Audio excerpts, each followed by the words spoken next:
Testing. Okay, I've got 11:30. Welcome to the opening for Saturday at SCaLE on the Cloud Native track. This track is the one of two parallel tracks related to Cloud Native here at SCaLE this year. But we're going to add on an additional factor here of Edge Native, and our speaker is going to explain that to us along with a number of other things.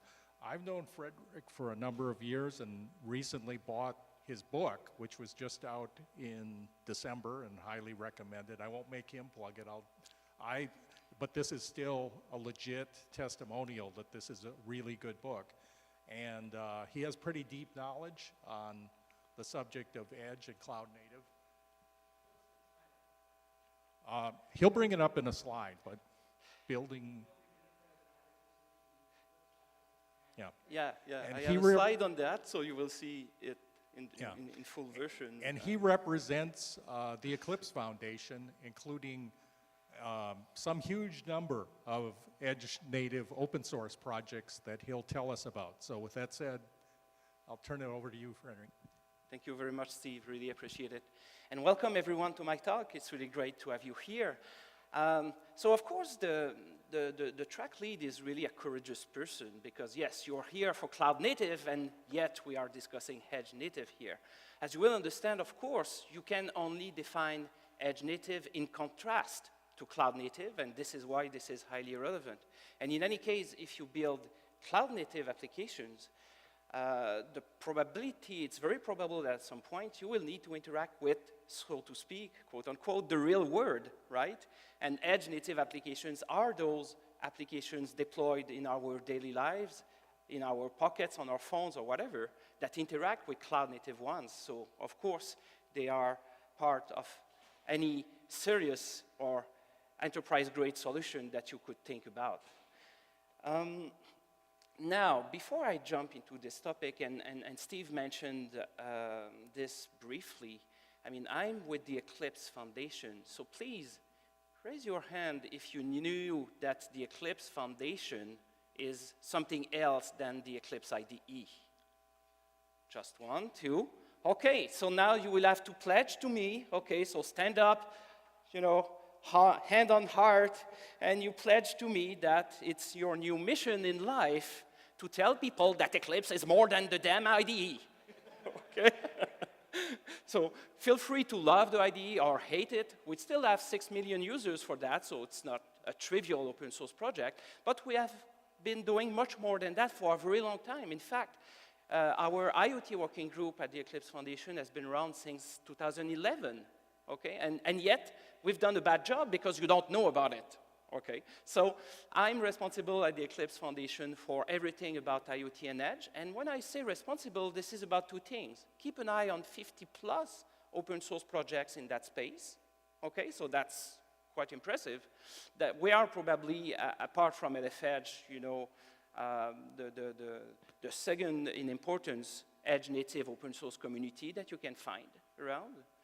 And then part of my job is to be out and around to evangelize this tech. So my book is part of that, and of course my presence at SCaLE is part of that. So, yeah, about me. So I've been around in IT for quite some time now. I've been working for large organizations and some smaller ones. And yeah, you can find me on Twitter, at least if it's not down this morning or so, or if Helen doesn't decide to ban me on a whim or something, right? And you can find me on LinkedIn as well, so feel free to connect. And yeah, I just published a book, and the point of the book was not to get rich, because with the number of hours I invested on that, certainly the hourly rate is horrible, but this was we're doing for our community, and the title is very long. Not my fault, the editors wanted something with Eclipse in the name, and anyway.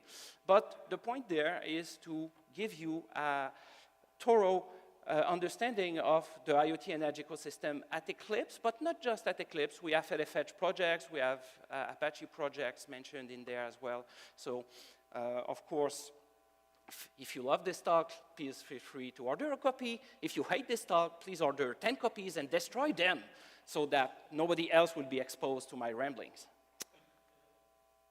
And we have a booth here at the conference as well, so feel free to visit us. And when I say us, it won't be me, because unfortunately, well, I have 2 talks today, and after that, I'm headed to LAX and went back home, and then after that, after 6 hours home, I'm headed to Germany for another conference.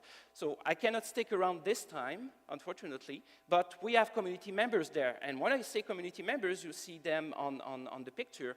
It's really committers and project leads in both cases from some of our open source projects. One is Eclipse IO Fog, which is container orchestration at the edge, and the other one is Eclipse Hara, which is a client for our Eclipse Hogbit platform, and Hogbit is a platform that you can use to push software updates to microcontrollers or any type of device at the edge. Okay, so relevant in this context of Edge Native this morning, and so they are very knowledgeable, and I think Steve can attest to that. Very interesting people to talk to, so although you will miss me, they are waiting for you, so please feel free to drop by after the talk. All right, so our agenda today, really 4 simple points. So first, we will think about the difference between the edge and the cloud in broad terms.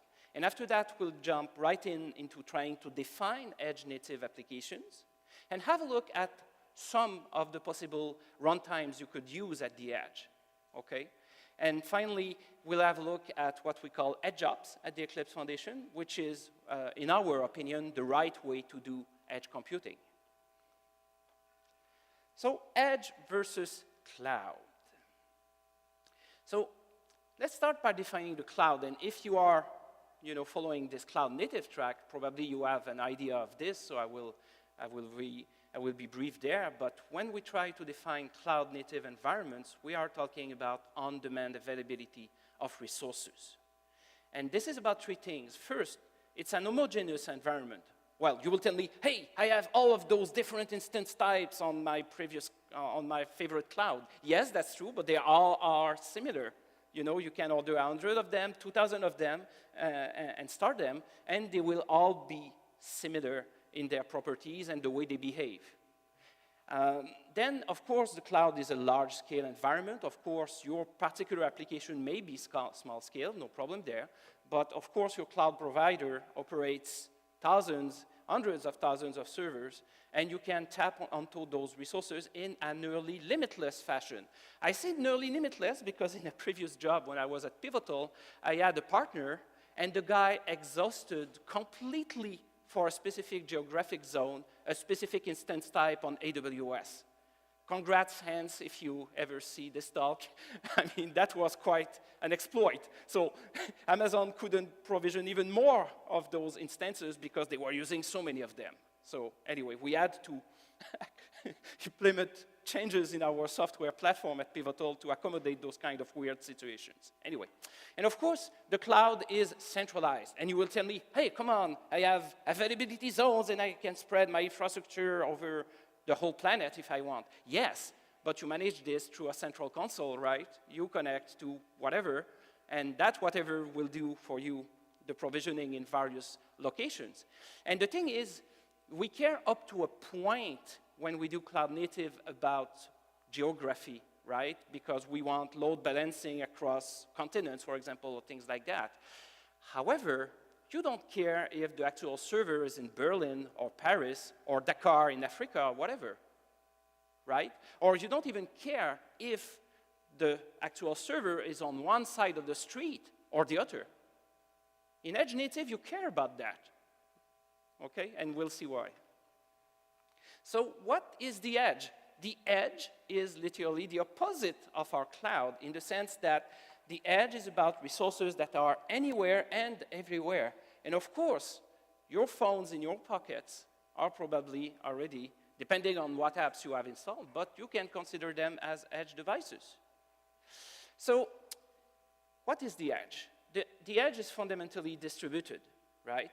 It's operating at a small scale in the sense, yes, I can have thousands of nodes spread over the physical space, all over the US, all over the globe. But each of them has a limited amount of resources to offer to applications, okay? And those nodes typically will be heterogeneous. And by that I mean you will find ARM chipsets, RISC-V chipsets, exotic things you never heard about. And that's the whole point. You use hardware which is tailored to your specific use case and not run-of-the-mill generic hardware that can run any type of application. Sometimes you will have AI accelerators, sometimes you will have I/O that will be specific to machines that you are driving, like Modbus, CAN bus, whatever, BACnet. Anyway, you know, lots of technologies that interact with the real physical world, real machines, or the HVAC for this building, or whatever, okay? Edge is all about being as close as possible to what you are trying to do in the real world. So, for a more formal definition, edge computing is essentially to bring compute, networking, and storage as close as possible to the source of your data. And in some cases, you will maintain the elasticity and consumption-based pricing model of the cloud if you're dealing with, let's say, large-scale edge operators. But of course, if you design your own edge infrastructure or deploy it, then it will be up to you to implement that level of elasticity, right? So this is really about putting code as close as possible to the real action, the real world. And what it can do for you is really about, well, many things, but you know, I put my favorite 4 on this particular slide. First, you will do edge computing because you want to reduce latency. And when I say reduce latency, this is for mission-critical types of applications. You are running a nuclear power plant. You don't want to implement AI in the cloud and wire that directly so that, okay, do I need to do something about that valve? And then you wait, you go to the public internet, and you go to the cloud, and you've got some processing. And then the command goes back, and wham, the whole plant has exploded already, right? So latency in those cases is really critical. Think about connected vehicles. Think about, you know, a factory where you have robots doing precision welds on car frames, okay? You need, you know, sub-millisecond latency in some of those cases in order to do the right thing at the right time. And this is why you are literally deploying compute as close as possible to that action so that you can make local decisions that make sense in a predictable time frame. Because of course, when you lose or when you go outside your local network, well, already on the local network, sometimes it's hard to control latency locally. So, of course, involving the internet in all of that makes things completely random. Then, of course, you will use edge computing to save on bandwidth. I mean, video analytics is a popular edge use case. And typically, you will do video analytics with AI, specifically on the cameras that you are deploying, and not in the cloud. Why? Well, just a single full HD feed from one camera is, depending on compression and whatever, but roughly 2 to 3 gigabytes an hour worth of bandwidth if you transmit in real time to the cloud. So multiply that by, I don't know, you know, thousands of cameras for the whole city of Los Angeles. Well, that's a lot of bandwidth. AT&T will love you, or Verizon, or whatever. Of course, your boss will hate you. So you try to do local processing because you just want to transmit that video feed in real time to the cloud, let's say, when there's an incident where you need to record it for safekeeping or regulatory purposes or whatever. And the rest of the time, you just do processing locally, okay? And that's how you save on bandwidth. Of course, edge computing helps you make more resilient applications, right? If I am doing a smart convention center with sensors in every room to control HVAC, and with AI that will anticipate occupancy in the rooms so that when there's no one, we don't cool it or heat it as much. And when we anticipate people will come for a specific event, well, half an hour before, we start cooling or heating depending on the weather. Okay? You can do that. That's edge computing. But you want to do that locally and not necessarily connected to the cloud so that if the network is down, well, you will still, you know, have proper temperature in the rooms because people will come anyway and they don't care whether your network is down or not or if the internet is down or not. So edge is about resiliency, and that's especially important in cases, once again, where you have real-time mission-critical requirements, okay? And finally, there's the whole topic of data sovereignty. You know, I work in IoT and edge, right? So you would think I have the smartest home on the block in my hometown. Not at all. I don't have anything. For two reasons. One, there is no commercial solution that I like, especially no one that is open enough that I can check for the quality of it behind the covers. And two, I have the skills to implement my own, but I don't have the time. And then there's my wife nagging me about budget as well. Okay. All of that to say is that I have a very dumb home because, you know, I care about my data. I don't want my data to end up, you know, in the hands of some actors that I will not name, and of course some actors that will bombard me after that with ads and ads and ads like, you know, to no end. So to that effect, I want my data to be local, so if I'm implementing a smart home, I will make sure to have, you know, to do it in the edge fashion so that my precious personal data is processed on premises and not sent to the cloud. And if I need to interact with the cloud, it's with the least amount possible of data about myself, okay? And that's really important. And you will tell me, okay, that's your smart home. I don't care about that. Well, you care about that in regulated industries. Defense, healthcare particularly, you must make sure that patient data doesn't leave that specific hospital or that specific state, or even the US, let's say, from a national perspective. And you even need to block access if the doctor is on vacation in Japan, for example, okay? So things like that, of course, are easier to implement when you do edge computing, right? Because you can guarantee that the data is in a specific physical location and that you will control access to it from remote parties, okay? So, what are edge native applications? So this is really the main part of the talk. First, they have some things in common with cloud native applications, of course. They rely typically on microservices and expose RESTful APIs as well, okay? Not only RESTful, because of course when you are at the edge, there are protocols that are more appropriate for low bandwidth environments for battery-operated devices and things like that, okay? So you will favor those protocols over REST and over TCP/IP because in some cases that's, you know, a drain on your battery just doing that. But anyway, when you are on the edge node itself, the point where, you know, the battery-operated devices will send their data, then of course that particular node will interact with the rest of the world through RESTful APIs and things like that. But of course, you want the microservices that you deploy there to be loosely coupled. One, that makes them more reusable, but secondly, they don't have dependencies on external third parties, and they can continue functioning if part of the infrastructure is down. So maybe you will accumulate records for, you know, a number of hours or some things like that, and then push that once the network is back or once the other service is back, okay?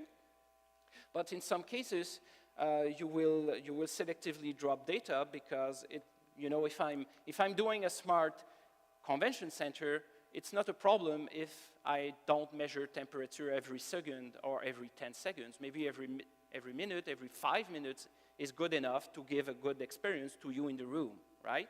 Anyway, all of that to say that you implement those services in a way where you assume that the rest of the infrastructure can vanish at any time, okay?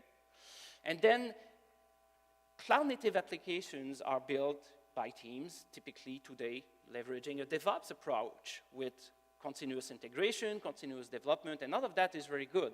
However, if you do that at the edge, you're in for a world of pain. So, and we'll see how you should do things differently from that perspective. But before we get to that, it's important to consider the specific characteristics of edge native apps. First, an edge native application, you deploy that in the real world, in a factory or over a whole city with cameras and sensors and things like that. Okay, so the last thing you want is to refresh all of that infrastructure every 6 months or every 2 years. You know, if I build a smart convention center, you know, I don't want to have to open those walls 2 years from now to change everything that's in there, right? So I'm building this for the long haul, and especially in the industrial world. How often do you think that Ford, let's say, or Tesla or whatever, no, Tesla, they would change on a whim, doesn't count. You know, a traditional industrial company will invest in their equipment for a very long time. Every 20 years, every 30 years, or more in some cases. You know, you see from time to time on the internet pictures, hey, my favorite machine at my factory has made in West Germany. Okay, so that's the world we live in there. Okay, and so this means you need to design for the long haul and think about maintainability over an extended period of time. Okay, then of course, edge native is about heterogeneity. I told you, you pick the right hardware specifically for the job.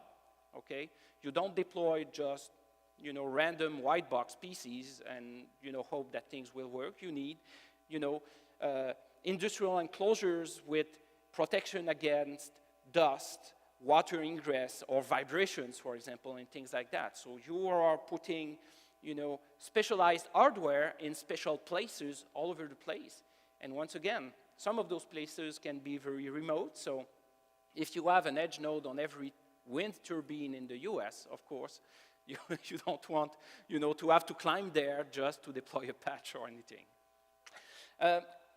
Edge is about constraints. Of course, we have constraints in the cloud as well, in the sense, well, if you do everything without constraints in the cloud, then you are getting very, very large invoices. So, of course, you need to keep an eye on things. But at the edge, you have constraints because of the physical environment. Once again, electromagnetical interference, vibration, dust, but also heat. And not only external heat, but the heat that equipment will generate. Okay? Often you will favor passive cooling rather than active because fans and things like that have a tendency to fail often. And once again, you want this to be as reliable as possible. But in any case, if you don't manage heat correctly at the edge, this means you are shortening the life expectancy of the equipment. Okay? Once again, you want this to be over the long haul, so you need to make sure that you will take all of those physical constraints and other constraints into account. And this means, even if you have a fairly powerful CPU and some memory and all of that, you need to optimize early for size and efficiency. Once again, you don't want your edge node to overheat because you are deploying badly optimized code, and you want everything to be as economical on resources as possible, because if the node is there for 10 years, oh yes, I have extra memory, I have extra cores and things like that. Yeah, until you don't, and then you are stuck and you need to optimize at that time. So optimize early is better from that perspective. And finally, there's the whole networking thing. This is about, in the case of edge native, distributed applications. So this means the network is at the core of everything. But you have to assume that the network will degrade at any time, that the network will disappear at any time. If you don't do that, well, you are building applications that will fail in the field. And this has consequences. That's the thing. If we lose our AI driving the HVAC system in this room, it's not that bad. If we lose the AI driving your car, that's quite bad. And of course, there are the cases of factories and power plants and things like that, or pipelines, whatever. I mean, you can kill people if you don't design your application in the right way, so you have to assume the most extreme possible consequences or the most extreme possible outages and design accordingly. And this means that edge computing is at the border between information technology and operational technology. When we say operational technology, that's industrial equipment, literally. And typically, that equipment is specially built for the use case and controls critical infrastructure and is not updated frequently, as I said, okay? Of course, you will want to deploy software patches and things like that. But even there, you need to proceed carefully. And one particular dimension is that if you stop the infrastructure, there are probably financial losses at key. If I stop my factory for half an afternoon, I'm losing $10 million in production value or something like that. So that's why OT people are very obsessed about reliability, stability, and previsibility from the software updates, okay? So they do changes incrementally and very carefully, because if they bork something, you know, the phones will start ringing fast, okay? On the other hand, IT is pretty much about off-the-shelf thing, right? You change your laptop every 3 years. You don't care about it specifically. Everything is in the cloud. You can replace those things very easily. And of course, cloud native is about this little icon in the top of my browser. Reload the page, there are new features, right? Cool. That's really cool, but that's very different in an industrial fashion, right? So you see how different those environments are. And Edge is sitting between the two of them in the sense that it's close, fairly close to operational technology, but at the same time, you want to have the kind of agility and DevOps-inspired approach to software development there to keep things moving fast.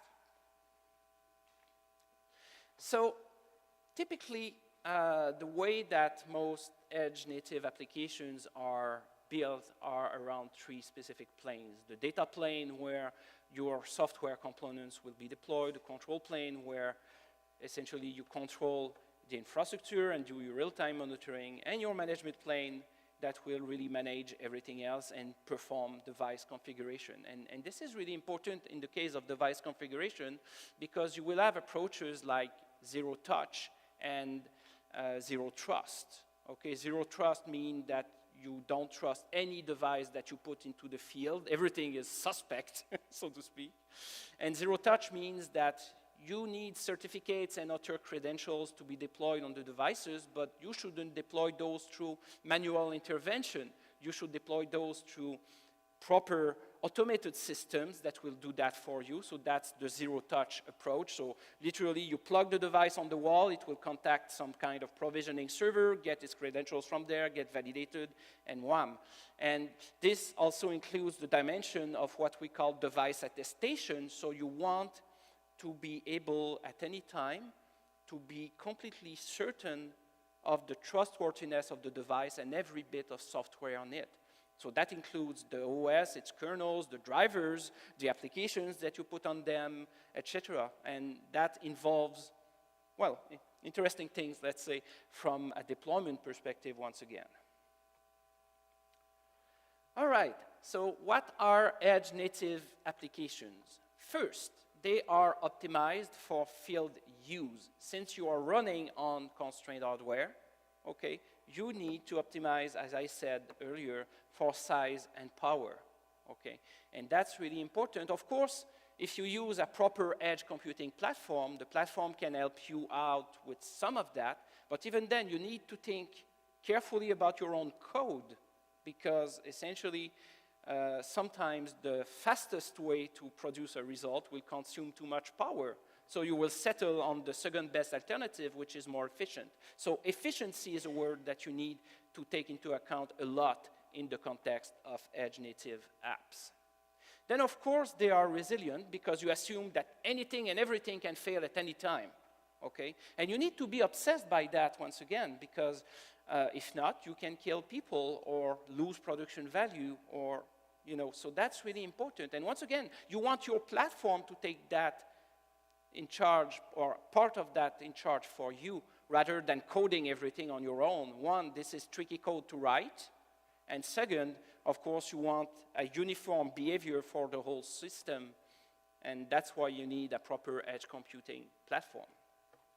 The third is that edge native apps are adapted to mobility. And that doesn't mean just that you connect to LTE or 5G or things like that.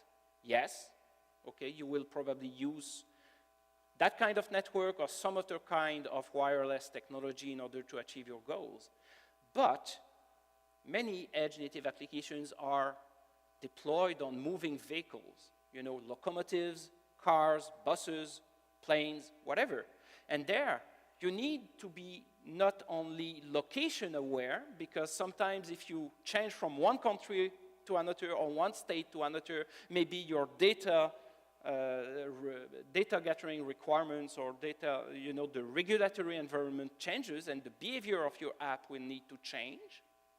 But not only that, but you want to optimize your usage and the cost of your bandwidth.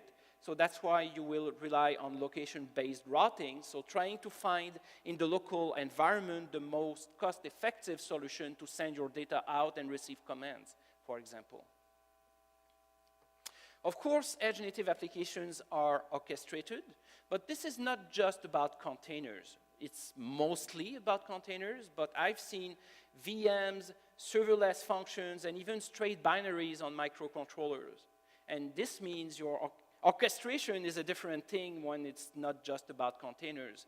So you need platforms that can manage this whole set of options rather than just Kubernetes, okay? And that doesn't mean that Kubernetes is not part of the solution, but you need to think more broadly and think about platforms that can address a wider set of use cases, okay? And of course, everything that you deploy need to scale up or down according to, the situation, which means if nodes in the vicinity of a specific node are missing, maybe you will start additional service instances to take over part of the workload that was processed by the missing nodes at any point in time. Or maybe you will scale down to the very minimum because there is no activity at night. And this is really important to optimize your usage of resources, of course. Then there's the zero trust model that I told you about. So this is really systematic authentication, authorization, and with time-bound limitations on the scope and the time frame of the access that you grant, okay? And the other dimension there is that, of course, your data is encrypted not only on the wire, so that's SSL or whatever encryption you are using, but at rest as well. So you need to encrypt every drive and have a TPM on your device and things like that, and that's painful, but yes, you need to do it because don't forget, those are devices in the real world that anyone could steal and then steal your precious data or your customers' data. So you need to be obsessed about security for doing edge the right way. And finally, zero-touch onboarding, as I told you, you want to eliminate manual steps in the provisioning process as much as possible, okay? So this means you need beefy platforms that will deploy credentials for new devices automatically from a central location as soon as a new device is on the network. Now, a few things to consider, a few questions to ask yourself if you start designing an edge-native application or solution. Okay. First, how predictable the latency should be in your system. In the case of the Smart Convention Center, okay, it's good, even if, it takes me 5 more seconds to change the temperature in this room, it's not a big deal. If it takes me 5 more seconds before turning a corner in my car, that's a pretty big deal, okay? So you have to consider, of course, the use case there. And don't forget that mission-critical systems, so by mission-critical, I mean there are human lives at stake. You have real-time requirements there, which means you need very predictable latency, okay, in order to make decisions and execute on them. Then, can you afford to lose data? Once again, in the case of the Smart Convention Center, yes. It doesn't give me anything, in any case, to report about temperature every microsecond or something, right? Every minute is fine, and even if I skip one reading, okay, But then in other industries, especially in regulated industries, healthcare, defense, things like that, you need to keep, a history of every bit that was recorded in historian databases, and you need even to manage from a corporate perspective the life cycle of those databases to ensure that you have full traceability on everything. Well, that's a different ballgame, right? And there, about the data, you should ask yourself how stateful my application is really or not. And whether my instances for every edge node, are they unique or not? In the sense, if one goes away, is that a big deal? Do I absolutely need to retrieve the data that is stored on it or not? Once again, smart data convention center, not so much. But if we are talking about defense, for example, where you need to understand in real time, was the drone pilot, really the one that fired that shot that killed that person on the battlefield? Well, you need to record everything, and you need absolutely then the edge node that's coordinating those drones in the field to be, extremely reliable. How constrained are your nodes and infrastructure? Typically, there is little to no elasticity, but sometimes you have the luxury of an extra core, of an extra 8 gigabytes of RAM or something. And of course, this will, up to a point, influence the design of what you're doing. But I would argue that it's better to be really, really, really careful, especially if you think about a very long time span. You have no idea what your boss will ask you to do 5 years from now. And then, how far is your control plane from the edge? And by far, I mean, maybe you are orchestrating everything from a field data center, so to speak. So a little thing that you are leasing from a network provider, or maybe something that you have a deal with your wireless network operator, and they are offering service deployment at the tower or something like that. So that's fairly close to where the data is. But of course, if you are putting stuff in the cloud, okay, then your control plane is a bit farther than, from your edge nodes. And once again, this has an influence on the overall design of the solution. Now, let's have a look at potential runtimes at the edge. So places where, or runtimes that you would use to deploy your applications. And so you would think that maybe all I need is Kubernetes. Kubernetes is, the answer to everything those days. But, if you ever have been trying to do stateful applications, databases, load balanced on Kubernetes and things like that, this is not a good idea. Kubernetes is the ultimate way to do massively scale stateless applications, right? So if you are trying to do stateful things, well, Kubernetes may be part of the solution, but if it is the core, you will hurt. At least that's my personal experience. Now, don't forget that there's a wide assortment of workloads that you will do at the edge. AI comes first in most conversations because it's very trendy and all of that. Those numbers are from our last developer survey we did in 2022. We do one every year on IoT and edge topics at the Eclipse Foundation. And by the way, all of those surveys are published under Creative Commons. So please feel free to go there, download the reports, put the slides in your own decks and things like that. We do that on the behalf of the open source community. And this is, as is my deck in any case, shareable with attribution. So please feel free to do so. So in the last edition of our survey, of course AI was the top edge computing workload that people told us they are working on.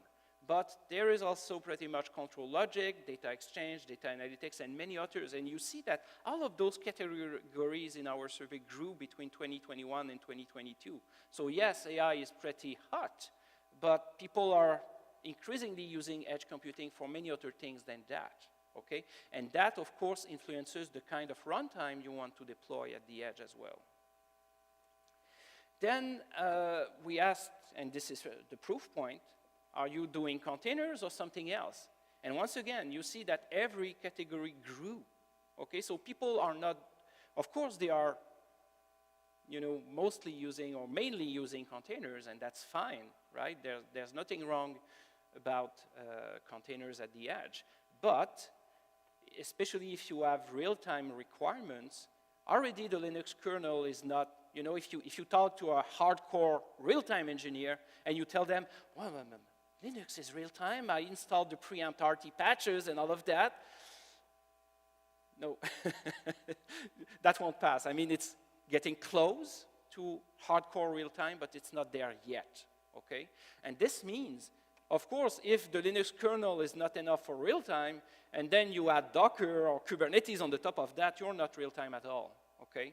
So serious real-time means that you cannot typically use containers, at least in the current state of the art in the market. Maybe 10 years from now, we'll find a solution to deliver predictable latencies for real-time applications inside containers. For the time being, such a thing doesn't exist, okay?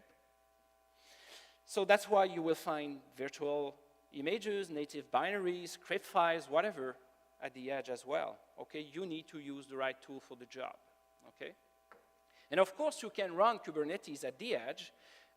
Full-fat Kubernetes is a solution if you can spend endless money on a ton of servers, but there are specialized versions or cut-down versions that you can deploy at the edge, and this is not a comprehensive overview, okay? There are many, many others. You know, I put K3S and Kube Edge because they are both representative of two different approaches of the way of doing that. So K3S, you know, slims down Kubernetes by putting everything in a single binary, you know, and it replaces etcd. I wonder why. Anyway, no, so they replace etcd with an embedded SQLite database because that one is much more reliable, especially for atomic transactions in a high throughput kind of environment in embedded devices, okay?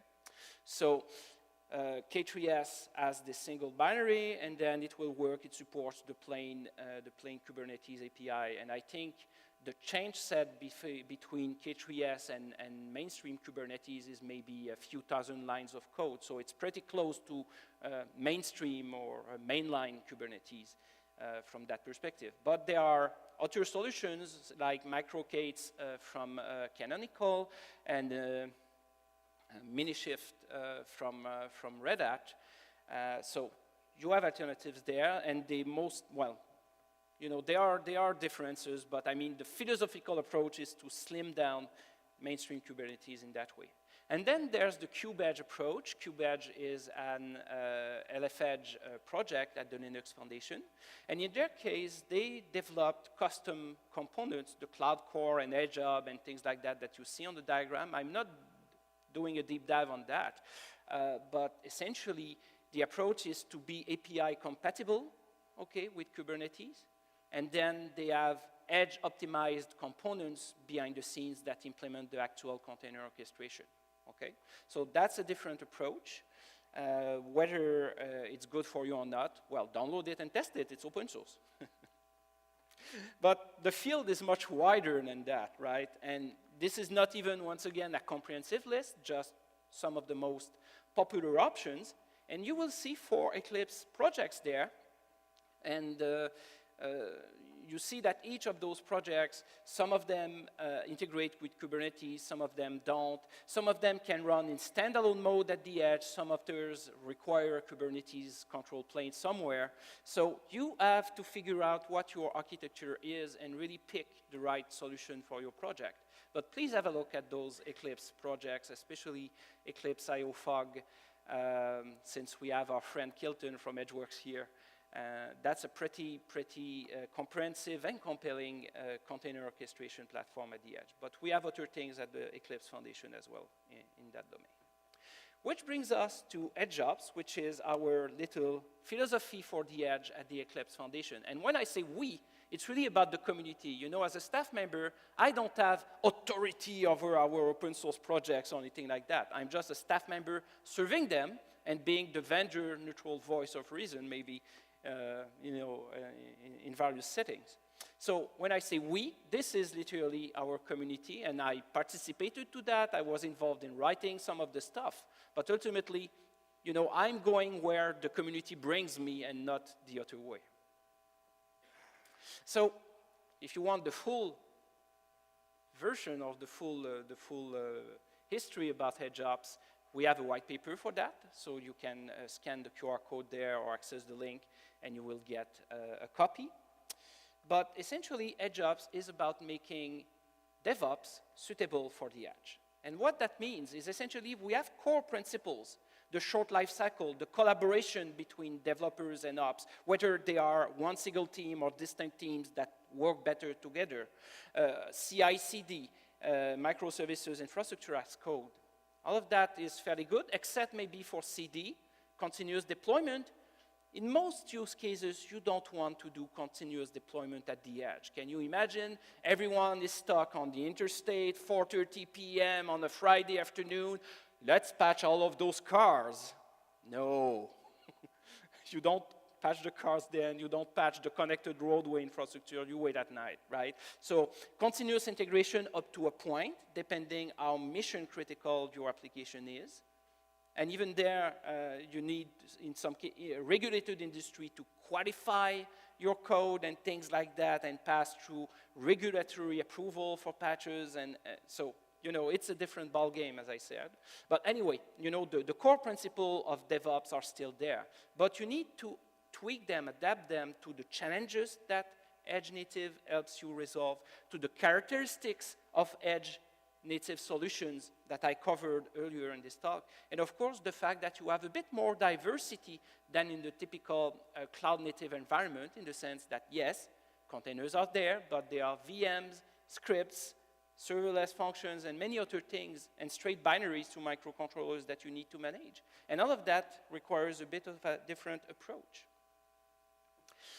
And in the end, my message to you there is that there is no single community or no single place where you will find everything that you need to build Edge Native applications. You need to shop, so to speak. And this is what is great about our open source ecosystem. If we all work together with our strengths and weaknesses, we can, in the end, cover the whole edge to cloud continuum and the whole development to operations continuum. Now, on this particular diagram, which is extracted from the white paper I told you about, okay, the logos in color are Eclipse project. The rest are living elsewhere. Not that they are less good or anything like that. We just wanted to contrast what lives at Eclipse versus the rest of the ecosystem. But you know, we work with LFEdge. LFEdge is a member with us. We are members of LFEdge and things like that. So, you know, and our strengths at Eclipse are really into developer-oriented platforms and protocol implementations. We are not so much into infrastructure, although IOFOG, for example, is closer to infrastructure or to operations, okay? But pretty much we integrate with Kubernetes. We care about what's happening at LFEdge and elsewhere in the LF ecosystem. But we focus on our strengths, which is code-first, developer-first types of platforms, okay? And so if you are happy about this talk and want to have a written version, I just published a few days ago on opensource.com an article about that, okay? So you have the link there, so please feel free to refer to that, so you will have longer form versions of everything, or if you hate my voice and want to read me, that's fine. And so at this point, thank you very much for attending my talk. And we have plenty of time, I guess, for questions. So, of course, I'm happy to answer any question that you may have. So, thank you.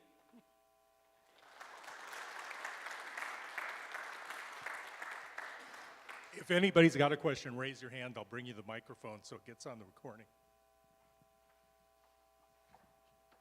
Thank you for speaking today.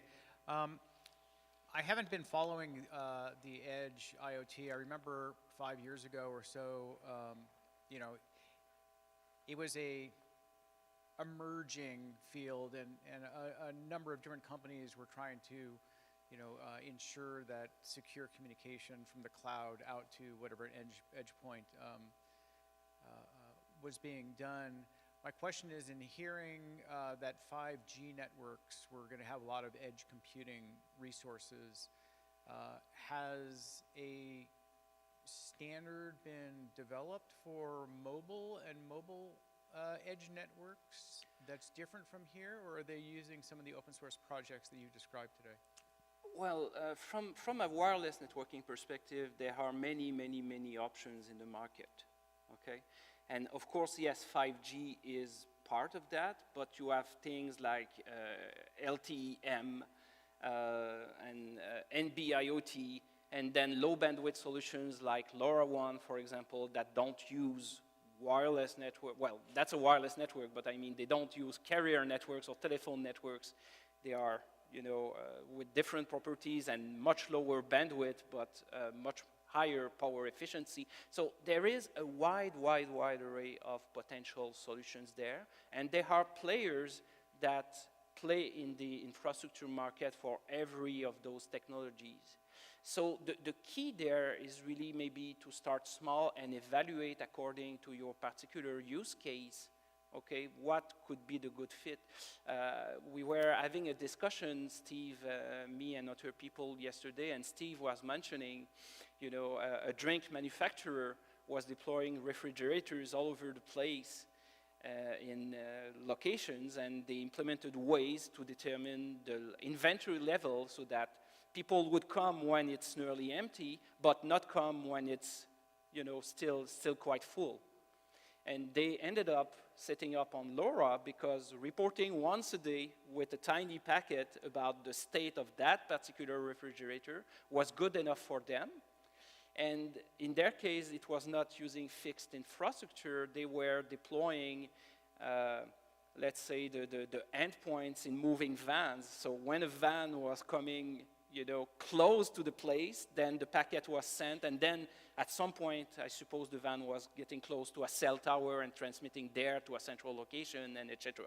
You know, so you have to figure out where the requirements are and what's the best technology fit, because of course, you know, the telcos have a wide array of options for you, but they are not in the business. Yeah, exactly. They are not in the business of saving your money.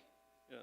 So sometimes it's more economical to look at alternatives that will have lower bandwidth, but, you know, sufficient throughput for what you do, but then you will deploy yourself, or maybe there are an emerging in most large cities, you will have city networks for lower bandwidth options that you can economically use for those kind of applications. So, you know, and that's one thing that we've seen in our last, because I told you in my presentation about our developer survey, but we also publish every year a commercial adoption survey for IoT and Edge. And in that, we discuss use cases and things like that. And people told us in the latest edition of our commercial adoption survey that connectivity was their #1 problem. Not that they lack options. There are too many options, and it's confusing. In my book, I have a chapter where I discuss some of those alternatives, but there are free resources on the net where you can at least get a list of them and get, you know, some primers on them. So feel free to explore, because there's more than just going to AT&T, let's say. Yeah, I'll throw a little more color in there about that conversation he's talking about. So my attitude is there's never going to be one size fits all, because there's different use cases. So this scenario of having a point of sale refrigerator trying to count the number of drinks that are in there or have run out so it needs to be restocked is a different scenario than, I don't know, security, where you need to send out a notification almost synchronously that this door opened, or, you know, the vault door was opened by somebody.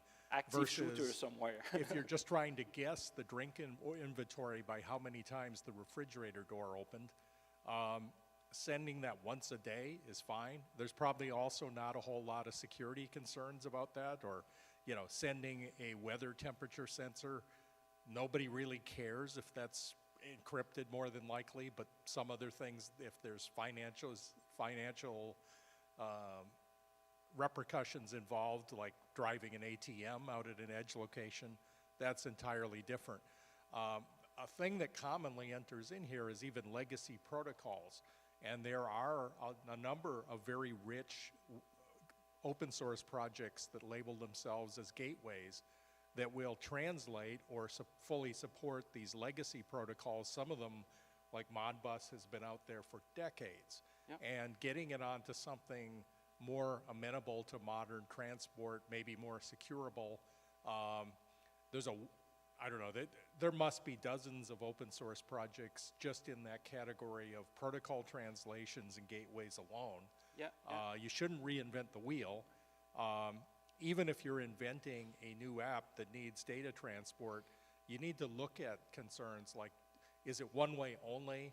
Is it information that you really don't worry if it's open or not? If there's no backflow back to the edge location where, you know, it's just reporting the temperature of the meat in your barbecue grill is one-way only. But if you control the burner in that barbecue grill, that's a different situation where maybe a hacker could cause a fire maliciously or something, and suddenly that bi-directional nature is going to put you in a situation where there is or maybe should be security concerns, And you're just going to have to evaluate it and categorize it. But once you do, I'm going to tell you that I think there's plenty of open source things out there to support whatever you determined your needs are. With regard to 5G, LTE, whatever, the telcos do have service if you don't want to run your own mesh networks and things. But there are alternatives for low bandwidth. They're on unlicensed spectrum. I don't know how prevalent it is, but I've seen some of the telco equipment vendors coming to conferences even touting the ability to run your own 5G networks. You have to be willing, essentially, to buy the same hardware the telcos use to run towers and run it yourself. But I think there's open source software to enable you to do that. Yeah, private 5G in factories or warehouses is something that we start seeing, but of course that's an expensive proposal. And there's also non-cell 5G, which is ITU certified, that is maybe appropriate. And also, you might want to check out adafruit.com. They have lots of projects, and they have a way of discovering free open source connectivity solutions. Indeed. Great One point. other thing I want to throw out there, while it's your talk, excuse me for butting in, No, but but I'll that's an hope you don't interesting mind. topic, no problem. But there's a lot of crowdsourced information out there that I've found interesting almost as a hobbyist. You know, like I put my own weather station up, but I find that other people have done the same thing and they share it on networks. There's sharing of air traffic control readings, and there's a lot of that. Then there's shared mesh networks, you know, like LoRaWAN and things like that, that it's up to you to put a gateway up there on LoRa, but then assuming enough people in your urban area have also done that, you can enable the construction of effectively a community-driven shared network. And those things are out there and very interesting. To what extent they'll permanently be there in a solution or whether they're appropriate for some commercial solution is questionable, but they are out there and the world is changing. Indeed. Any other questions or comments or even people who want to respond to that question? One thing I'd like to hear from you, Frederick, just a suggestion, but I know that at the Eclipse Foundation, you run your community meetings on a regular cadence. Yep. And then you and I often get together. The CNCF has an IoT Edge working group that also and we runs started them. that We together. intentionally, I think, are in an opposite cadence. So I think both of us are every 2 weeks. If you just want to go in there, sometimes there's presenters talking about these projects, but often we don't have presenters, and it's just birds of a feather, where you're welcome to, like your question of what's out there, or I'm trying to accomplish this, and you just pop on a Zoom and say, does anybody know a solution for this situation I'm in, and trying to come up with an open. It is confined to open source, so these meetings, both Eclipse Foundation and CNCF, we don't want vendors showing up there giving price lists and order numbers. But there are knowledgeable people that can advise you for sure. But anyway, maybe since your laptop's there, if you can open up the meeting schedule or just tell them what it is or where to find it. Yeah, absolutely. I think, I don't need that. Let me see. Do I have? But yeah, that's a good way to follow up, because this event is, you know, one time only, maybe once a year, but these are on a regular cadence, and then. Yeah, I don't have an application for this. I was just drawn in by the application at the edge, and so I wasn't expecting a broad overview of all the architectures getting to the edge. I don't have an application. I don't have a use case for it, but it's nice to know that some of these technologies are available. Yeah, it's actually there.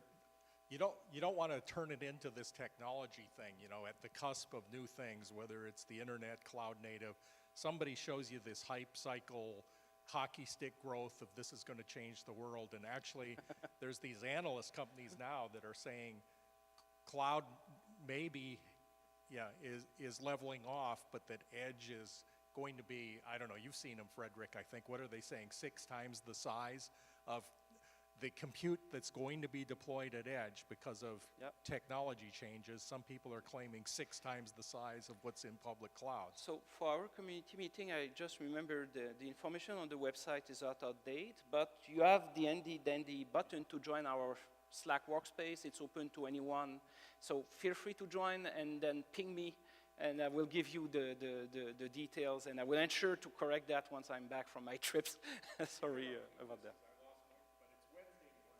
Yeah, yeah. Yeah, Wednesday mornings at 11 Eastern, 8 a.m. Pacific.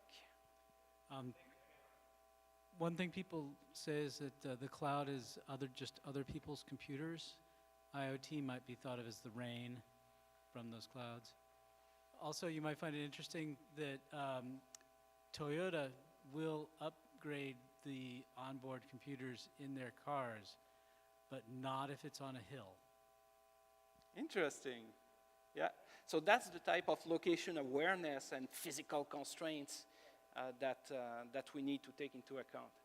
Even there, I would be a bit uneasy knowing that it's flat and then it will start deploying. If I'm not mistaken, Yeah, yeah. Okay, okay. Yeah. Yeah.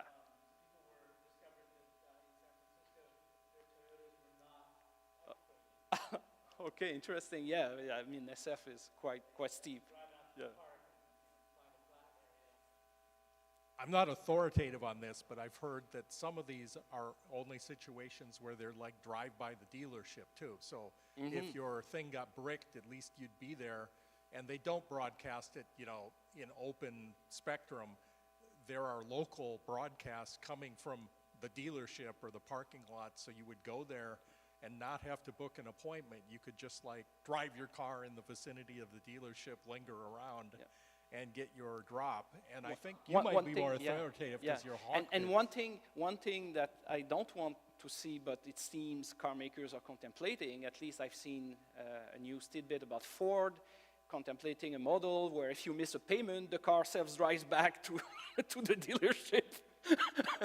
And you are out of a car. So that's probably a bit too far to my taste, but anyway, there are great possibilities for, let's say, improving our experience as a car owner or driver.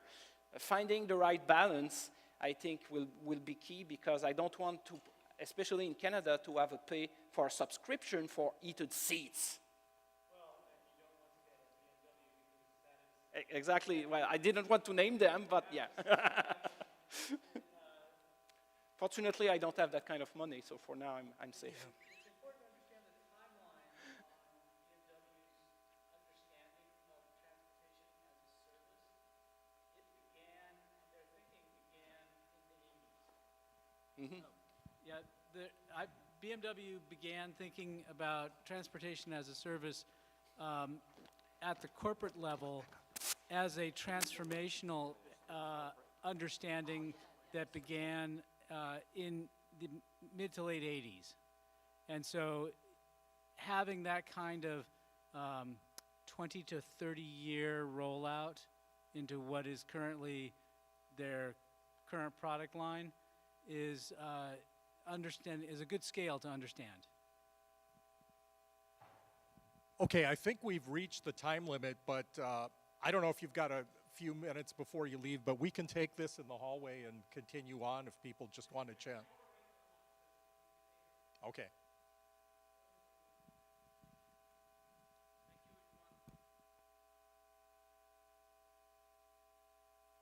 Applause.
Good afternoon, folks. We're going to start just a minute early, but before Josh introduces me, I want to introduce Josh. He is one of the volunteers. These folks who work this show do this for the love of the community and their love of you. So make sure you tell them thank you. All these folks walking around in the SCaLE shirts, especially the folks in the hockey shirts, be sure to thank them because they spend a lot of sleepless time. Don't get any thanks for it, but now everyone here is going to go say thanks to them. They're going to feel great for the rest of the day. Well, thank you, Dave. And this is Dave Stokes, who will not be new to anybody who's been attending SCaLE for a while. But this is a new talk from Dave on how to move your lamp stack to cloud native. He's somebody who's been doing lamp stacks for as long as there's been lamp stacks. So he will have a lot to say about that. As always with other talks, if you have a question, and I hope you have questions at the end of the talk, wait for the microphone so that we can get it on the recording and so that everyone else can hear it. And with that, welcome Dave. Thank you.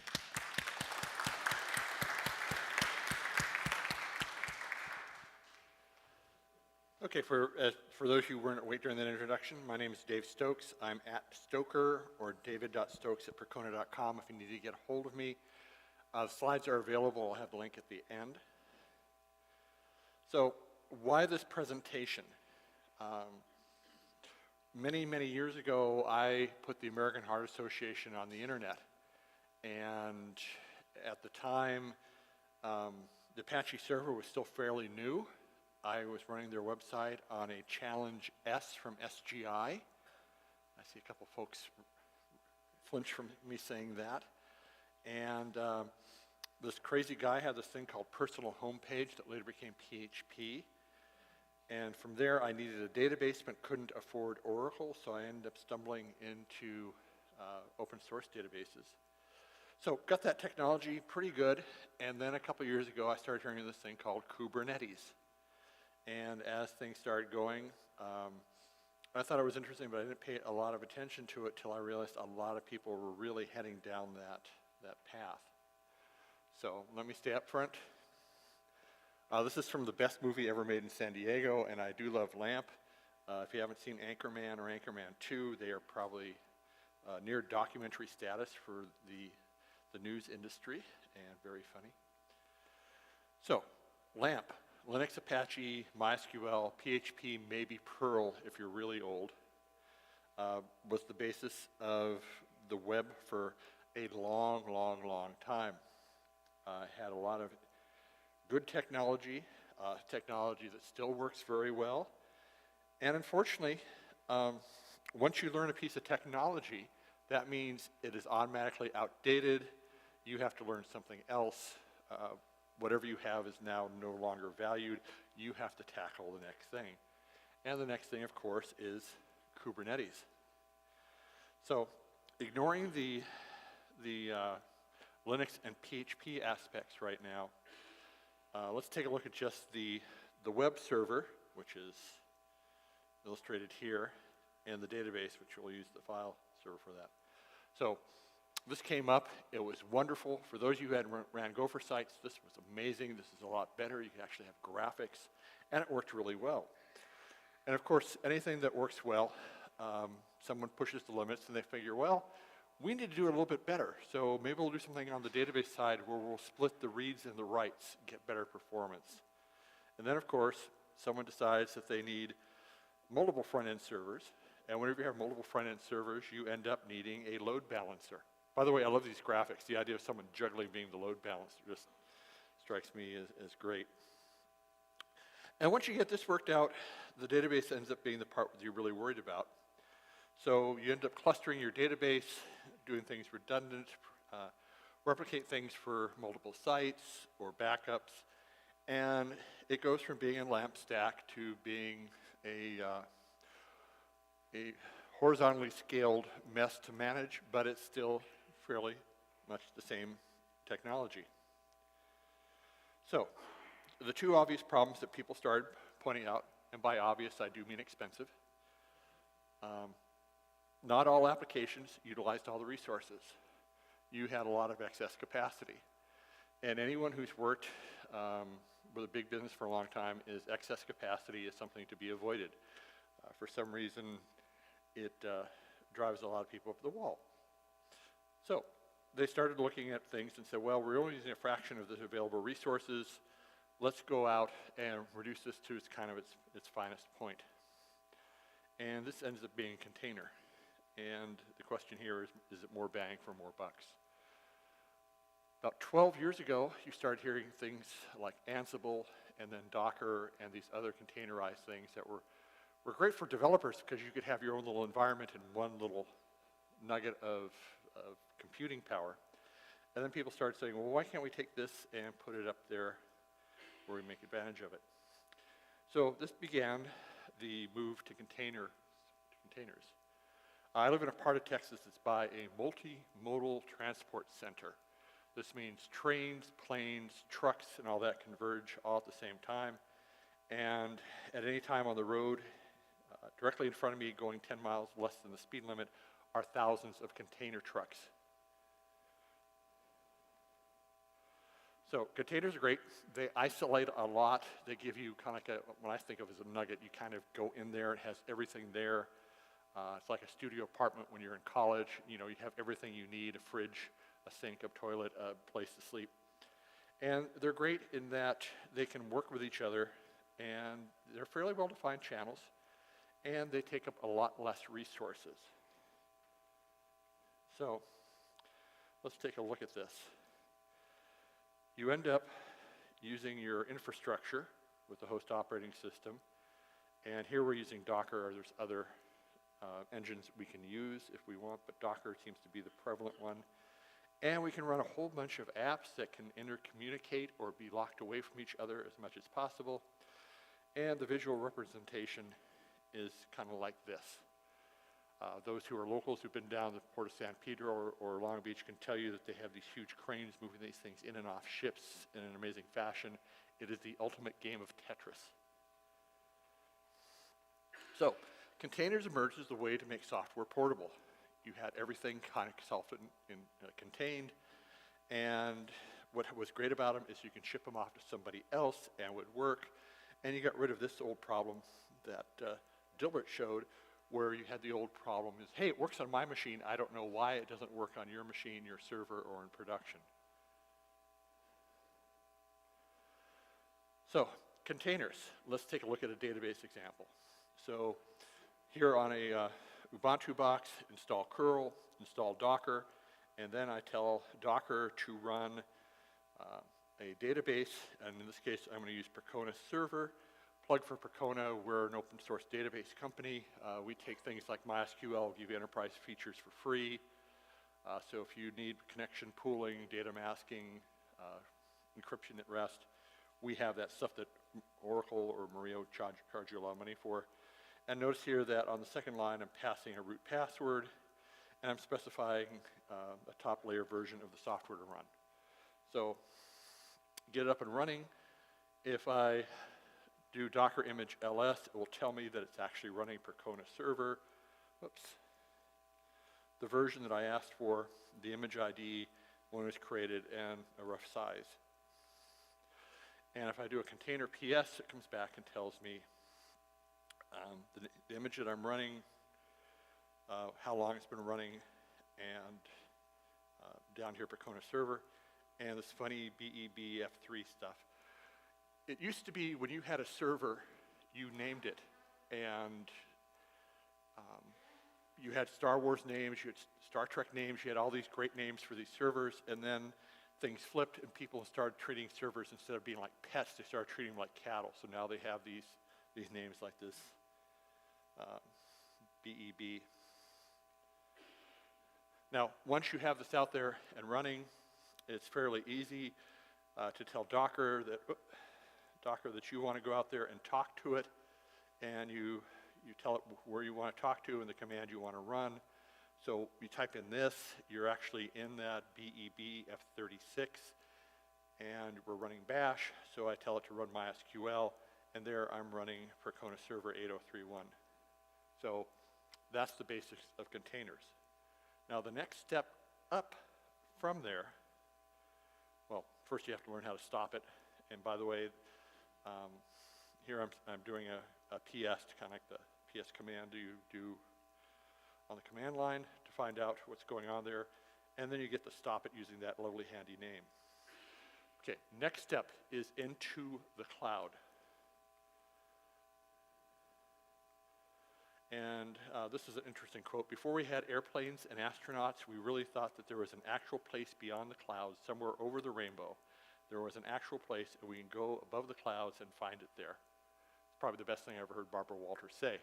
But other people will tell you the cloud is simply someone else's computer that you're renting. Okay, so several years ago, people started rushing to the cloud. I was at a MySQL users conference, and I heard that these folks from Amazon were selling elastic blocks.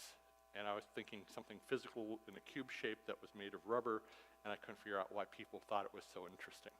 But later found out why. So, going to the cloud, it has to be cheaper, right? Anyone here ever open up their Amazon bill and gone, oh my God, I'm so fired? You no longer need a computer room. You don't need those funny guys running around at all hours doing the funny computer stuff. You don't need that electricity bill. You don't need the extra air conditioning. You don't have to worry about an ongoing capital budget expenditures to keep everything running. You don't have to worry about the hardware service contract and all that yucky stuff. Go to the cloud, that all disappears. By the way, if you need an upgrade, you just pull out the credit card. It's faster to provision a server. The first time I ever had to ask for a new server, I had to write a capital budget request, submit it to my boss, who submitted it to finance, who submitted it to the provost of the school, who sent it back to the budget committee, who sent it to the capital finance committee, who approved it, and 6 months later, I got a purchase order. It only took 3 months after that to actually get the hardware up and running. So with all the stuff in the cloud, you have a better integration with a lot of modern practices. The CI/CD cycle, a lot of the agile practices worked very well with everything in the cloud. And plus, since everything was based on containers, you had these little nuggets you could pass around and work with. And you get almost infinite scaling as long as your credit limit holds out. And of course, nothing ever goes wrong with containers. Yeah, this is a whoops.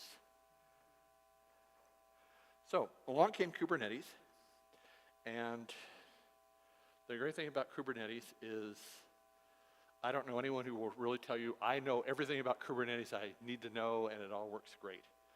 So, some people say Kubernetes is the operating system of the cloud. Other folks will say, no, it's not, but there's really no definitive answer there. So for those of you who have not heard of Kubernetes, this is the first time you heard about it. It was really designed by Google, and it's now maintained by the Cloud Native Computing Foundation. And it's suitable for managing large cloud native workloads spread for wide adoption. And everything is kind of based on containers. And rather than calling them nuggets like I do, they call them pods. The great thing about a pod is you can have one or more containers.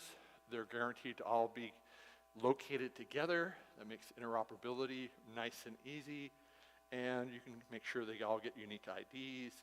And all the containers, once again, can reference each other. So you have its own little biosphere of your applications out there. Those of you who are old enough to remember this movie, anyone remember this actor's name? Keir Delay. He made about 4 other movies after this and kind of gave up. Big scene in the movie is the HAL 9000 computer. Ran everything on his spaceship, and he would ask it to open the pod bay doors, and of course the computer would come back. Growing up with the name Dave, this was one of the two quotes I heard all the time. The other one is from Cheech and Chong, and I will not repeat it. So, you have these nodes, and the nodes can have multiple containers. They can be just about anything you want. They can be applications, they can be load balancers, they can be servers, they can be disk drives. Everything's treated as one unit. The pods can interact, so you can actually set them up so that if you do have these little containerized areas, you can have them talk either from the same hardware or across the world to each other. I'm greatly simplifying a lot of this because I want to kind of give you the 10,000-foot view. But the idea is that you have all these little compute units wherever you want, whenever you want. And Kubernetes manages all this. It oversees the operation, something disappears, it restarts it. It takes care of all that for you. Now, here's a MySQL example with persistent storage. I like Minikube. If you're just starting off with Kubernetes, the thing I like about Minikube is it works on a laptop. You can do all the little playing that you like and then get rid of it. And of course, you cannot fail to not love any piece of software that has so many emojis. Emojis equals quality, right? So the crazy thing is that to describe a simple MySQL database, you saw when I set up the container, I basically said, okay, I want you to go out to Percona's website and pull down from their repo their version of the server. Simple, right? Well, now we have this where we come in and we say, okay, we're going to have a service. We're going to call it MySQL. It's going to listen on port 3306. If something happens, we're going to recreate it. And we're going to pass it a password. We're going to pass it the port that we're going to use, where we're going to mount volumes, and some other basic information. So once you get your Kubernetes machine, the way I think it is machine running, which is I'm using Minikube for, use a command called kubectl to get the pod running. And in the first case, I'm running a command that goes out and says, okay, this is for my persistent volume of data. I'll get into the persistent volumes in just a little bit. You're going to go out there and get all the information from there and set that up. And from there, you're going to look at the file I just sent you, and you're going to apply that. And then you wait a couple moments, and you go out there and look at the service, and you find out that you have your Kubernetes running, and there, lo and behold, is your MySQL. It's listening on port 3306, and things are great. And if you actually type in get pods, it gives you slightly different information. This horrible MySQL dash number, it's ready, it's running, it hasn't restarted, and how long it's been running. And then from there, to talk to it, you exec to this lovely name here. And in this case, once again, we're going to run bash on that container. And I'll show you that running. Now, something I like about Minikube is that you can type Minikube dashboard, and it will give you visual feedback of what's going on. So you can see how it's actually operating. And it will give you status, so you find out what's up, what isn't. It's fascinating, the more complex your containers get, to watch these little things turn from red to yellow to green. And then as you're working along, something stops working, and you look up and something's turning from yellow to red again, and you get to figure that out.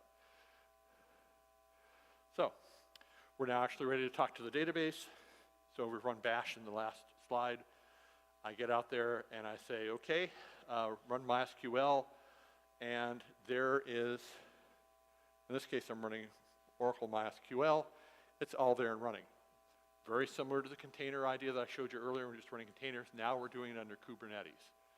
So the big thing is, instead of running the container directly on your laptop, you're running that container through Kubernetes. That's the big takeaway from all this. So this is a little more advanced example, actually running the LAMP. Now, I don't have any example files here because I've been playing with this for the past 4.5 months and haven't found any good examples that I'd love to show off. But in case you want to run a LAMP stack, the idea roughly is you're going to need to tell it what you need to run WordPress or whatever LAMP application you want to use. Persistent volume claim for the data.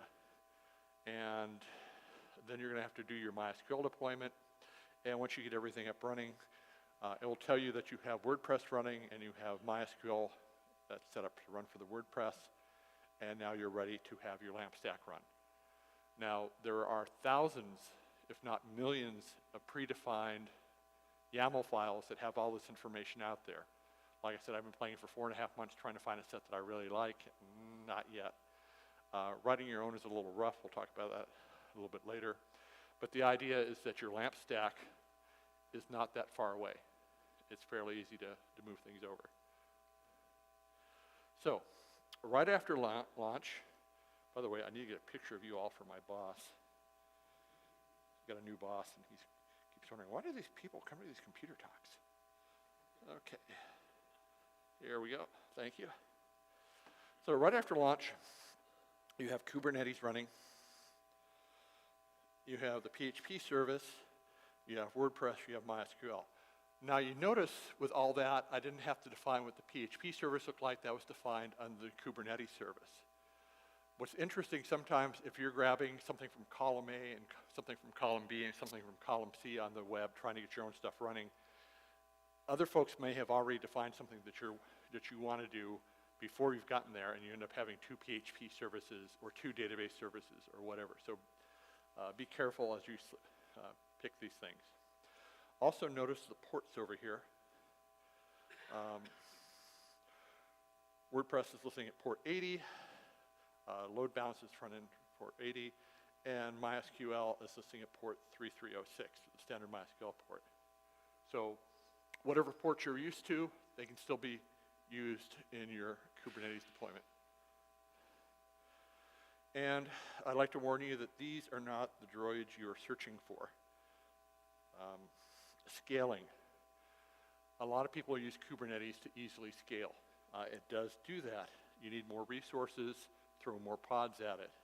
You need less resources, take away a couple of the pods. And you can actually scale across data centers. Scaling across data centers is very expensive.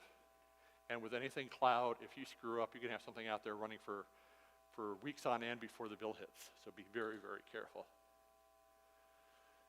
YAML configuration files. Most of the Kubernetes stuff you see out there is configured with YAML files. Now, I thought that we had all agreed about 2 years ago that everything we do would be in JSON.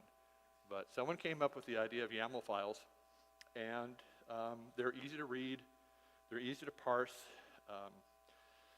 they seem awfully verbose to me. But here's one where we're doing it, we're setting up a pod, we're going to call it static web. In this case, we're going to run Nginx, and once again, it's be on port 80. Now, the great thing about YAML files, and the only great thing about YAML files, is it has somewhat gotten rid of the argument tabs versus spaces. Okay, persistent volumes. Everything in a container is designed to be ephemeral. It's designed to be used and thrown away like a Kleenex after use. That's great for everything but your database. If you bring up a new database, write your data to it, and then throw it away, you have not saved anything. You've basically wasted time and cycles. Now, for databases, what you have to do is you have to say, I'm going to have a persistent volume. This is a separate declaration than anything else, and you have to go out there and say where it comes from and how it runs. Now, I'm not a Kubernetes expert. I still have the training wheels on. I'm a database guy, and I've been looking at some of the ways that they define persistent volumes, and some of them make me a little queasy. Now, another alternative to that is using something like DBAS or some other service and point to that and let someone else run that. Fiddly bits. Any English people here? Just checking. The English have a term for fiddly bits. That's when you have a bunch of little things that, some sub-finger size that tend to get messy when you try to assemble them. And here's my 2 cents about Kubernetes. This is my opinion alone, not my boss's, not Josh's, not anyone from SCaLE. The things I kind of worry about is it is too complicated.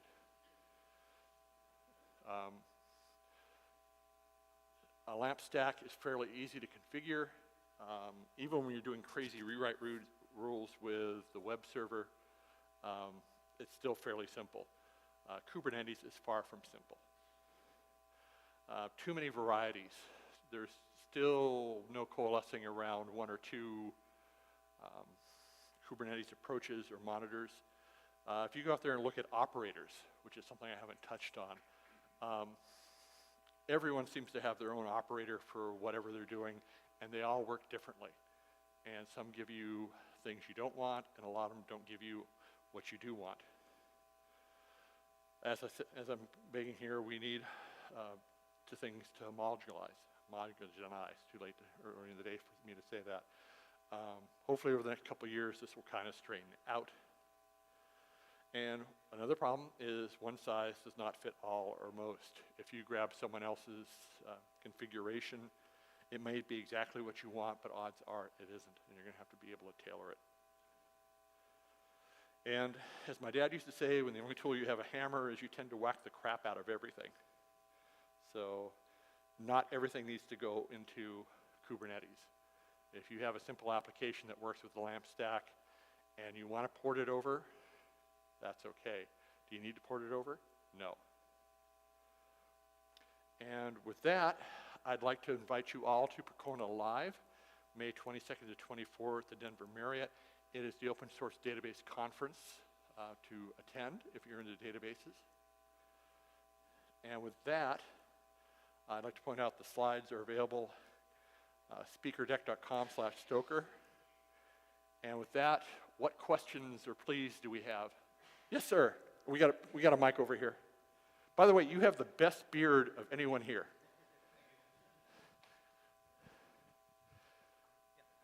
So I've heard that there might be, are there still concerns like of long-running processes on those Kubernetes nodes that it will time you out? If, for example, you have a SQL query that's going to take a long time, are there timeouts concerns that we should be worried about? There are timeout concerns, just not in Kubernetes, but there are timeout concerns with any database. The other concern I have is everyone's using the root account for everything. That scares the gee willikers out of me. It's one of those things where it's a bad practice, but it's the way way things are doing stuff. Now, if you go to the cloud conferences, there are thousands of vendors out there who promise to have good security measures for Kubernetes. I haven't got further enough into the pile to be able to tell if they're BSing me or not. Yes, sir. Yeah, the question I have is there an easy way to set up additional accounts with grants and roles using Docker and the rest, or is that frowned upon? It's not frowned upon. What's interesting is you have ways with the various operators and some of the Docker containers to basically say, okay, bring up MySQL, wait 20 seconds for everything that's spinning, run this backup to restore all your data and pull in the grants and all that. That's why people are using persistent store. You have that all predefined. Yeah, By the way, Josh, if you have anything to kick in. I would say also, Kubernetes is a very robust RBAC system, which ties in with seccomp and Linux. But the downside of it being extremely robust is it's also extremely complex. And by the way, when you're setting up stuff, it's not exactly quick. So you spin up something and you're waiting for the little thing to turn from yellow to green. It might take a lot longer than you think it's humanly possible. And just as you go off for coffee, it turns to green. So. More questions? Somebody else. Oh, one right behind you. In teaching yourself Kubernetes, what resources did you use in terms of books or YouTube videos you might recommend? I mean, I see a lot out there, and I'm not sure where to start, but from the neophyte's point of view. I haven't found a good book yet. What I did do is a lot of web searching, running MySQL on Kubernetes, and there's a couple hundred answers, and I started plotting through some of those. There's a lot of chaff to the wheat, so you'll have to fight through it. And then once I did, I said, okay, how do I get LAMP stack technology running on Kubernetes? And roughly the same amount of number, and some are helpful, some of them are not. And unfortunately with the web, as the technology is perceived, something that's 3 or 4 years old is outdated and doesn't work anymore. So. Just wanted to point out that if you're interested in learning a lot of stuff like this, Jay LaCroix has a YouTube site called Learn Linux TV. And if he hasn't covered it already, he probably will. And he's got a great amount of stuff on there, and he's very well spoken. Can you move the mic just a little bit closer and repeat that website? It's on YouTube. It's called Learn Linux TV. And the guy that runs it is Jay LaCroix. Okay. Learn Linux DB, Jamie LaCroix. Okay. Okay. Cool. Okay, more questions? Well, if there's no more questions or you're too shy, I'll be over in the Percona booth, which is number 220. And if this is your first SCaLE, you've come to an amazing event. Hopefully we'll see you next year. And remember, you too should be up here on the stage teaching others. So thank you for coming out.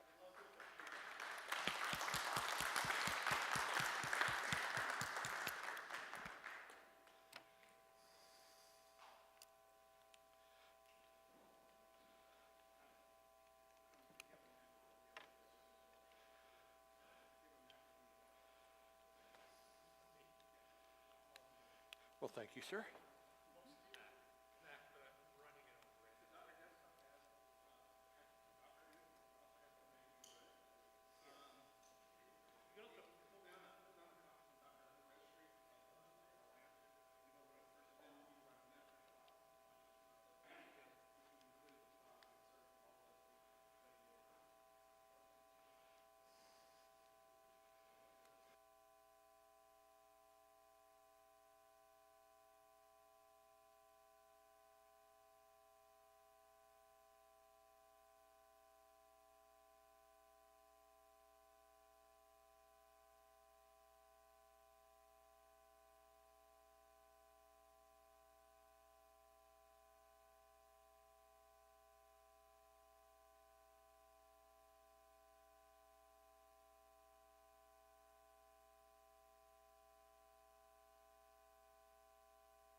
Not yet. Oh, there you go.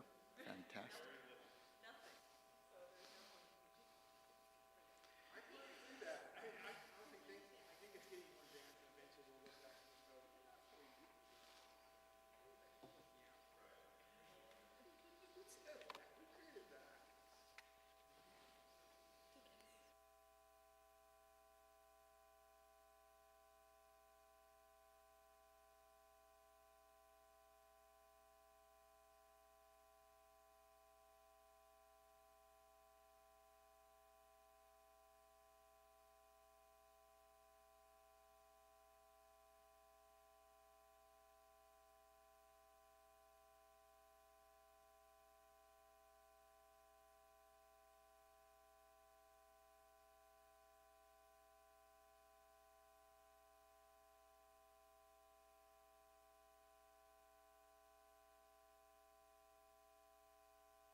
All right. Hello.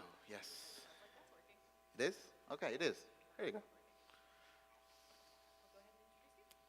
Yes. And welcome everyone. Oh, I started a little early. Hello and welcome everyone to Kubernetes Community Day LA Day 2. That was words and letters. So I hope you're excited for this next talk, where Mofi Raman is going to be presenting running batch workloads on Kubernetes at scale. He will be taking questions toward the end of the presentation if there's time, and if so, then I will be running the mic around, so when it comes time for questions, just raise your hand and I will come by with the mic. And take it away, Mofi. Hello, everyone. My name is Mofi, and today, thank you for having me to give a talk about running batch workload on Kubernetes at scale, at scale. I should have added that. That would be funny. Is this working? Probably. Oh, here you go. My name is Mofi. I work at Google as a developer relations engineer. I actually work at Kasdan's team. So, and you can find me on the internet at MofiCodes. So if you think I'm saying things that are wrong, please yell at me. I enjoy those things so that I can get better. And next time I say the right things. So let's jump right in. Batch workloads, what are they? Why do we need them? Why are they here? The first thing, easiest way to think about batch workload is that anything that you run and then the thing finishes can be considered batch. That's a very broad definition. A lot of people might disagree, shake your heads.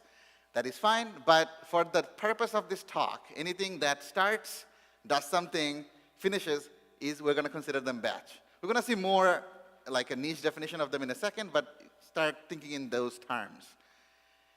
So one of the things you're going to hear quite a lot is what is the difference between batch versus real-time streaming? When should I do one or the other? And the easiest way to think about it, real-time streaming is you have your data pipeline and you are doing something where you're processing the data as the data gets produced. Most of those use cases actually used to be batch processing, but as our computing power got increased, we can now do them real-time. So one of the predictions I can make is that in the future, when we have a lot of computational power, we can actually do a lot of the batch things we do today as real-time things. But because real-time things requires a lot more resource to be able to do things real-time. But some of these use cases, we actually do them in batch, not because we can't do them real-time, but because we need to do them in batch because the data set is just too big. So who needs batch? The first group is data-intensive task. You are trying to create some sort of ML model. Most of us know things about ChatGPT. That's a large language model that has billions of parameters that needs to get trained. ETL pipeline, the people are still doing that, I guess. You can take some data, do some transformation, load that data. These are data-intensive tasks. You want to do them with large machines together so that you can do them quicker or cheaper.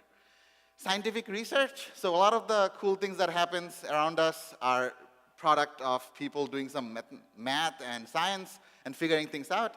They need to do a lot of experiments, things like gene sequencing, figuring out what diseases, how diseases happen, DNA sequencing, figuring out how disease propagate or create new medicine, fluid simulation to make better vehicles for planes, cars, trucks. You can create like mathematical models of how fluid moves through space and then create the physical object to make it better. Or anything that you can parallelize. Again, things like data processing, you can process the same data as a single object or break the data into like 10 parts and process all of them separately, and you can do the things 10 times faster, roughly. So different types of batch workload that exist. Obviously, you have your classic ETL pipeline. It could be anything like analytical data from your transactions from your company. You take those data, do some transformation, clean the data up a little bit, then finally load that in some future in some space so that you can do some more things with it. Could be machine learning model training. Again, things like large language model, image processing, all of those things are machine learning models that we train with a lot of data. HPC workload. HPC stands for high performance computing. These are the things a lot of scientific computation are part of HPC. You also have things like data analytics, data science, all this other fun stuff.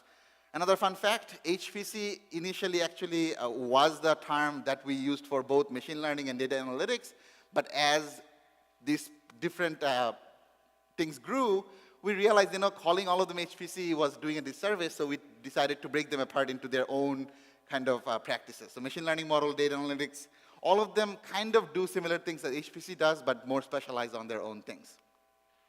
So why do we use batch then? Number one, cost. So oftentimes trying to do things real time is more expensive, so we do them in batch. We run these on machines that are not being used too much right now, so we can do them together in non-busy times. Sometimes we use batch for speed. If you're doing one thing one at a time versus one thing 10 at a time, you can do them faster, even though it costs more money. For HPC workload, we want to figure out, again, how do you make the next vaccine, or how do you make the next medicine? We want to make that calculation. We can throw as much resource at it. Like we can throw very high performance computers at it to calculate that results faster. We do this for reliability. So if a scientist came up to you and told you, I think this medicine is going to cure that disease, and you're like, how do you know? But like, I ran it 10 times, and one time it said it's going to work. Are you going to take that medicine? Raise your hand. Who's going to do it? No one, right? We need to be able to run our mathematical simulations, our tests reliably over and over again. So we do them in batch so that we can create almost like an isolation on the work we do, and we can do that work over and over again. And finally, the over and over again part is repeatability. In the scientific community, there is a big crisis of repeatability of the work we do.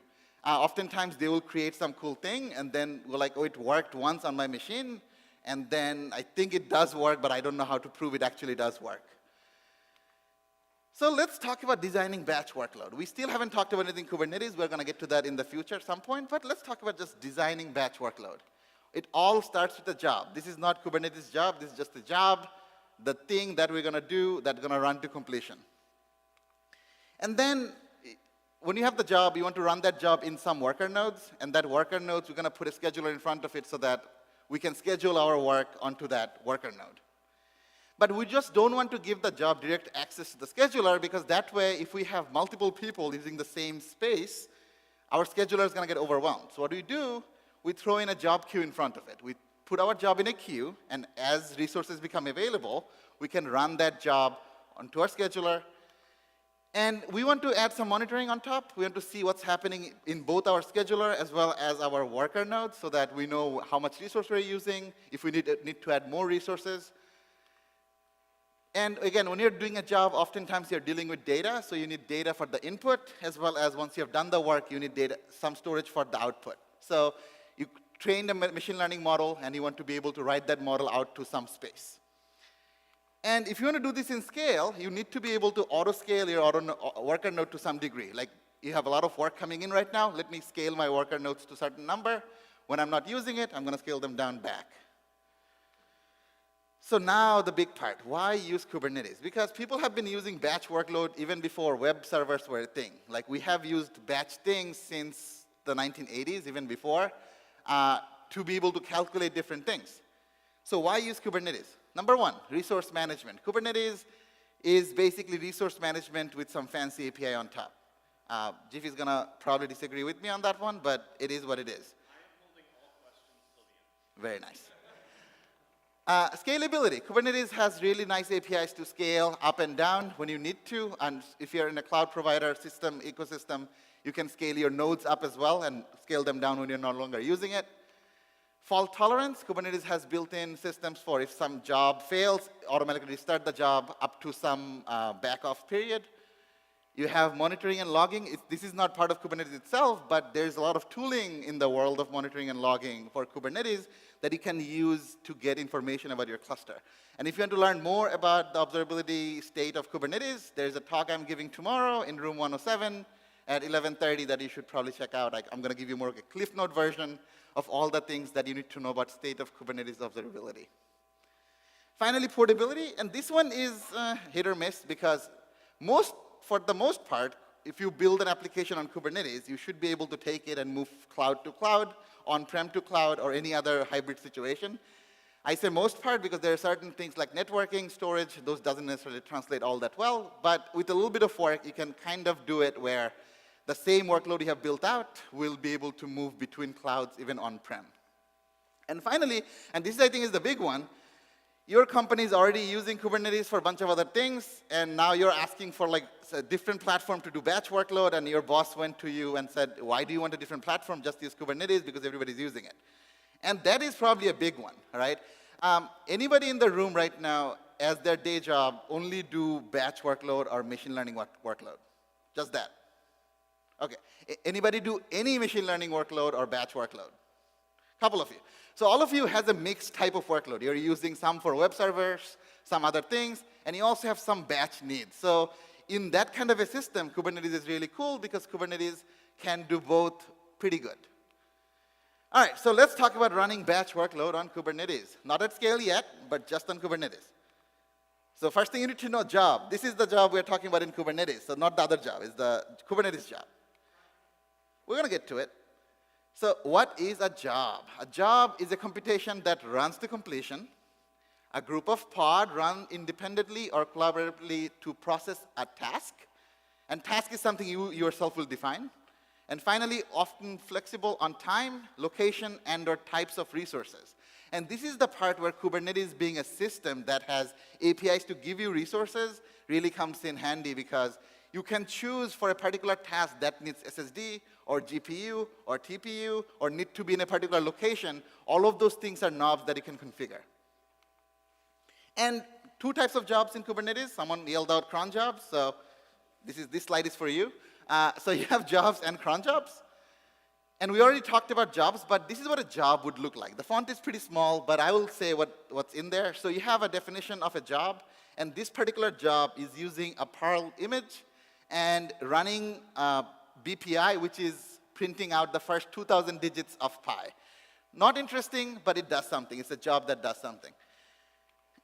And cron job is extremely similar to a job, except for one field. I don't know if I can show you, but this right here, this schedule. If you ever seen a cron schedule on Linux, it's the same exact thing. You have these 5 values that you set, and this is what they mean. The first one is saying what minute it should run. Second one is talking about what hour, day of month, and day of the week. I don't know why the day of the week is the last field, but it is. I think what happened initially, they had 4, then they're like, you know what, we need 1 more. So they added 1 more in the very end. But the idea is you can set all those values, and the cron scheduler will start your job at every interval of this particular semantic. If you have all of them asterisks, it's going to run in every minute of every hour of every day of every month of every week. Day, okay. There are some other things you need to know about running job on Kubernetes. There is a field in there called spec completions. If you set it greater than 0, Kubernetes will spin up your job that many times to completion. If you set up also parallelism to a number greater than 0, Kubernetes will spin up that many pods at a time until the number of completion is met. The next one is you could set just parallelism and no completion. So Kubernetes will spin up that many pods of job at the same time. And you might want to get the work that needs to do from some sort of work queue, maybe message queue or PubSub or anything that is giving it tasks. And those pods will spin up, keep processing those tasks from the queue. And when the queue is empty, all the jobs will exit and your job will be complete. So now all of you know the basic building blocks of Kubernetes batch. So you can just all go off and build amazing batch platforms. Thank you. Oh. Well, this might be you and it was me. I have no idea what I'm doing. This is just like two things. I have no idea how to actually build a batch platform. Few of the things that are, I think, well, a lot of people think are missing from the batch platform, batch API that exists on Kubernetes right now, is that there is no way to set quota and budgeting to control who can use what and up to what limit. You could set resource quotas on the individual pods, but if you are sharing the same cluster for multiple people doing their batch workload, there is no way to fair share that resources, right? If you have multiple tenants, which we want to be able to do, we don't want every application to take up the whole cluster. With current batch V1 features, we can't necessarily do that between multiple tenants. Flexible placement of jobs across different resource types based on availability. So not all jobs require SSD storage. Not all jobs require something like a GPU or a TPU. So right now with the batch V1 job API, we don't really have a way to say, okay, this job requires GPU, so I would like to be able to schedule this pod onto a node that has GPU attached. You could do that with node selector, but there is no way to flexibly place. And there is also no clear way to say, this job does not require an SSD. Do not schedule it in any node that has SSD. So like being able to hold on to things that other jobs might require. That doesn't exist in batch V1 right now. Also, support for auto-scaled environments. So if you're in a cloud that can scale your environment as needed, our batch V1 API does not understand that environment all that well. So this is why we in the work group batch started working on a project called Kube. And Kube is a Kubernetes native job queuing API. This is not a third-party project. This is not a company that we're asking for money or funding. This is part of Kubernetes 6. This is started by the work group batch. But this is a queuing mechanism that runs on top of Kubernetes and uses the native job API. So you don't have to learn a whole different system, but this adds some knobs for you to control the things I said was missing from the batch V1 at this point. So what the idea is, the queue adds a new API and some controllers on top of your Kubernetes infrastructure already, and this can use, so the job API has a flag called suspend, which starts a pod, then suspends it, that just turns it off, but it still knows that this pod will have to run at some point. And the queue can turn that suspend from off to on to start the pod. This is all queue is doing, but it has some additional smarts to know how to schedule and make sure the pod goes to the right place. So it has quotas and policies for fair sharing among tenants and resource fungibility. If a resource flavor is fully utilized, queue has the understanding of admitting the job onto a different flavor that will be able to satisfy the needs. For example, let's say you are trying to run a workload that requires 10 gigs of CPU, or 10 CPU and 10 gigs of RAM. And your cluster right now doesn't have that flavor available. Queue will be able to use a different queue. Well, queue with a K will be able to use a different queue with a Q to schedule your workload so that even if it doesn't match fully what it actually asked for. So one of the things we have is resource flavor. Resource flavor, you can define things like what kind of CPU, what kind of GPU. If you're trying to use spot VMs are VMs that are much cheaper but doesn't have the guarantee of certain amount of 9 SLA. So you can say, I'm going to get this VM for 10% the original price, but my cloud provider can take that away anytime there is more demand on other things. This way you can get resources for a lot cheaper, but because it's not a continuous service like a web server, you don't care if the node goes down for like 2 minutes during the day. So there are a couple of new concepts that queue adds to your Kubernetes cluster. Number one is called cluster queue. So in a cluster queue, we'll define things like how much CPU you're giving as a limit, how much memory, what kind of GPU, storage of what kind. You can define all of those things. And then you have another thing called queuing strategy. Right now, there is only 2 implemented. These are called best effort and strict. So best effort does a first in, first out mechanism where, let's say you have a workload that is really big, asking for hundreds of CPU, which is not currently available on your cluster. As your cluster is figuring out how to get the added resources, maybe you have another workload that is only asking for 5 CPU and 5 gigs of RAM. That can kind of bypass. Imagine you are in a grocery store waiting, and you asked store clerk to get you some item that is not right now available to you, and there is someone behind you just holding a loaf of bread want to buy. So would you want that person to wait until that item that you're looking for gets to you, or you want to let them pass and they can go through and do their thing? That's what best effort does. Strict is in the other one where you say, you know what? No, I'm going to get my item before anybody else can pass me. So strict would be the process where the work that came in first will be done first. You can do both of those things right now in job queuing. We are also looking at adding some other additional ways of queuing, but these are the most asked for so far, so that's the one we have implemented right now. Next concept that queue adds is called local queue. So this is a namespace-bound queue onto your cluster. So what this does for each namespace, so you can think of a multi-tenant system where you have multiple people using the same cluster and each of them isolated on different namespaces. And each of those workload will be then targeting a specific local queue, which then in turn targets a specific cluster queue. So within the same cluster, you can think of having multiple cluster queue that is scheduling the workload. And each local queue then will compete for the same resources, and the queue will understand how to schedule them fairly and giving each of them resources.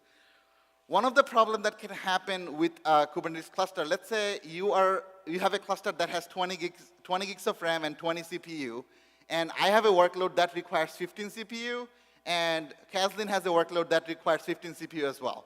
And we both run the workload at the same time, right? So what Kubernetes will try to do is like start any pod that is possible to start. But if our job doesn't get to start all the pods, Kubernetes will just halt and say, okay, I can't start all the pods, so I'm not going to start any of the workload.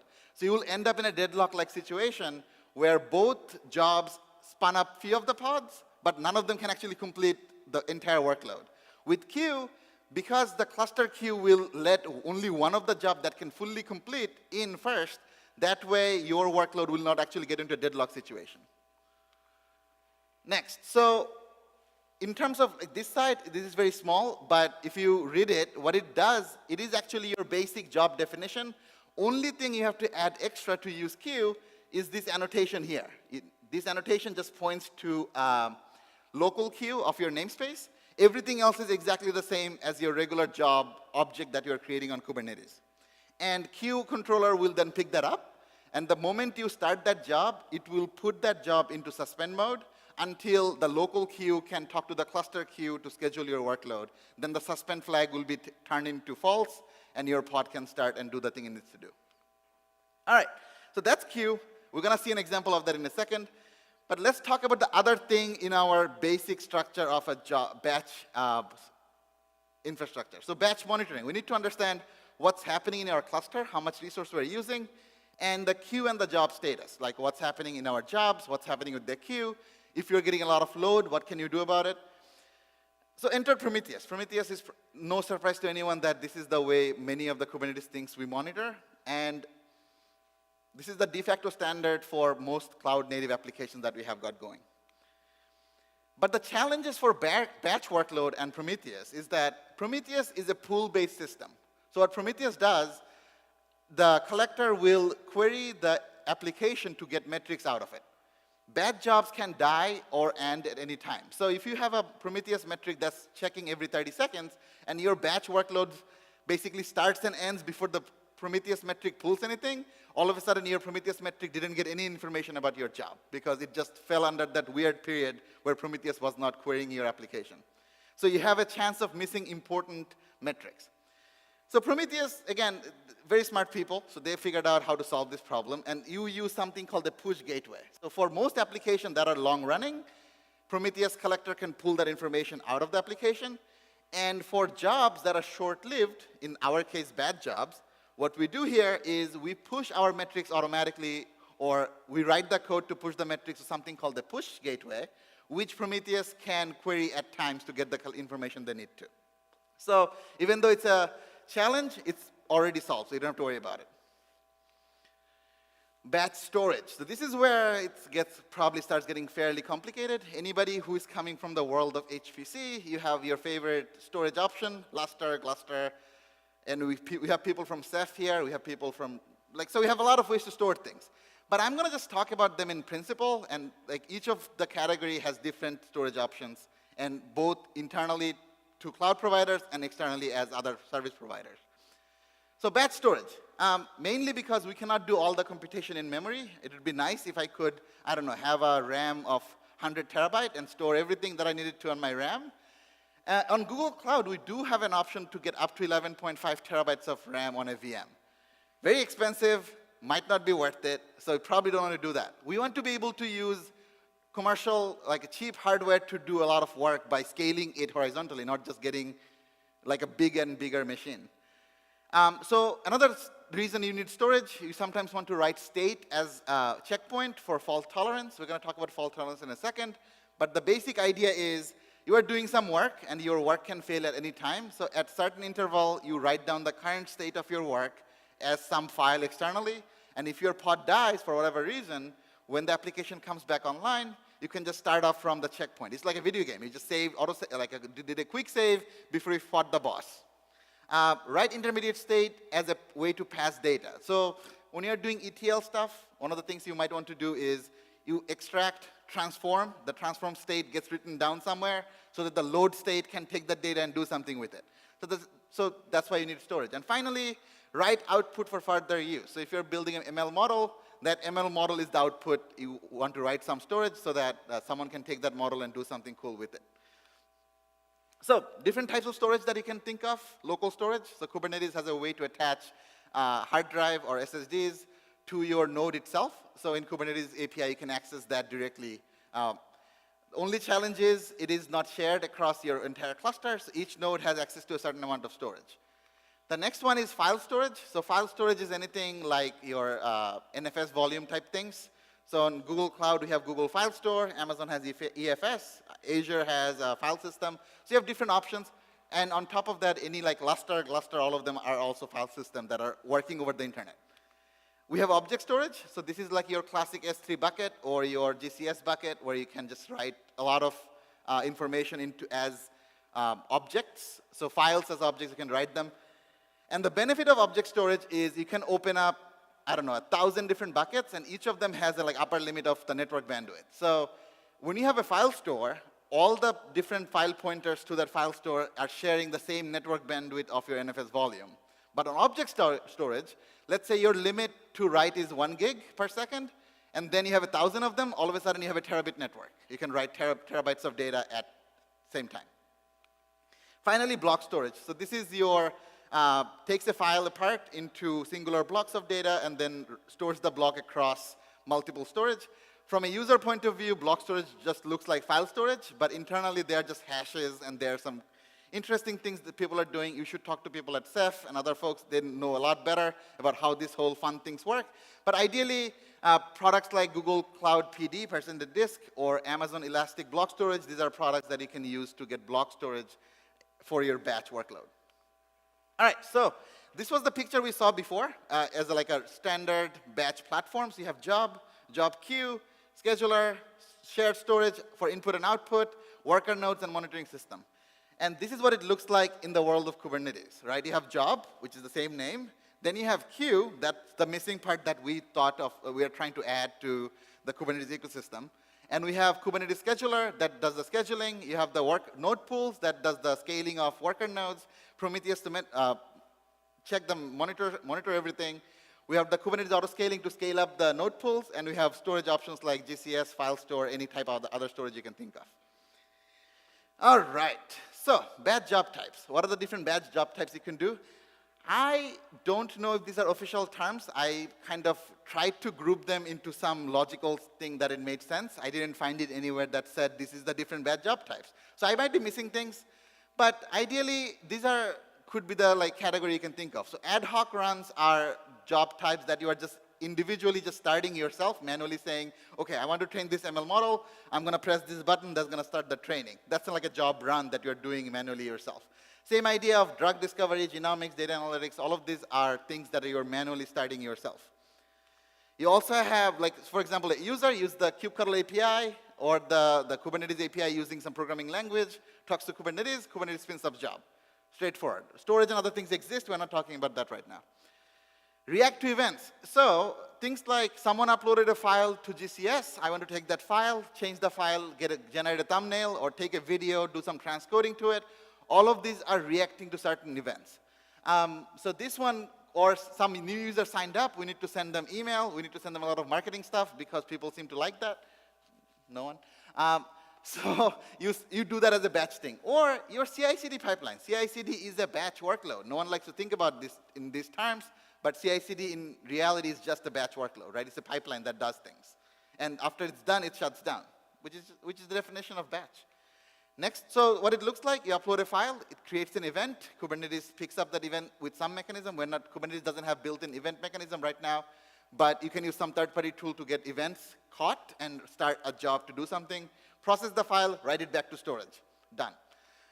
Next one is run on schedule, your classic cron job, report generation, analyze periodic data every quarter, take all the business data, generate a nice report for your manager or something. So Kubernetes cron job does the thing, things happen. Pretty cool. Fan out, fan in, it is where you can take a workload and split it up to like bunch of different workers, do the thing, and then finally join the work into some single output. So kind of looks like this. Kubernetes spins up a job, that job spins up a bunch of other jobs, and those jobs combine their result into a final job, and you have some sort of output. Message passing distributed work. So this is where my HPC folks will cheer and rejoice because this is the bread and butter of a lot of HPC workload. You have MPI, message passing interface, where you can consider multiple distributed nodes as if they were a single node because they're talking to each other over network all the time. So if you have a workload that depends on previous steps or all other steps at the same time, you need to basically do MPI type things. For example, if you're doing a structural simulation where you want to figure out if this building is going to fall over if something heavy hits on this corner. Or weather modeling, you want to figure out the entire space, what's going to happen to the weather simulation and things like that. You need all the moving pieces communicating with each other to get the full picture. So this is what it kind of looks like. Kubernetes spins a bunch of jobs, and it spins a bunch of other jobs, and each of those jobs are talking to each other, just sending network information, either TCP, UDP, what have you, but they are just communicating to each other, and combined, they produce an output that is the final result that you're looking for. All right, so let's design a batch workload together. So we're going to do the classic sorting a file of trillion numbers, right? Anyone have a guess how big of a file of a trillion number would be? No guess? All right. If you, first of all, why do we need batch for this? The reason we need batch for this, sorting is a simple problem. We all understand sorting to some degree. If you have a number from 1 to 10 in random order, you put them in the right order, right? We got that part. Great. A trillion number, if you did hexadecimal encoding, like the 0 to F kind of encoding, each number is about 16 bytes. So a trillion of those numbers would be something of the north of 15 terabyte, right? I don't know about you, but my Mac only has 16 gigs of RAM. So I won't be able to, unfortunately, load 15 terabyte of data to be able to sort that. So that doesn't work. If you have a machine that can do it, talk to me. I can, maybe Justin does. His home lab, he probably has 15 terabytes of RAM. But I don't. So I have to use multiple machines to be able to handle that big of a data. That's why we need to use batch. So possible solution. Number one is I can pretty much push all the data into some database and then do a query, select star from database, order by ascending. And my database will give all the data back. That'll work, technically. The other one I could try doing is push the data through some message queue and create like subscription on the other end on buckets. So message queue gets number 0, it goes to a subscription that is looking for that number, and I can divide the number up in buckets, sort individual buckets, and then I have the whole number set sorted, right? That'll work, that's fine. Use some sort of external sort, so you can have multiple sorted files, and then do some external sort together to join the files into a single file. And the last one, and that is probably the most complex and the best solution, would be doing some sort of map reduce work. So MapReduce as an idea is not new. It's about 20 years old at this point. Google published a paper in 2006. That white paper talked about the initial idea. And through research and through trying to figure out this problem, I kind of stumbled upon the same solution again as I'm like trying to figure this out. So database solution, the problem.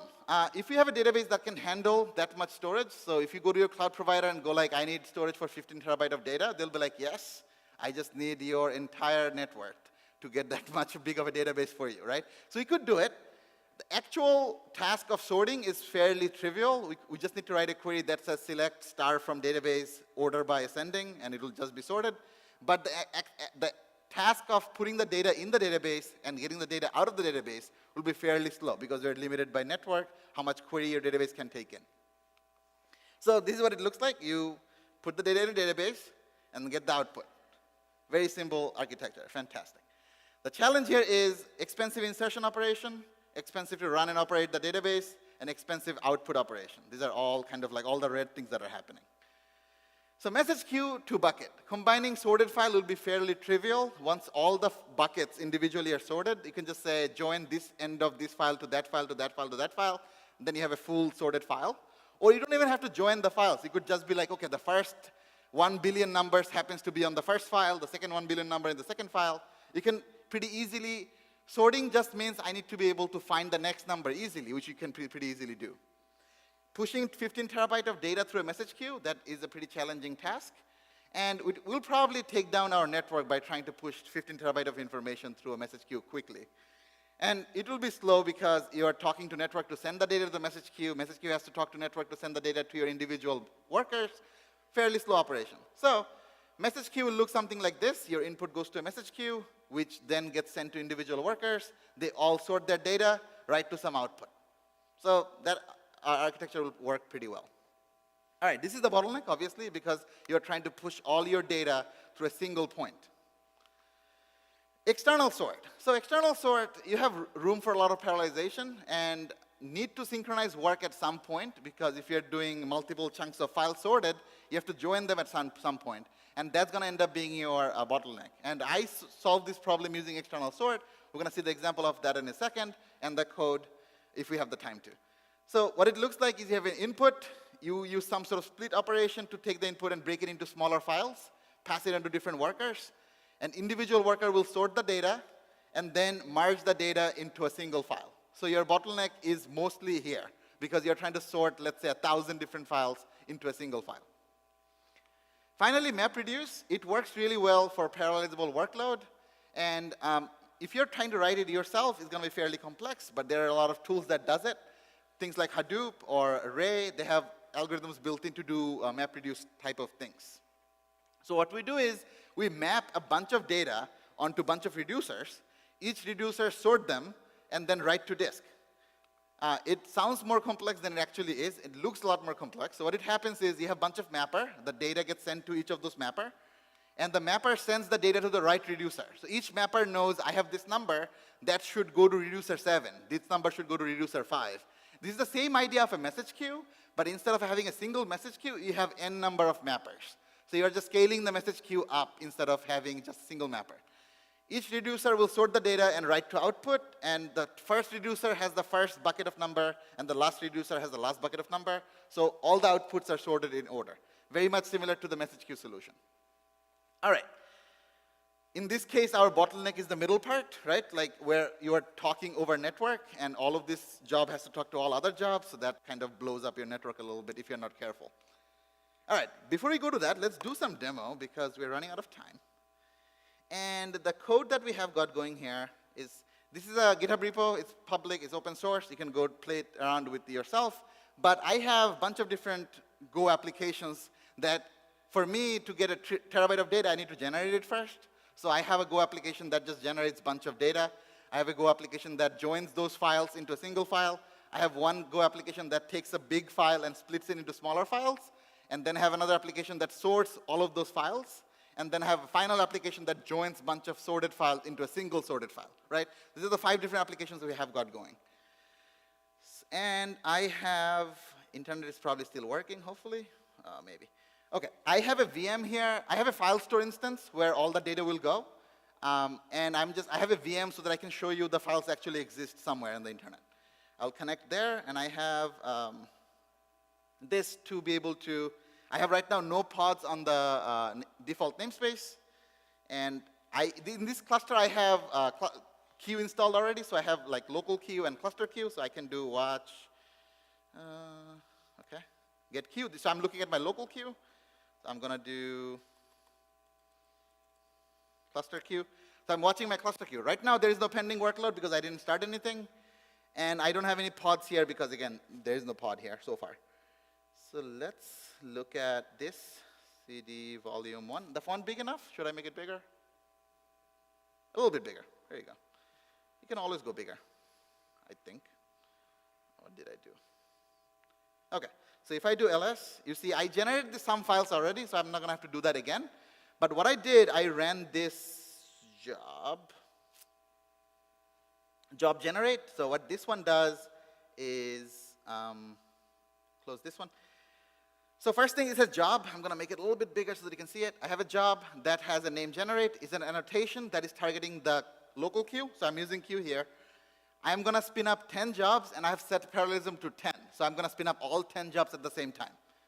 I have some security stuff that you don't have to worry about, but I have a volume that is a PVC that I'm mounting so that I can write my data to that space. I have a container image. It's a public image. You can get it too. Again, the code is public. I'm going to share the link in a second. And I pass an argument that says generate 10 million number, but each of my job is going to generate 10 million number.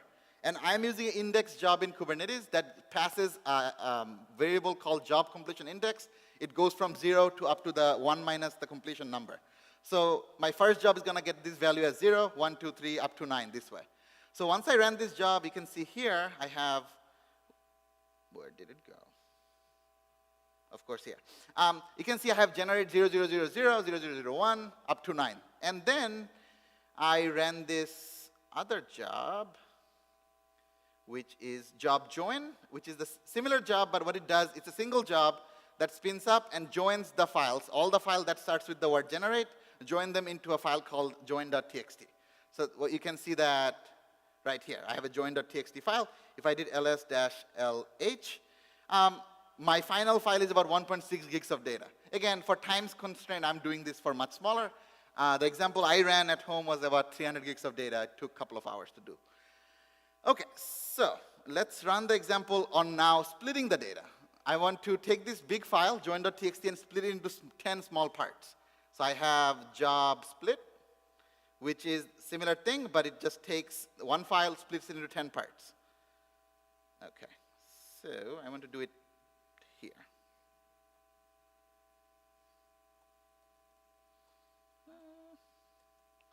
Documents. OK, Kube, CTL, apply -f, job split.yaml.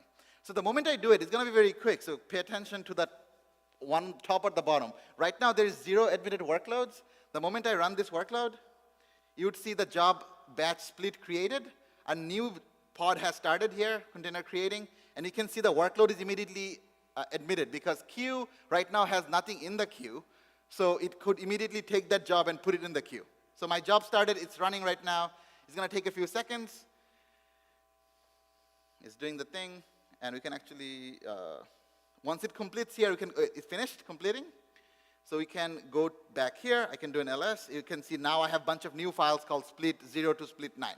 It's the same file that we created before we generate, but I just wanted to show you if you started with a big file, I want to split them into smaller parts. The next part I want to do is I want to sort these individual files using the job sort. And close this one, close this one. And this, what it does is takes all the file that has the name data split, that's in the folder, and sort that data and write out to data/sort with the underscore value. So let's run that one. Where'd my mouse go? There you go. Kube, CTL, apply, -f, job sort, yum. So this will spin up 10 new pods at the same time because I'm doing them parallelly. I have 10 individual files that are not sorted. I'm going to run them. And you can see I have another admitted workload immediately. So basically, my queue was empty, so I could immediately admit the job. A job with n number of pods all counts as one workload because they're part of the same job. So they are now running. So each individual application is now sorting that about 160 megabytes of data. And some of them completed, all of them completed. So I could go back to my application here and do an ls. You will see that I have a bunch of this sort file thing here. The final step here is I want to then join all my sorted files into a single file. So I have a final job that says job merge. So what I want to do here, this one what we'll do is look for a pattern called sort. So any file that starts with the word sort, take them, join them, do like a external sort. I'm going to show you the code. It's kind of interesting. So let's run that one. K apply -f job merge. K is just short for kubectl. So I run this, a new pod starts called external sort. And right after it starts, it actually goes to terminating because queue puts it on suspend. And then when the queue becomes available, it finally actually is running. This pod takes about a minute to run because it's sorting, joining 10 files at a time. So the way this works, I'm going to show you the code real quick.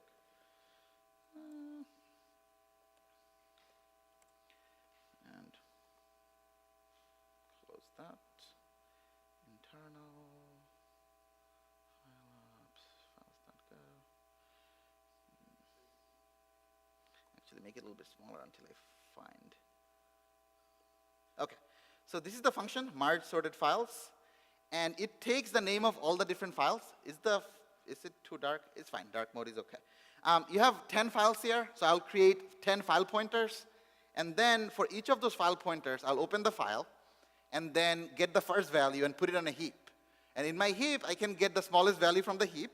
Every time I pull out the smallest value, if that file still has any data left, I will pull the next value and put it back into the heap. So it's doing like an external merge sort where I never have to load the entire file into memory. So this algorithm will work the same if whether or not I had 2 gigs of data or 20 gigs of data or 200 gigs of data because it's never loading more than n number of file number of value at the same time into memory. So it's just always having 10 value in the memory at any given time. So while I show you that, oh yeah, this just finished completing. While I was talking about it, so let's see if the file actually is sorted. So if I go back here, I can do ls-lh. You will see that I have 2 files. One of them is called join.txt. One of them is called merge.txt. Merge should be sorted. So let's make sure it is sorted. So I can do, oh, that's not doing it. So hold on. Let me grab the command. I forget it.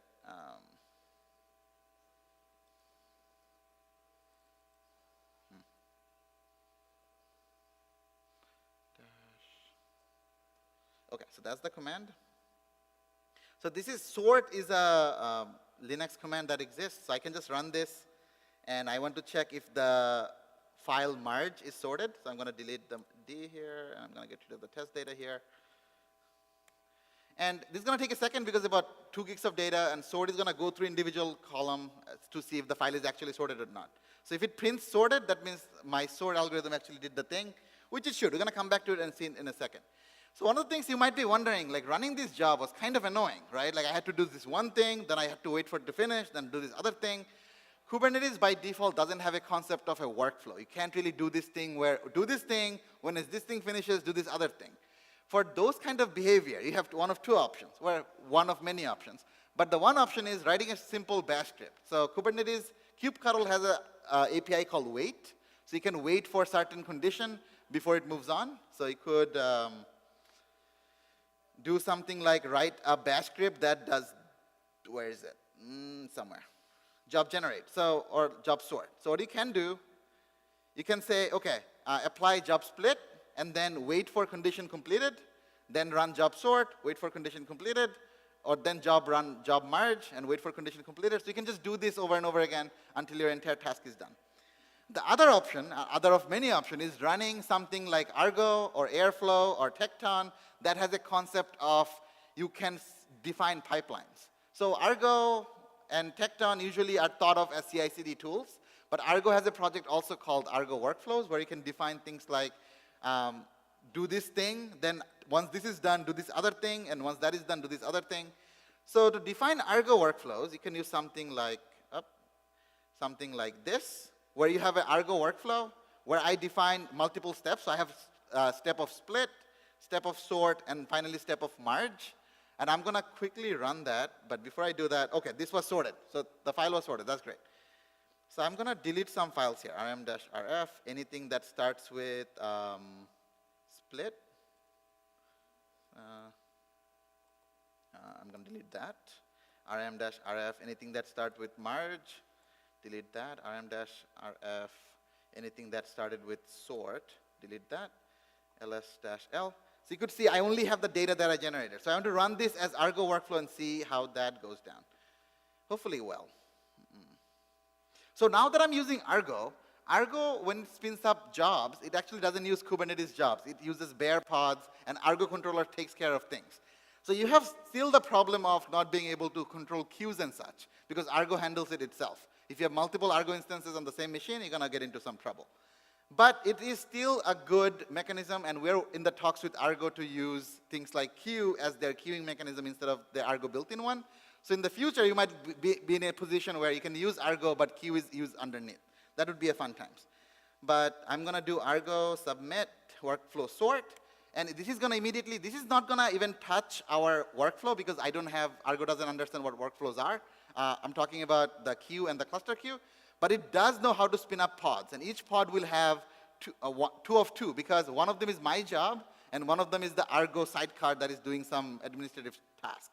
So I did the split task. In the meantime, I can actually show you the Argo dashboard. And where is the Argo dashboard? Here. So if I refresh this page, you'll see I have this trillion sort job that started, did the split step, now generating some numbers from 0 to 9. And the next step would be starting 10 pods. So the same image I showed you that I was doing from job to job, in Argo you can see like a nice little dashboard that is doing the same exact thing. So it's running 10 different sort operation. After they're all done, I'm going to do a merge that is going to join all the 10 files back into a single file again. Same object, same exact thing, but instead of doing multiple run jobs, wait for it to finish, run job, wait for it to finish, I can just let Argo handle a workflow that can handle the entire thing as a single task. So all of my sort is going on. I'm going to let this finish. I have about 10 minutes, so I'm going to move on to the last bit of the talk, and we can take a couple of questions while this finishes. I'm going to show you that finish in a second. So we did all that. Running batch workload on Kubernetes at scale. We just did it at scale, so this is done, technically. But let's talk about more things. Design. So number one things about running batch workload on Kubernetes at scale is if you can manage to design the workload as a loosely coupled workload, that works best. Anything that requires a lot of network communication between each other, you will never reach the performance of something like HPC on a bare metal with InfiniBand that is talking over terabyte of network. No matter how good your network gets, it will always be slower than physical hardware talking directly over like a wire, right? That next point is network is not unlimited. So there is a lot of workload right now uses MPI that doesn't need to. Just because they can use MPI, they usually just use MPI. Parallelization is your friend. So if you can create parallelized workload that doesn't depend on each other, which is oftentimes possible. Some use cases not possible, but most 90% plus use cases, it is possible. If you can do it, Kubernetes is great because you can get parallelized and scale up your cluster to absurd amounts. And limited communication between workers scales best. So if you don't have to talk to each other, you can just do their work. That's fantastic. Optimize. So this is one of the things we usually talk about. You know what? Don't worry too much about like byte level optimization. Don't worry about shaving milliseconds off your work. Batch is one of the only places I will say do that.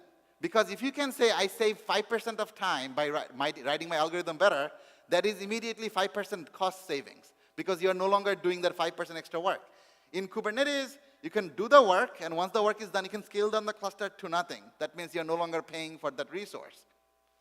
And finally, try to run jobs in co-location. If you have a choice to run the workload in the same data center, that is better because even if you had to talk over network, now you are just talking on the same data center instead of going across.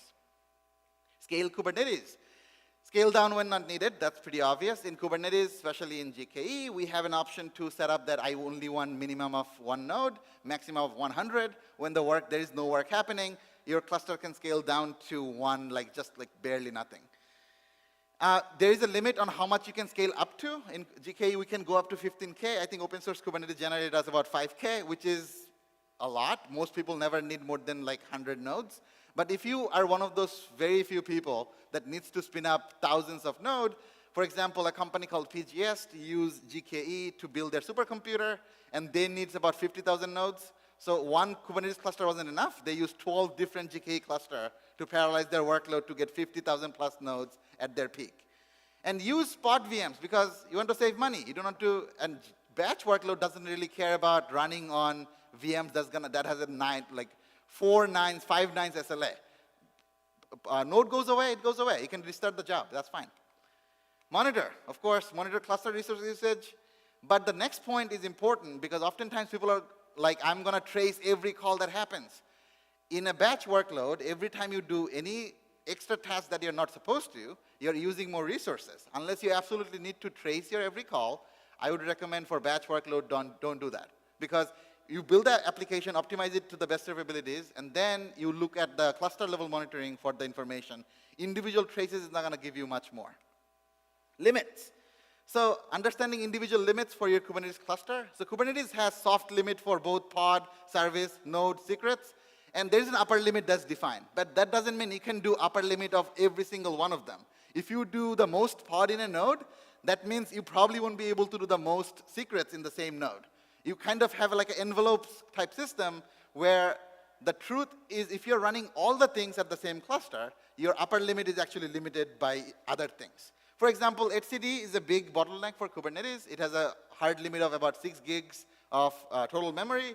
And then for individual type of objects, like if you have thousands of pods, I think HCD has an 800 megabyte limit on individual object type. So if you have 10,000 pods, each with a lot of metadata, you might overrun your HCD limit on how many new pods you can create.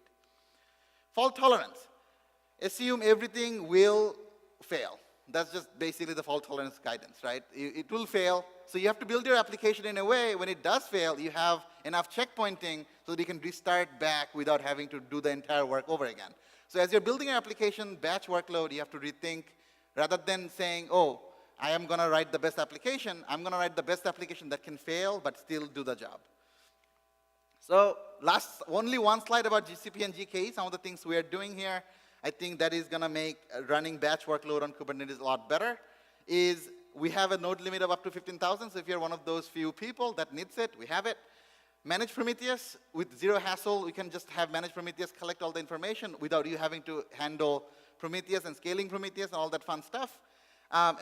Manage Prometheus in Google Cloud uses the Monarch database. That's the same database we use for monitoring things like Gmail, YouTube, Google Maps, which are fairly big systems. Compact placement, so what this one talks about is in the same region, you can ask your nodes to be scheduled on the same zone if possible. And if the zone goes down, your cluster will be rescheduled within the same region on a different zone. So usually when you do the same region, your nodes get scheduled like a round robin, so 1, 2, 3, 1, 2, 3. With compact placement, you are asking Kubernetes GKE to put your nodes close to each other. That way you can get the co-location benefit and the regional benefit at the same time. Time sharing GPU. GPUs are expensive, but if you're doing workload that requires GPU, you can time share them and save a lot of money. Image streaming. So if you're doing batch workload, sometimes the images are really big. I have seen up to 22 gigabytes of image sizes. So with image streaming, you can start an application without having to have the entire image downloaded. So Docker images are usually layered. So smart people at the team somehow figured out how we can start this container image without having to download the full image. You can just start as it comes. Finally, cost allocation. If you are running a GKE cluster with multiple tenants, you could have cost allocation that kind of you can do chargeback and figure out which team used how much resources. If you're having a shared instance, you can do some cool things. With that, thank you so much. I'm Mofi Course of the Internet. You can ask me questions, and you can ask me questions for 3 minutes. Oh, yeah, that also finished, so while we're talking about it. Any questions? Minutes for questions, so I've got the mic and I'll bring it around. I saw him first and then I'll come back to you. And yeah, if we can't finish it within the time, we don't have any talk right after this. I'm going to be outside or hanging out here. We can talk more about your batch workload if you have any. I'm interested in learning more how people do their things. Question? Yeah, for the queues, is there a way to configure priority and preemption and that kind of thing between the queues? So it's being worked on. So right now the idea is just like the best effort, first in, first out queue mechanism. We're working on preemption right now. It's on the roadmap. Questions? I think someone was here. It's not central to the queuing, but when you mentioned the monitoring, you mentioned that Prometheus endpoint. I probably thought it wrong, but I always thought that that was limited in the amount of data you could send it to. It was like only for like edge cases, but I might be wrong. Can you repeat that question again? Sorry. You mentioned that since these jobs are ephemeral, you cannot scrape them. You cannot have guarantees for scraping them, so you were sending them to that endpoint of... Oh, you're talking about the push gateway. Yeah, the push gateway. Yeah. So, yeah, I mean, the idea is when you're running batch workload, you don't want to send all the metrics because, again, anything you do, that's an API call that slows the thing down.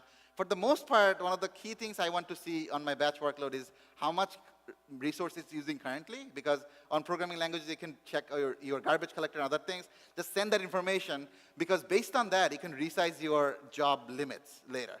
So other than that, knowing how long the job ran, it's not like a job's responsibility to send that information back out. So I wouldn't care too much about that part. Yeah. Any other question? Jiffy, you said you had questions at the end. Come on. I'm making sure everyone else is. We have 1 minute. We can do it. Let's go. Also, the next talk in here is until 4:30. Yeah, so we if have you wanna go some a little time. bit We can over, go a it's little okay. bit over, I think. Okay. Sorry. We know each other, but we don't know each other well. I don't know if you know, like, Bob's in my background was HPC workloads at the University of Michigan. So I have opinions. Yeah. Within Q, are you looking, or is there work being done on any additional schedulers? Or, no, I shouldn't say schedulers, queue types. So, like, yeah, first in, first out, and then you have best effort. But, like, it is. Those aren't necessarily what most people in scientific computing are expecting. Yeah, so you can handle that situation in two ways. One is, if the workload is that different that they shouldn't share the same queue, you can have multiple queues running on the same cluster. You can have a cluster queue that is only dealing with GPU stuff. You have a cluster queue that's only dealing with TPU stuff. On top of that, for the same type of workload, for the most part, the best effort and the strict covers 80% of the use cases. And the other algorithms that we need to handle, we're working on those. Yeah. Okay, so I'm thinking, like, imagine you have 100 academics. There is a queue, or like several queues that just several months worth of work. Are these schedulers or these queues looking at packing, like, as efficient as possible? Because I know, like, default Kubernetes scheduler, not really good at that. Yeah, so queue is not a replacement for a scheduler. It's a queue that utilizes the Kubernetes scheduler. Right. Plus, on top of that, you still have auto-scaling. So if you all of a sudden find out your queue pressure has gone to a certain amount, you could ask underlying infrastructure to scale up more. So that way, if you see that your queue size has grown to 100, we have knobs. It is not implemented yet, it's being implemented, but if your queue size crosses a threshold, we could tell the underlying infrastructure to spin up more resources. How much thought, or again, No, I haven't dug into queue or batch stuff for. Oh, if you want to learn more couple about years. queue, that's the link I didn't give. You continue asking the question. So, in terms of like data and like data partitioning and keeping like QA and QB separate, are you just using the namespaces, or are you using namespaces to partition people submitting different types of workloads? An example, could I, using Q, put like HIPAA workloads in a namespace and be like, these are safe, or? So Q doesn't really take care of your actual isolation on the namespace itself, because anybody on that namespace will be able to see any workload on that namespace, anybody who has permission to see things. What you can do with Q, the isolation is based on the same namespace, you can have 5 different local Q, each of them concerned about different types of resources. Okay. So Q, I don't think we undertake the responsibility of actually data isolation on the job level. Okay. I did something. Okay, there you go. I don't know what this is. Oh, I think it kicks over to that automatically. Okay, so cool. we can see who's coming in next. Awesome. Any other question? I'll be hanging out here for more questions. JJ has a question.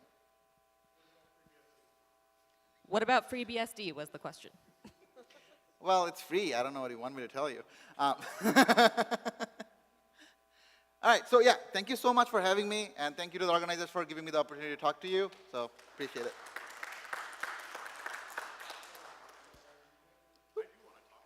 Yeah, we'll chat after everything is done, yeah. Yeah, I will.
Testing. Oh, I can hear me. Okay, that's good. Okay.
time for us to get started, so.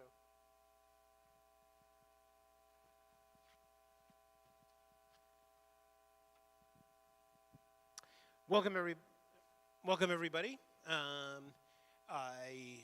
to the Cloud Native track, or welcome back to the Cloud Native track. We're going to talk.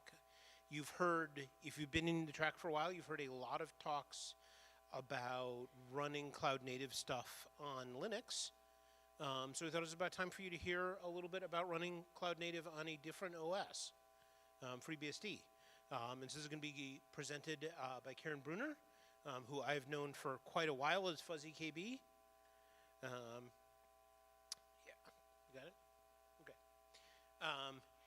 And she'll show us that, including some demos. Sure, thank you. So, welcome, Karen. Thank you, Josh. Okay. How many people here have touched FreeBSD, done anything with it? Oh, almost everybody. Oh, this is a lot more fun when nobody, no, not really. How many people, so I usually ask how many people run a Mac, have Mac OS 10. And then I tell people that you're running FreeBSD, sort of. So actually almost everyone in Silicon Valley has touched it in some respect or another. FreeBSD, for Mac OS 10, they took a lot of the FreeBSD userland and some of the kernel and built it into Darwin to OS 10. So I'm going to talk about cloud native FreeBSD. And again, most of you have touched FreeBSD, so I don't, maybe for the audience, I will still continue. FreeBSD is, of course, an open source Unix-like operating system. It dates back to a rewrite of original Berkeley source distribution, or Berkeley system distribution. They rewrote it to get rid of all the AT&T proprietary code because of licensing reasons, but that happened in 4.4 BSD Lite about 30 years ago. So FreeBSD is built on that. So are a lot of other BSDs like OpenBSD and NetBSD and forks of those.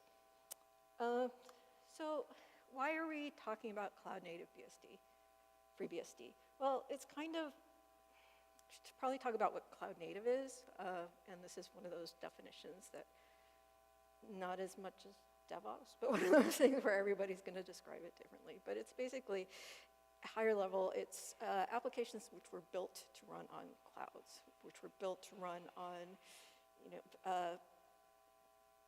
cattle instead of pets. You don't have these nice little servers that you know by name, and they all have their little quirks, and you can all say hi. Everything, you're agnostic, cloud agnostic. You can scale. You can do a lot of things you couldn't really do on hardware. So more specifically, we're going to talk about one of the most, or at least most popular patterns is to use something like containers. These little bits that you run on your servers, and you can run lots of them, and they all act like little servers. You need to orchestrate these, so you use something very often like Kubernetes. There are other iterations. There are proprietary, you have AWS ECS, their Elastic Container Service, which they use internally. OpenShift is Red Hat's branded, Kubernetes. You have Nomad from HashiCorp, which is similar. But anyways, there are a lot of, we're not going to be too specific about which orchestrator we're going to use. But, so that's what I kind of mean by cloud native FreeBSD. Instead of running on Linux nodes, we're not going to talk about Windows nodes either. Instead of running on Windows, instead of running on Linux, you're going to have, how would you accomplish that? Having these little mini servers that are easy to bring up and tear down, how would you do that on FreeBSD? So I'm going to do a brief comparison to Linux. We are at the, the Linux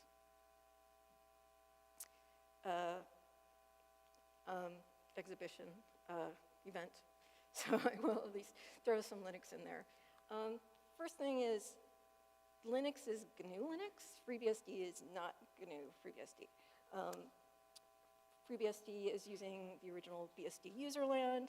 So PS options said all these things that you use on Linux, which act in a certain way, those are actually GNU userland options, and they're very different, especially if you have a Mac.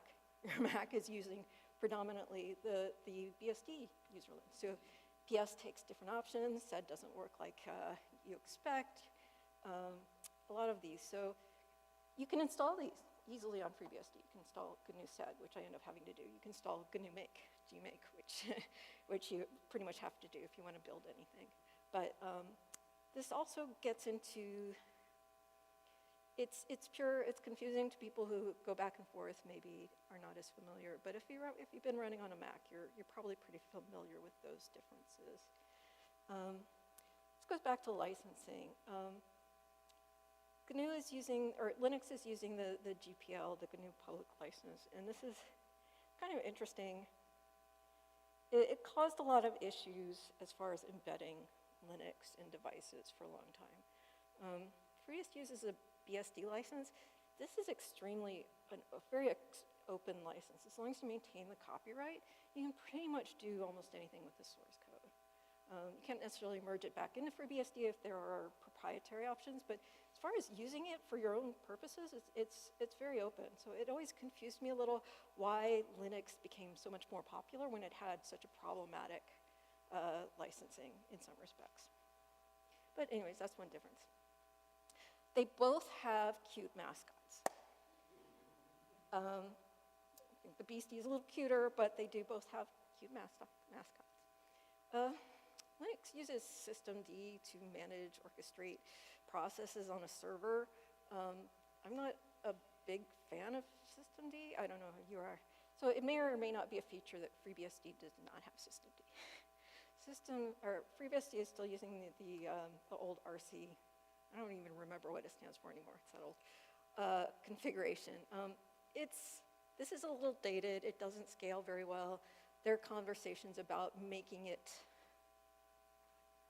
more manageable, similar to systemd. I'm sure some people would just want to port systemd to FreeBSD. I hope that does not happen. But so systemd is kind of overkill from my point of view, and FreeBSD's RC system is at this point underkill. File systems. So Linux at this point, I think most distributions default to ext4, which has been around, I don't know, 15 years now. It works, it's okay. FreeBSD, this wasn't, and I have an asterisk here, but ZFS, which came out of Solaris, is first-class citizen. You can run it on Linux. It is not a first-class citizen. You can even run root on ZFS. It takes a little extra effort, but it works. ZFS is very reliable, scalable, high performance, and you have full features like snapshotting. You can do, copy on write, so you can make copies of your little file systems and grow them, which is really useful when you're running, say, a containerized option. So you have a file system, and the file system doesn't take up much space as long as you don't, as long as you don't diverge too much from the original base image. I won't go into all the ZFS features. I've forgotten them all, but it makes stuff just kind of work in a much easier way instead of using something like LVM. I don't even know what people still use. Are people still using LVM on Linux? Anyways. So Linux, kind of cool. FreeBSD is super cool. Virtualization. So hardware level virtualization, you can use KVM on Linux. The kind of analog on FreeBSD is Beehive. They both are using virtualization hooks in your CPU, but it's just a different kernel implementation. Beehive is really nice. I've used it. It's great. KVM, I've used it. It's pretty good. But they look the same. I mean, you have a fully virtualized machine. So we're getting closer to the cloud native bit. So obviously you have these servers and you have lots of cores now, and you want to, instead of having servers with names, you want to run a lot of little discrete processes. You probably want to keep them kind of in their own space so they don't eat up all your system resources, so they don't write to parts of the file system you don't want them to write to so they don't hijack your network, whatever. So Linux does this mostly with C groups, control groups, which runs in the kernel. You're able to assign processes to control groups. So you can say this control group, your processes are limited to 1 CPU and maybe 2 megs of RAM before the out-of-memory killer comes in. Namespaces they're different, but they're grouped in. What we think of containers also uses namespaces, so you can namespace your network and keep it partitioned from the actual system network. FreeBSD has jails, and jails predate Linux C groups by a number of years. I want to say jails appeared in 1999-ish. Yeah, and C groups, I think, were merged into the Linux kernel in 2007. So jails they were containers before there were Linux containers, before there were Docker containers. Jails, well, I'll talk a little more about jails. It has its own section. So I can't draw, this is an AI rendering of the FreeBSD daemon in a jail. Anyway, so FreeBSD jails are very special. Originally they work, instead of on a process level control group, they work on a chroot, change root. So your root system is not the system / you move it to something else. And then limit the process to access to that database, or to that file system, part of the file system. So I am going to do a very quick demo to show you what that looks like, maybe. And I'm going to do this really horrible thing, and you're all going to judge me, which is, I understand. Okay, I'm going to make a new directory called, okay. So let's say I just want to maybe run uname in here. So I will make this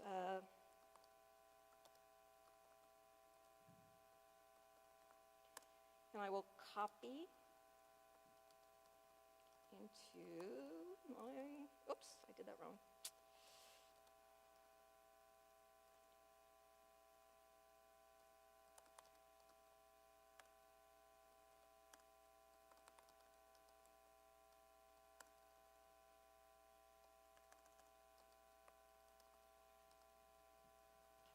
Okay, I should not talk and type at the same time, because that's what happens. Oh, that did not work either. Ha, okay. Yes. That's actually fine. Okay, so chroot is really easy. I run the process and give it my path. And if I just give it a command, it won't try to enter. It'll just, well, you'd still give it a command. But let's say I just want to have it run uname. Okay, it gives me an error because uname is dynamically linked. It wants this ELF library. So I'll just do this thing, and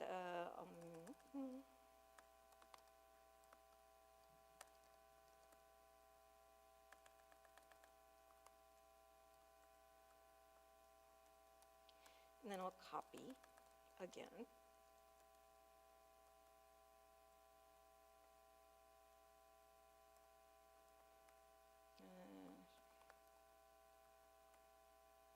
Okay, so we'll try this again. Oh, no, I need another shared library. Okay, so I could go through this forever. So I will instead do this. And this is all part of the demo, I promise.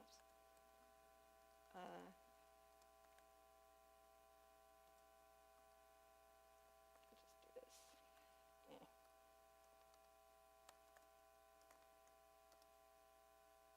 Did I make the dir?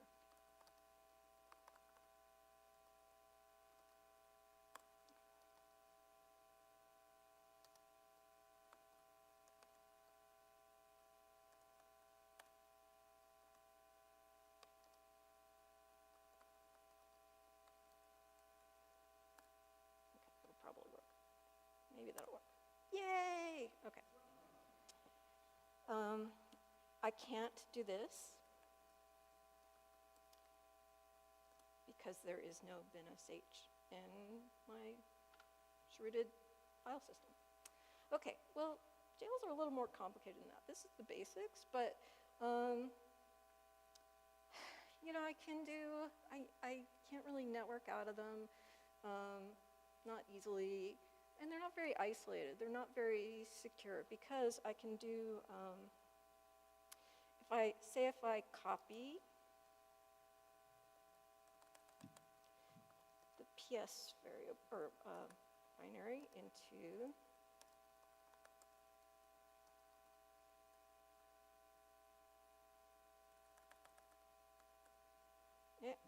oh, I have to mount the files, which did I write this? I have this cheat sheet of commands to cut and paste from, and oh yeah, here.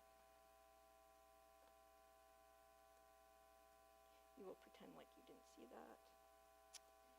Oh, and I used a different name. Oh, I have to make that directory.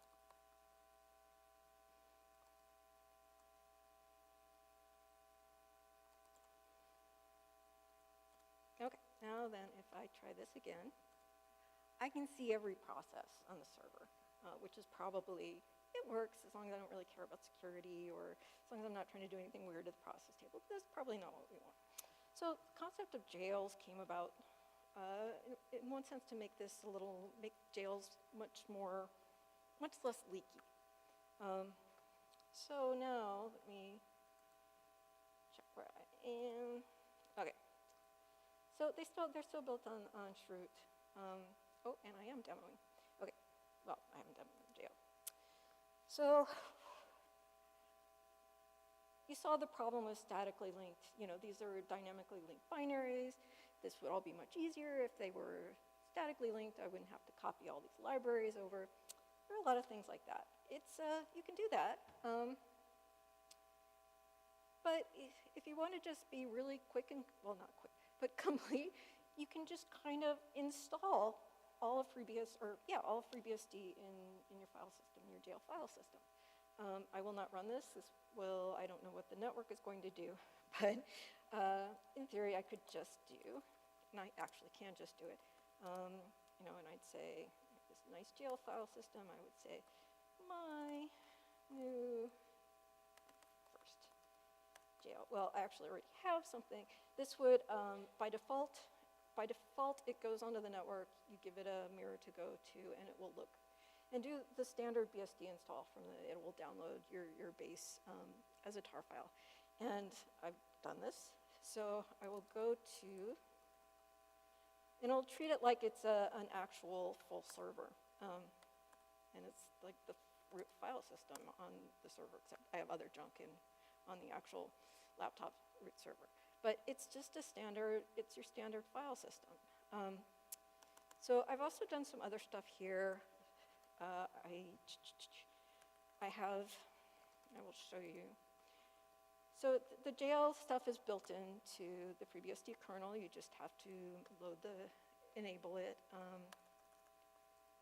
I have done this, and I've actually created a jail. This enables my jails. It's going to use a cloned interface, which I won't get into, but there's weird networking stuff. And I'm assigning it in the loopback interface. The loopback 1 interface is going to be in the 192.168.254 24/7. So now I have to actually configure. I have my files. I also have to tell the jails what it's going to look like as far as I give it a host name, I give it an address, I give it the path to, that I created my file system. I tell it to mount devfs. We saw that earlier. If you try to look at the process table or something, you need the file system. And then persist, which just tells it I want it to keep running. You can also do something where instead of keeping it running, you can give it a single process to it. And this is really great if you're using a web server or something where you're not going to go in and run a bunch of commands. You just want the service to be running. It's more efficient and it's also more secure. So I will now start my jail.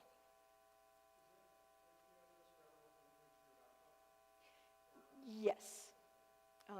Yes, I had a demo with network collisions before. But yeah, I have the bridged. I have it bridged. I haven't shown the bridge. I have this nice bridge, which I have other stuff on, but it's, yeah, it routes through the 254.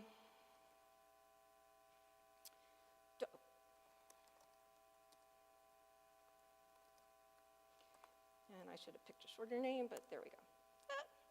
Oh, yes, I have to, how did I do that? I don't remember how I did that last time. We also go back here. Yeah, I just need to create it and then give it the network. Yes. Oh, another difference. I don't know if you noticed this, but most Linux distributions moved from ifconfig to the IP suite. FreeBSD still uses ifconfig, which confuses me less. If you have not been doing this for a long time, you won't notice. Okay, there one add. Is it? Yeah, I know.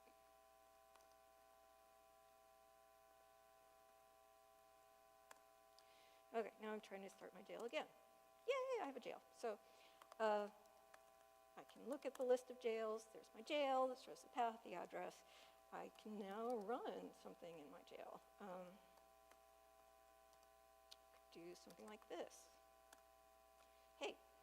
Hey, that looks just like, well, except for the name, the host name here, that looks just like my, my current system. And this is also something very similar to Linux containers. You're not running a separate kernel. It's going to inherit the kernel that the system is on. The same thing in a Linux container. You're not running, you can have your container can come from an Alpine base, it can come from an Ubuntu base, it can roll your own. It's not, you can put the kernel in there, it's not going to get run. So I can also, because this is a full install,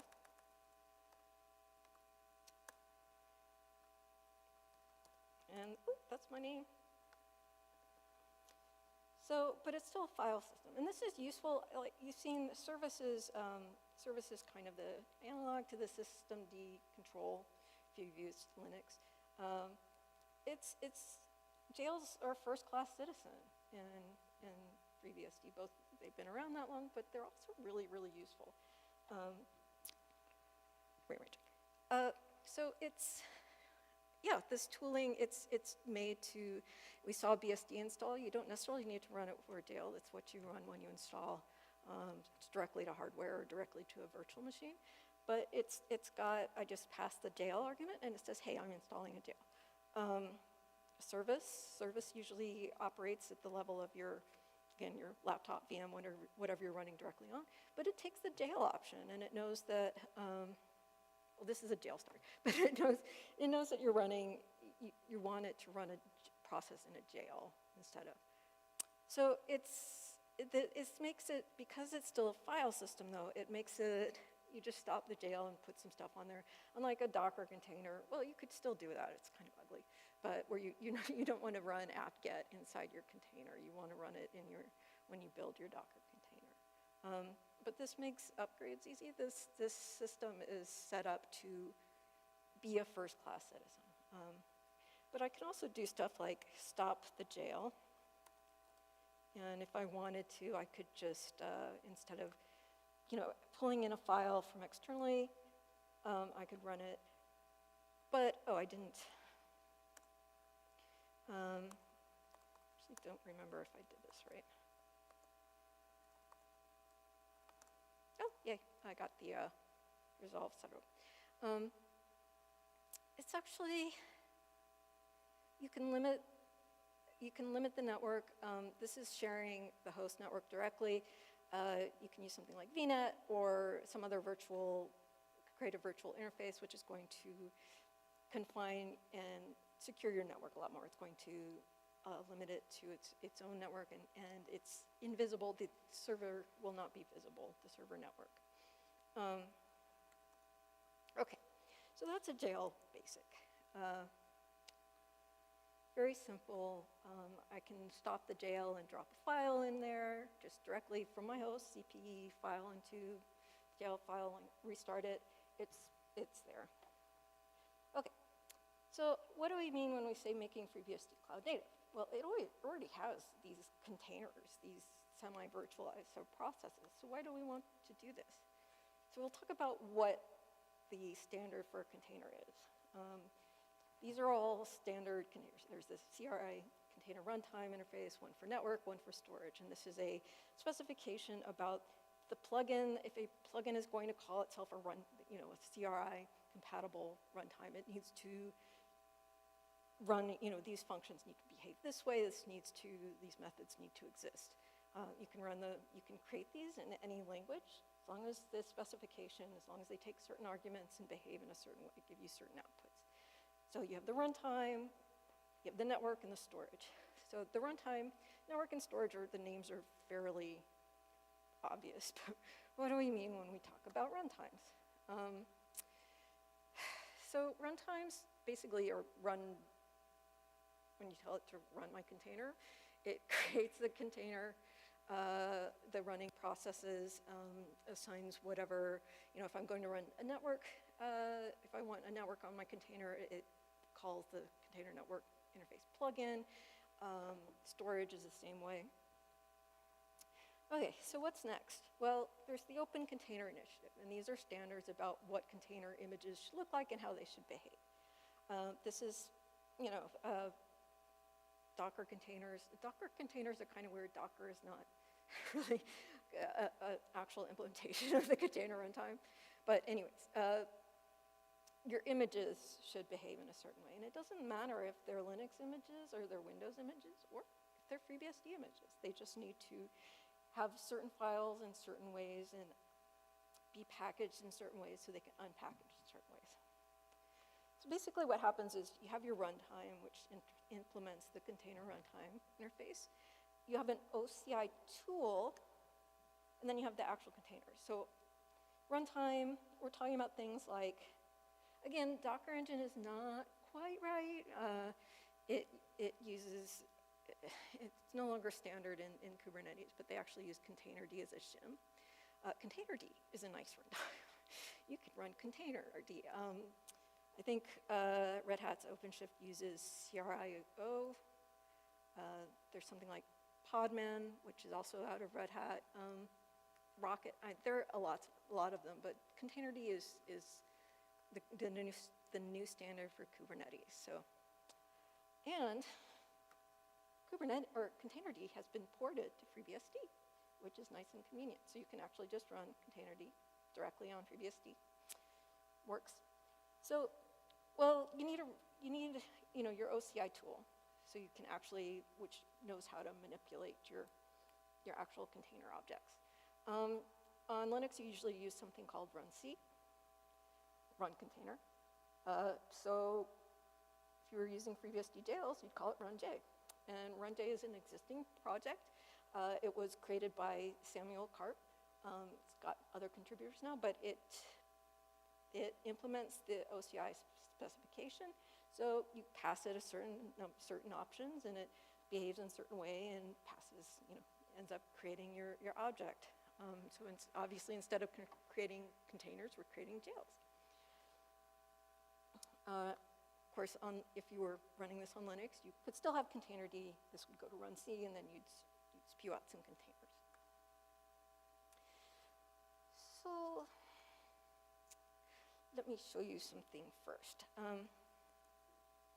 I was talking about runj, and I'm going to do a lot of copy and pasting because you don't want to see me type. Okay. So I'm going to show you how runj actually works. This is, and I have container, I hope I have containerd running.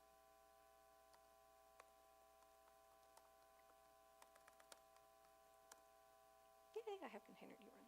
Okay. Okay. So going to use CTR, which is the standard containerd command line interface. I've already done this step, but I'll show you anyways.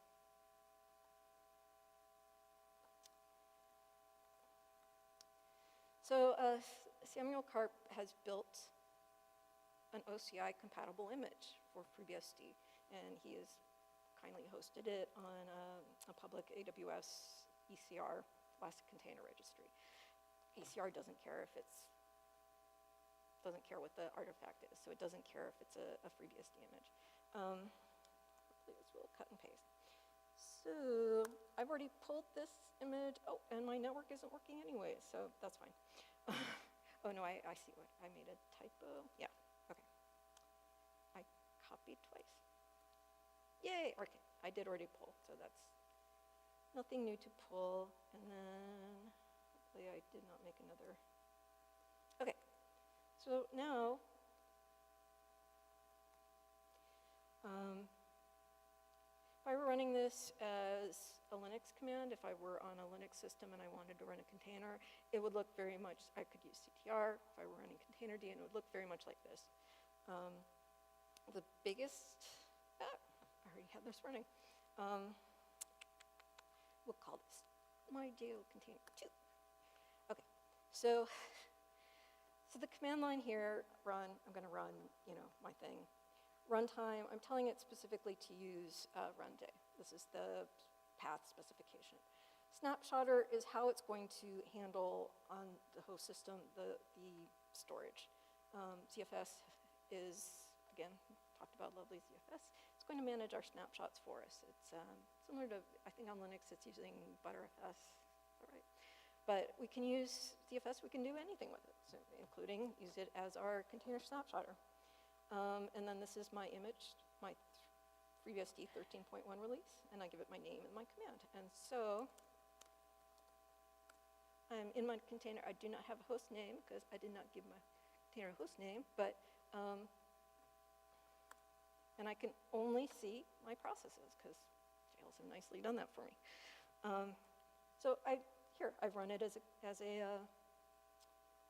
with CTR on containerd. I ran a container. It was a jail, but as far as containerd cares, it was a container.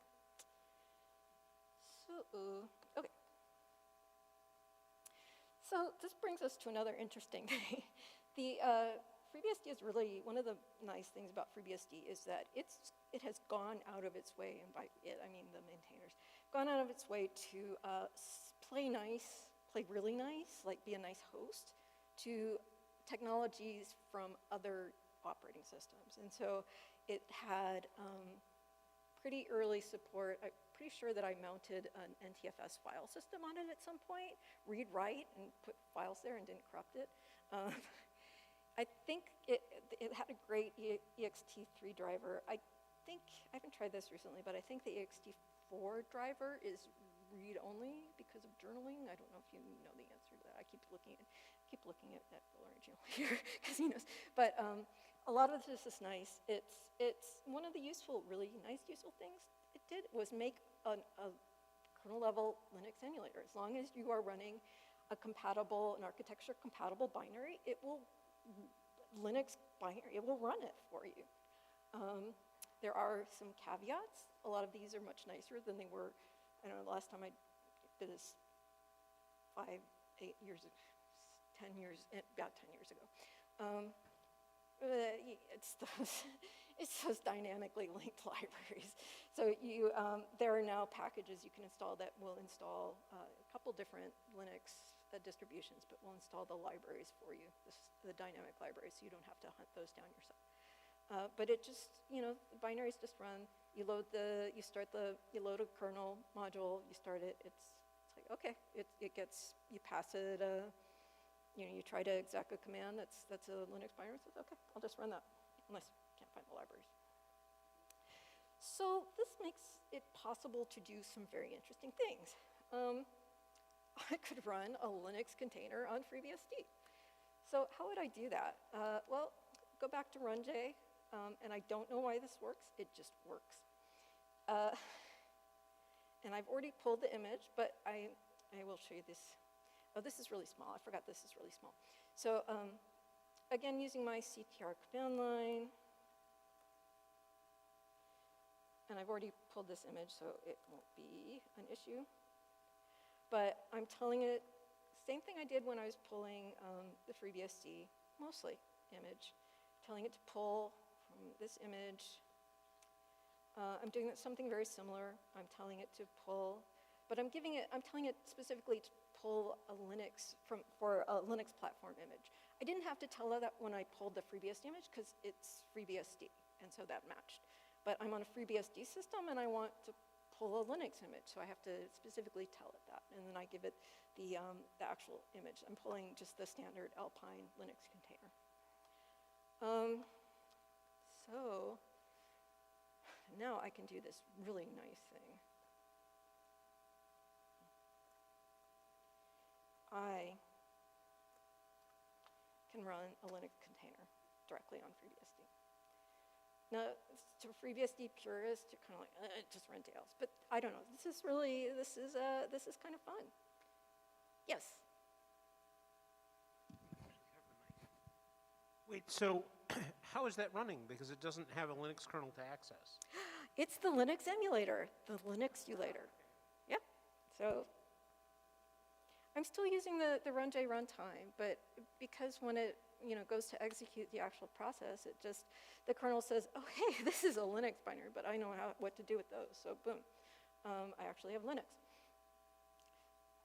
So that's one, and talking a little bit about the future, that's one possible path. But mostly, I'm going to bump ahead a little bit, talk about the future. So Doug Robson has done also a lot of work.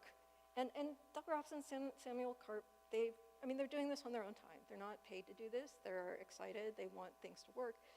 Doug Robson, I specifically asked him, and he said, as part of an answer, my long-term goal is to make it possible to add FreeBSD nodes to a Kubernetes cluster. As it turns out, the control plane works just fine on FreeBSD already, and he has a working FreeBSD-only cluster in his lab. So we have Windows nodes in Kubernetes, which are full-fledged, first-class mostly nodes that you can spawn containers on. Why not FreeBSD, which is much closer relative to Linux, and that's the thing. So we've seen, runj gets us most of the way there. We just need, some of this needs to be ported, some of the node processes, whether it's the kubelet or, there are other projects to replace kubelet. Kubelet is the little process that runs on your Kubernetes nodes, which are, your workhorses where all your service containers run.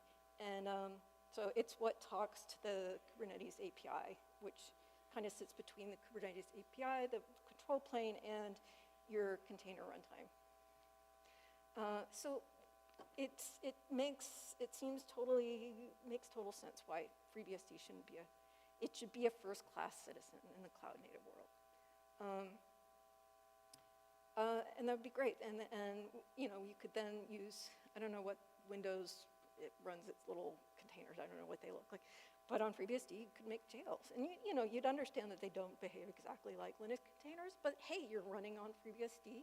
You have these little discrete servers that can run, and they run processes, and if one dies, the orchestrator will restart another one, and it's a lot of fun.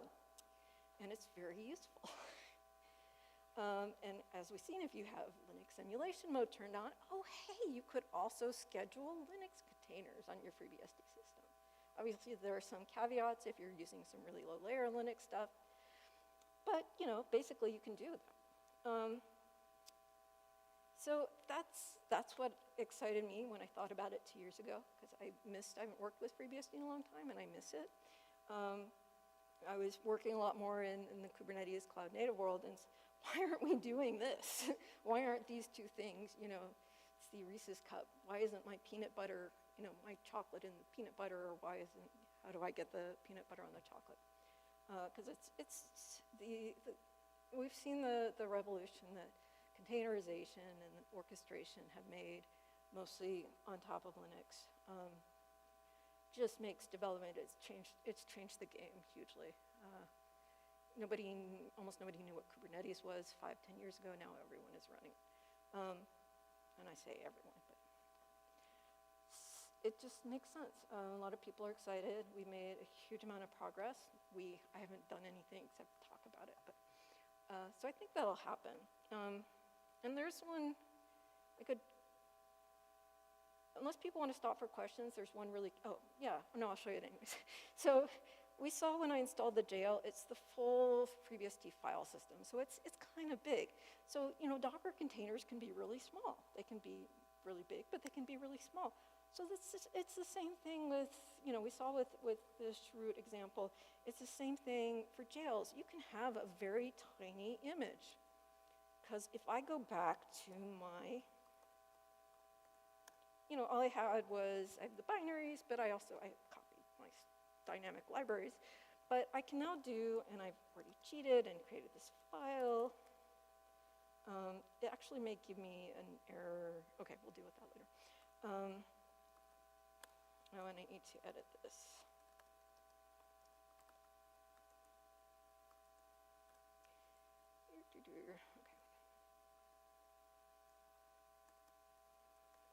Okay. It may actually give me an error. We'll see.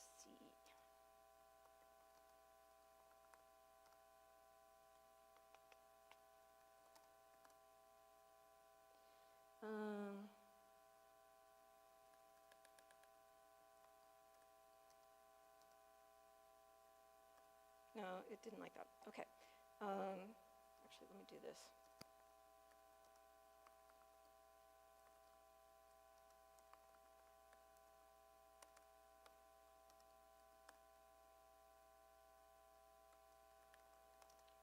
Okay, I will go back to my original, which also has, I don't actually want to do that, sorry. Okay, so I won't go into this. But I can use this root demo that I created earlier, which we know just has,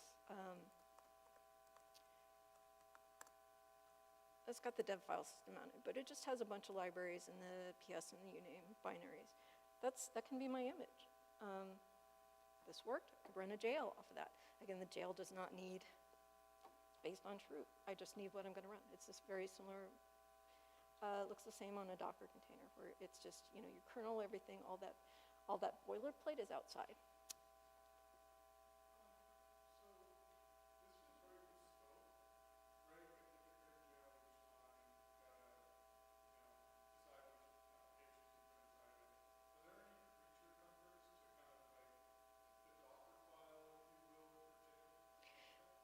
There is, I think it's Doug Rapson has worked on an OCI jail spec.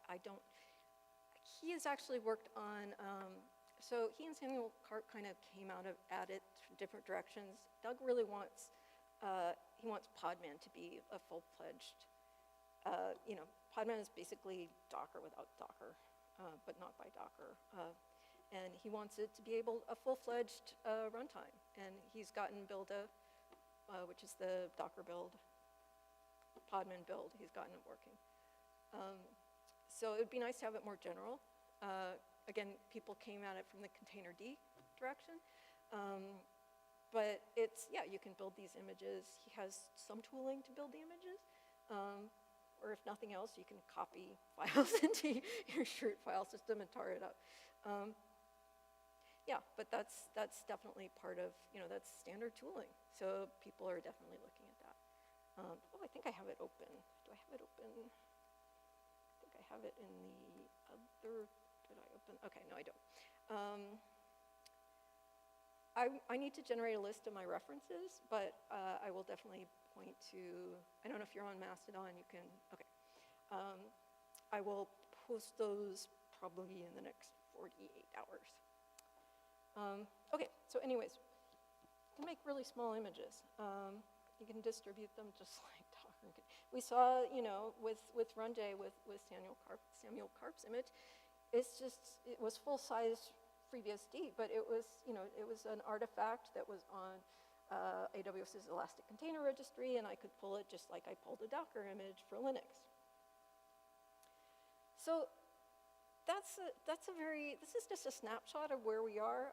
There may be people, I read somebody else has a different kind of unrelated runtime for containers that hooks into HashiCorp's Nomad. container orchestrator. People are, I think there are a lot of these corner cases which are not out in public, but these are two of the more kind of Kubernetes approaching responses, which is the interest that I came to it with. So I think I am a terrible prognosticator, but I think by the end of the year we will have a pretty much, especially Doug Rapson, he's working on it, he's done a lot of work, you know, a full-fledged FreeBSD node for Kubernetes. And it may go past that, and whether I have no doubt that it will end up in the main Kubernetes repo eventually. And I think a lot of people are going to get really excited by that. I'm excited by that.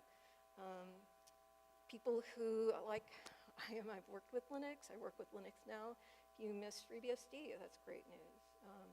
I think it will help bring FreeBSD back into a more mature part of the server ecosystem, which is, you know, where it deserves to be. And okay, that's it. I'm on. I still have a Twitter handle. I never go there. So on Mastodon, I'm at fuzzykb at hackyderm.io, and I do have a website where I've posted some tutorials on this. I post a lot of random stuff. So that's productionwithscissors.run. Thank you. Okay, and do we have more questions?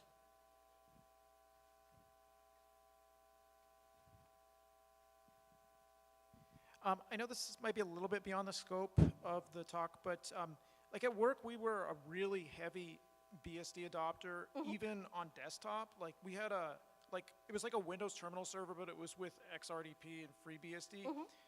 And it worked pretty well, actually. Like we started early when things were just not there yet, but it got way better. And then we moved to a point where, I know you briefly mentioned it, the Beehive virtualization. And it's awesome. Like we used it for like a Linux printer driver that I couldn't figure out how to get it working in like the Linux simulator, and it worked great. But like for graphics, I was wondering, is there news on GPU acceleration, like particularly being able to share a GPU with a VM? Because I think that would be so amazing to have like for like these enterprise providers that say like, oh, this is only supported on Linux, even though it works on everything. Like our accounting system is like that. And yeah, so there are a couple pieces to that, and I kind of know bits. So it has to be, should I repeat that, or is it the mic pick it up for the video? Okay. So, and I don't remember, I may be mishmashing. I think Michael Dexter is, I'm not sure, I don't want to mistitle him, but he's one of the leads on the Beehive project.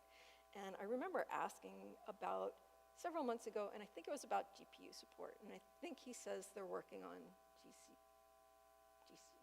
GPU support. Yeah, I think if you go to beehive.org, you can get transcripts of their meetings too, and watch a video if you want to. Okay, yeah, and I follow him, we're mutuals on Mastodon. Anyways, so I don't know, so the Linux emulator is, I don't know its current status. There are parts where it falls down. So I don't know if you can just run the driver and it would work. I have no idea what the status is on that. No lag. Like it was able to run stuff like Netflix and, you know, streaming services, Google Chrome, Vivaldi, etc. It actually works really well now. Yeah. Oh, but like for some commercial applications from specialized domains, I don't know. But I think like something like Microsoft Office would be awesome to have working in if there is a Linux version. Yeah, you can, and again, Beehive it's hardware, level virtualization. So you can run Windows VMs. Beehive it's the same as KVM, where it's managing at the kernel level. But I could actually show you, I have. So there are a lot of, jails is kind of, I use the command line, it's still a little cranky. There are lots of wrappers for jails, make it a lot easier to manage. Same thing for Beehive, and I'm using CBSD, which to manage my Beehive VMs. So I actually already have one. Oh, an Ubuntu server running on my local host. So I can yeah, it's fully, it's a VM. It's like if you go to AWS, EC2, and you say, I want a Linux VM, boom, it's what it is. And I will remember this quickly. Yeah, obviously it's heavier weight running a full VM, but I need to restart because FreeBSD does not like to go to sleep. Yeah, Beehive is really, I actually created my first Kubernetes cluster on FreeBSD using Linux VMs on Beehive. Okay. Okay, next. I will show you this one once it restarts. Any other questions? More questions? I had a question. Since you can run like the Linux jail, could you run the Kubernetes control plane in the Linux jail? So you're not technically running a Linux jail. You can run most Linux binaries within the jail.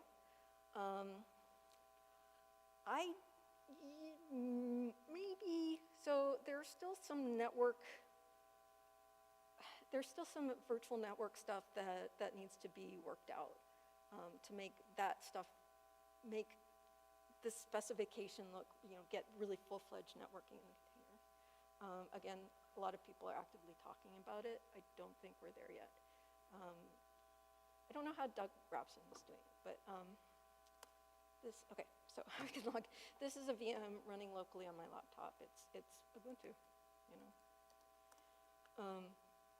and it's completely separate from, it's a true virtual machine, as opposed to the semi-virtualization like containers and jails.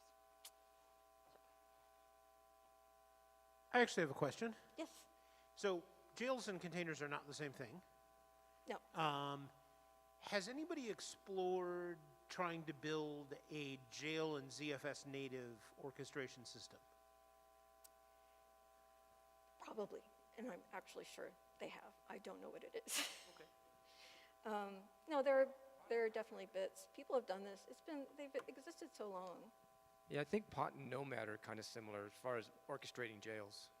And CBSD will do jails too. Yeah, it will. It's what we think of as orchestration is a little different from the Kubernetes standpoint, but it will definitely help you automate managing in large. So I just want to throw in there for you guys to think about is you can do configuration management. There are things like Ansible and Salt, and there's no reason why you can't take what you know from Ansible and Salt and use something like HA proxy and reactors and Salt and build your own version of all this stuff.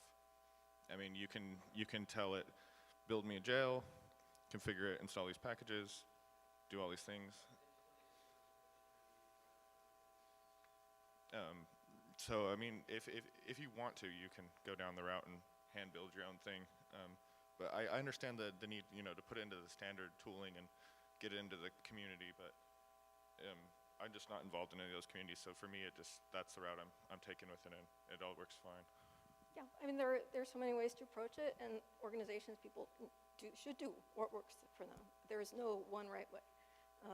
As I said, I'm coming at this from the more Kubernetes cloud native way, but these are all, that's not the only way, and some of this, bits you can pick and choose. You can use the runj, you can use the runtime without using Kubernetes, without using an orchestrator. These pieces, I am very pragmatic. I'm a site reliability engineer. Use what works for you, for your org. Any other questions? Thank you very much. Thank you. Thank you so much for coming. Thanks for the questions.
Sound okay? Oh, yeah.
Testing. Thanks everybody for coming. We'll get started with this last session of not the last day of the Cloud Native track at SCaLE. Our speaker, he told me to introduce him as just Cote because that's what everybody calls him, but he does have the name Michael. And he has asked that we hold questions to the end. When we get to that phase, I'll run a microphone out to you so that we can get that on the recording that we preserve after this. So thanks everybody, and Michael, or Cote. Hello. Well, usually, I was realizing, usually I say there's only two people who call me Michael, and that's my mother and my wife, but I've realized also John there calls me Michael. So I'm going to start name-checking him every time I get introduced, which will be great. Now, thanks for coming during a dinner slot. I stopped by the Sheraton Lounge. If anyone's hungry, I brought these for you. They are oats, so that may not work depending on what you do, but I'll leave them here if you get hungry. Well, yeah. So I want to go over. Well, you're going to find out what I'm going to go over, but it pretty much says right there. There's this notion of a platform or the application thing, whatever this stack of software is that your application developers use as their kind of primary interface with your infrastructure and your stuff. Not so much, I'm not really technical. I stopped programming in 2005, and now I make slides. So I'm much better at that.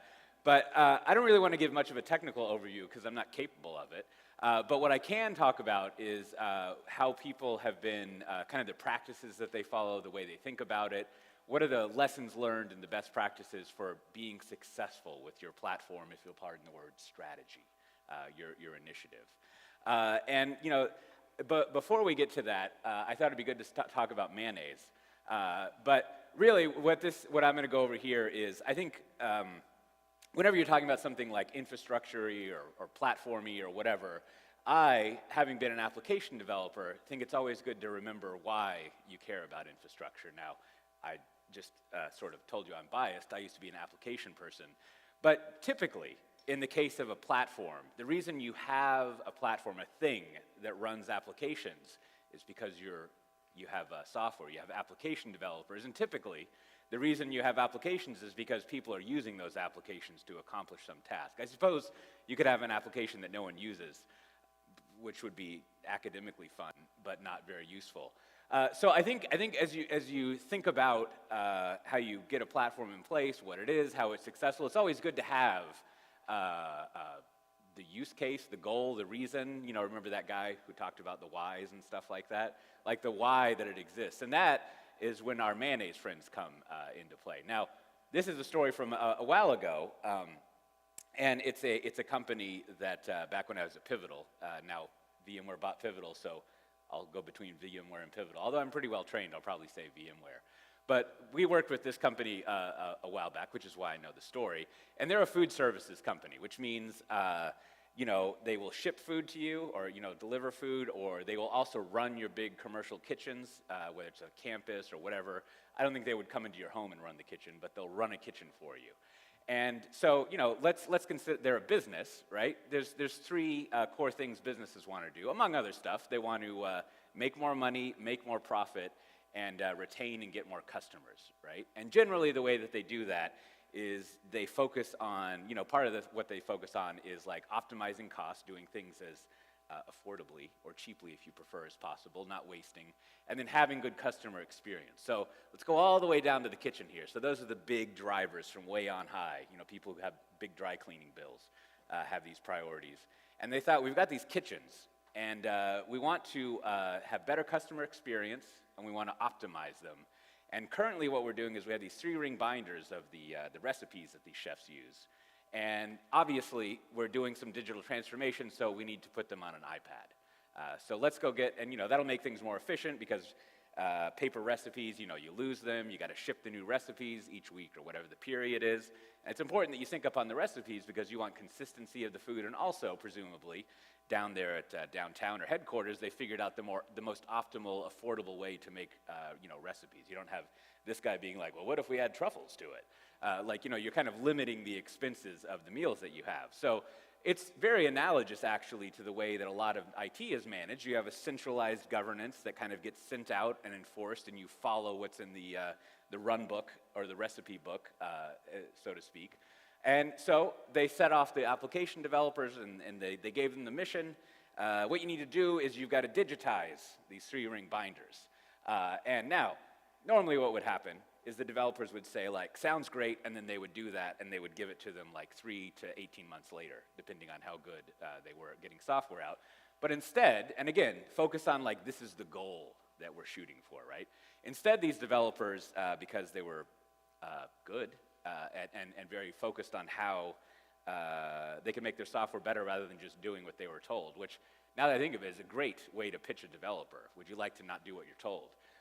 And instead what they did is if you can imagine, they got up at like, 3, 4 a.m. in the morning for a couple of weeks, and they would go to the kitchen, and they would observe what people were doing, right? So right away, you're like, well, that's crazy. But they go and the developer teams go there, and they look at what's happening in the kitchen. And again, they have the goal, again, go all the way back up to the dry clean people. The goal is, we want to make more money, we want to eliminate waste, save as much money as possible, and we want customer experience, right? We want consistency in the food. And so they have this in mind, the developers, and they say, that's great, you know, they're using paper recipes, but we've noticed that there's something all these people that spends in the kitchen, they spend a lot of time running around, seeing what temperature the mayonnaise is, and seeing what temperature the raw chicken is, and they get the little thing on their sleeve, and they like stick the thermometer, that's what it's called. And they stick the thermometer in there, and then they have a piece of paper, and they write that down in a book, and I don't know, it's up on a wall somewhere, and maybe randomly every few months some health inspector comes in and like sees that they've tracked this stuff on a piece of paper. But they're spending a ton of time doing this, the kitchen staff. So the developers thought, well, maybe, computers could help with that. So what we'll do is, like, instead of right now working on, like, putting a recipe book on an iPad or, a Samsung Galaxy Tab or whatever, what we'll do instead is we'll digitize that process, right? Because our theory, right, and this is the first thing is, you're doing this kind of iterative, trying to discover the problem, come up with a theory of how you would solve it. You want to run the experiment. As a developer, all you can do is write code. I suppose as a developer, you could not write code, but that's a little cheeky to be like, that's the best option to do. If you're not writing code, ultimately you're going to be out of a job without, that's kind of a bummer. So you probably should come up with a reason to write code. So they went in and they, to stop rambling about this exciting story and get on to the rest of it, they digitized that experience of measuring the mayonnaise, right? And sure enough, they found by, going through a few week cycles of tuning this and observing, that it saved the kitchen staff a tremendous amount of time, right? So you already, if you've been listening to the whole DevOps, lean, and whatever stuff for the past 15 years or whatever, you're like, ooh, removing waste, success, right? So you've sped up the time that it takes to get that food made, or to measure things, and you free up this time to do other stuff, to focus on better quality, following the recipes, not being so harried and running around, all that sort of stuff. I'm not really sure there's too much concern about kitchen staff having burnout and things like that, but it's very similar, like all the stuff you would think from the DevOps world about how you need to have a more humane approach. The developers are trying to give that to the kitchen staff. Now, eventually they go on to digitize the recipe book and all of that stuff. But you can see that the point is the developers could go in there. They had the time to actually hang out and study people, right? They weren't like, well, we got to spend sprint zero figuring out this Kubernetes thing. But no, instead they went and figured out what their customers were doing and how that was working. And then they could go through every week and come up with a new theory and actually test it and see if it's helped solve the problem that their you could say customers, but that these happy people had. And that is the goal of everything that I'm about to talk about. Is getting to that point where you can have a team of developers go in there and have that kind of experience, right? Purely focus on the problem that they're solving. And again, it links all the way back, if people here care, all the way back up to the business side, who wants to be like, well, what are all you computer people doing, right? Are you helping us achieve the goals? And sure enough, yes, it does help them achieve the goal. And I always like to note that the ultimate poor customer experience is if that mayonnaise and chicken aren't at the right temperature, and then I don't know if you've ever had the food poisoning, but it's not a fun customer experience to have. at all, really. Like, I guess it's a good excuse not to go to work, which is always nice. You know, I moved to a place recently where, you know, when it snows, they don't give you time off from school, which is like a big bummer. Like, it seems like back when I was in Austin, every time it snowed, it was a kid's favorite time. No school to go to, and ice as well, but they're not really into that where I live. So let's get down. If we want to enable these teams here, let's identify one simple problem. Now, I neglected to get permission from Forrester to use their actual chart, so you'll have to forgive this, because I'm trying to be a good boy about things like that. But basically, kind of if I round up a lot of studies and surveys over the years that go over how frequently are development teams releasing their software to production. So can they actually release their software every week, right? Can they come up with a theory and get this loop in place? And depending on which survey you look at and how you interpret it and all that stuff, right? You can see that maybe, again, depending on which one you look at, once I get permission, I'll use the actual chart, and then I don't have to disclaim stuff. But like, I would estimate somewhere between like 30 to 20% of teams out there can actually release their software a week or less, right? And I think, you know, I'm being very liberal in here, but, well, or I don't know what the phrase is for that, but like, I think probably more like 50 to 70% of people, it's a month or more, and I think probably 50% of the people is like a quarter if you're lucky, right? And so, essentially, think about that mayonnaise case. Like, that's not gonna happen if it takes you like a month or a quarter to release your software. It's just like, not gonna happen. So like, this is essentially, again, so going down another layer all the way from the dry clean people to the developers, and then right underneath that is like, so this is what we gotta give the developers. Like, they can have all this other stuff, but if they can't release their software, it's not gonna work. So that is a large part, as you'll see, of what I think is kind of like the most important outcome of why you do a platform and you know, what things will rotate around. And then just as an introduction, this is me. I've worked at many places. I worked with Matt Ray long ago. I found this, maybe you remember this, in 2005, this is, like I said, this is the last time I did something innovative, because you can see that I won the Research Development Team Innovation. Now that's FY05, so that was probably calendar year 2006. But I found this in my back attic, my back shed recently. And boy, I don't really even, that's a Galileo something or another. I was young enough at the time that I thought that was cool, instead of being like, could you just give me the cash? But like, you know, it was nice. So I was a programmer a long time ago. I worked in M&A at Dell for a while on cloud and software. And I was an analyst at Redmonk a long time ago and another place. And now, for about 8 years or so, I think 8 years, I worked at Pivotal at first, and then, of course, that's part of VMware. And I've worked on the developer advocate team, even though I don't really talk to developers nor advocate for them. I more talk with managers and executive types and things like that about that kind of stuff. But yeah, if you want to find out more, I don't know, I have a podcast that I do and stuff like that, but you can go to cote.io, which I would appreciate you doing that, because I have to pay like $35 a year for that domain name instead of like $4 or $5. I don't know why, but you know, there it is. So, first let's start with what is a platform. I'll try to keep this short because you can go on and on with the definitional thing, and then you're just like, okay, but now what, right? But we'll jump into what a platform is. And if you've ever done application development, you kind of know what a platform is. We've had lots of names for it and lots of things that have been used for it. But I think in defining the platform, the other thing that I can do is kind of tell you why I think this discussion is relevant nowadays, or relevant, is coming up, why you hear phrases like platform engineering and things like that. And so a platform, you know, again, we'll get to some more details, but it's basically like the thing you run your applications on. And the reason it's pertinent nowadays is because, you know, we kind of go in cycles with the platform, right? Like we get really good at making like the best platform possible that everyone wants to use, and then we just like decide to ignore it and forget it and rebuild it from scratch. And this cycle goes over and over and over again, right? And you know, you can go back further from Heroku, but Heroku, like, still kind of like best in class platform. Everyone still loves it. Of course, the fatal flaw of Heroku is that it's too expensive, and you know, especially I guess at this conference, that's a big problem. If something is too expensive. But that's kind of ultimately like what kind of pulled that back. In fact, that's a good theory, now that I mention it, that maybe the problem why we keep reinventing stuff is people they don't want to pay for it, which is a problem if you're like money or need it. So, around 2015, and this is back when I was at Pivotal, there was a bunch of platform as a services like Cloud Foundry and I don't know, other ones that I've forgotten. And so that was another great platform. You see people, even nowadays, of course, I'm biased because I talk with them, but you talk with people who still use Cloud Foundry, and they're like, oh man, it's great. I deploy my applications. Everything works really cool. I love that platform. But we're installing Kubernetes, so like memories. And indeed, what seemed to happen sometime in here is like our friend Kubernetes came along and decided that like, yep, it's time to restart everything, right? So right now, I think we're finally at the point with Kubernetes after 4 or so years where we have arrived at this.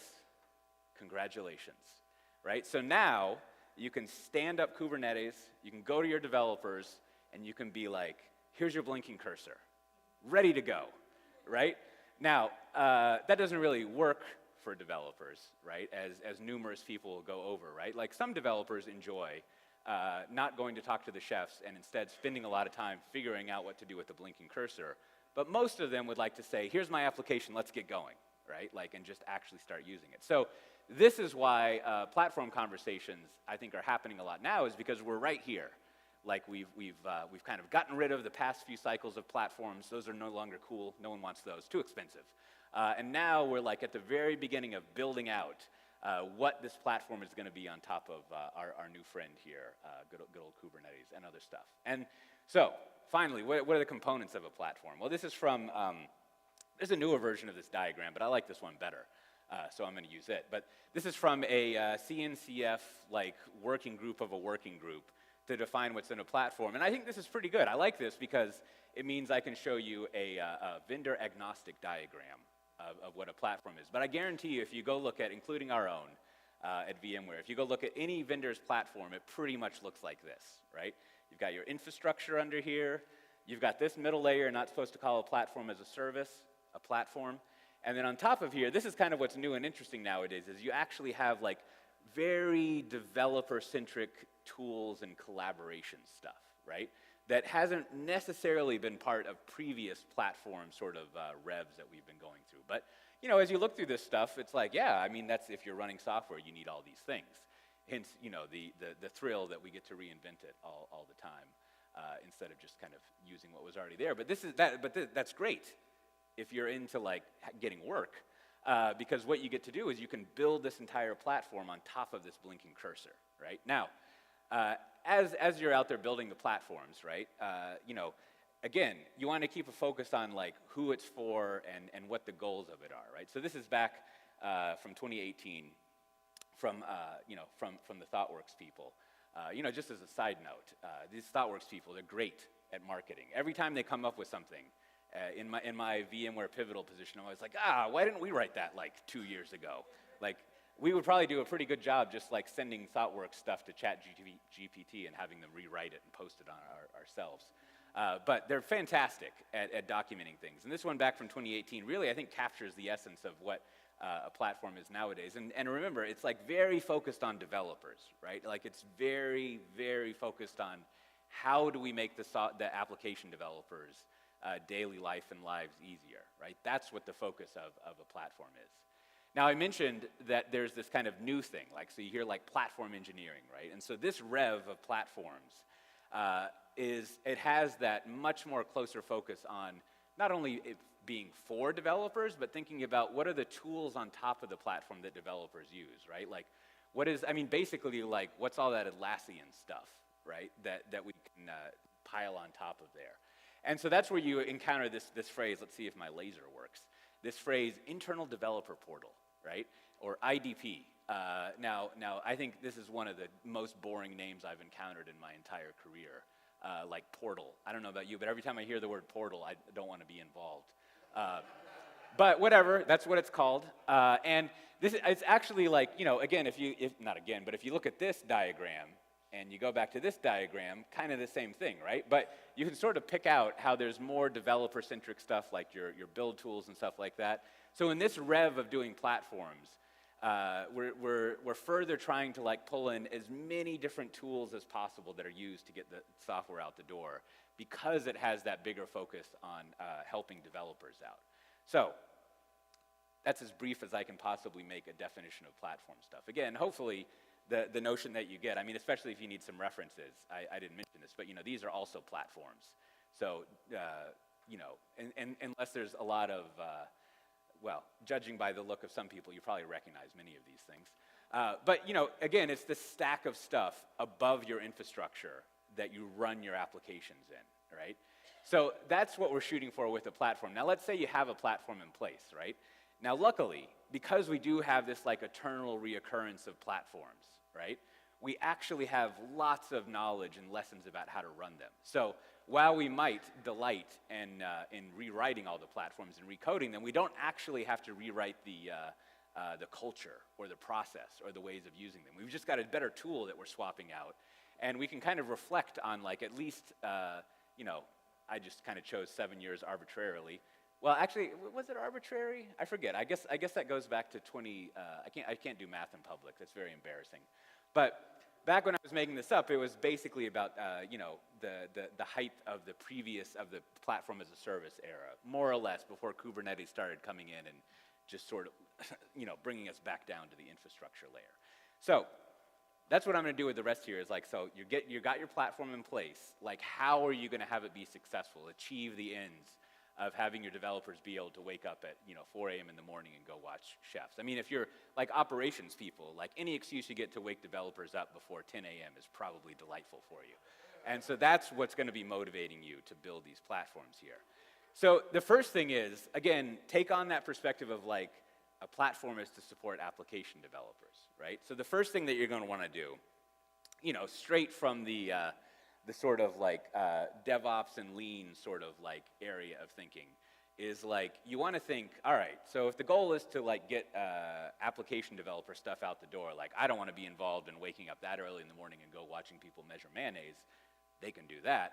But what I can do is I can think about how can I speed up their release cycle, you know, deploying software out to production. Now, you know, what we learned from the DevOps world is that like organizations are made up of silos, and every single silo is delegated one part of the overall process, and each of them, if you're lucky, locally optimized, but they don't really care about what happens in the rest of the cycle. Or to put it another way, like what really matters are all these arrows between all these boxes, right? Because you can get the box to be really efficient, each of the different steps. But unless you can actually pay attention to not only the system as a whole, but those arrows, and realize that the arrows are boxes, there's like a mind blower for you. Like, that, you know, you've got to start doing that to think about the end-to-end process. And that's usually the first thing that I've seen over the years platform teams focus on is like the first thing we got to do is figure out what it takes to get software out the door, right? And I forget, you know, I was just talking with someone a little while ago, right? And the issue with this, it's almost definitional. It's like, we've gone in and we've said the problem with getting software out the door and managing it is you have all these silos that don't talk with each other. So if I wanted to go talk with someone about that, no one exists that I would talk with, right? Like that's why you've always got to go way up to an executive level who's just like, I don't know, whatever, these people do that. Usually they're a lot more enlightened than I portray them. But that's what you end up focusing on. Somehow, as the platform team has to figure out getting this and figuring out like what it takes, what all the you know, one of my more astute lean scholars out here can probably give me all the terminology that you would use for this stuff. I never really learned the difference between like lead time and cycle time or whatever, which is why I keep trying to say release the software, deploy it. So, you know, you got to map this stuff out. And so there's two easy ways that I've seen people doing this. Like the first one is just like, you know, go through the exercise of what it would take to deploy one line of code. Maybe like, you know, we decided we shouldn't have drop shadows anymore on the buttons, so we're going to remove that or put that into the style sheet, if that's what the kids call it nowadays.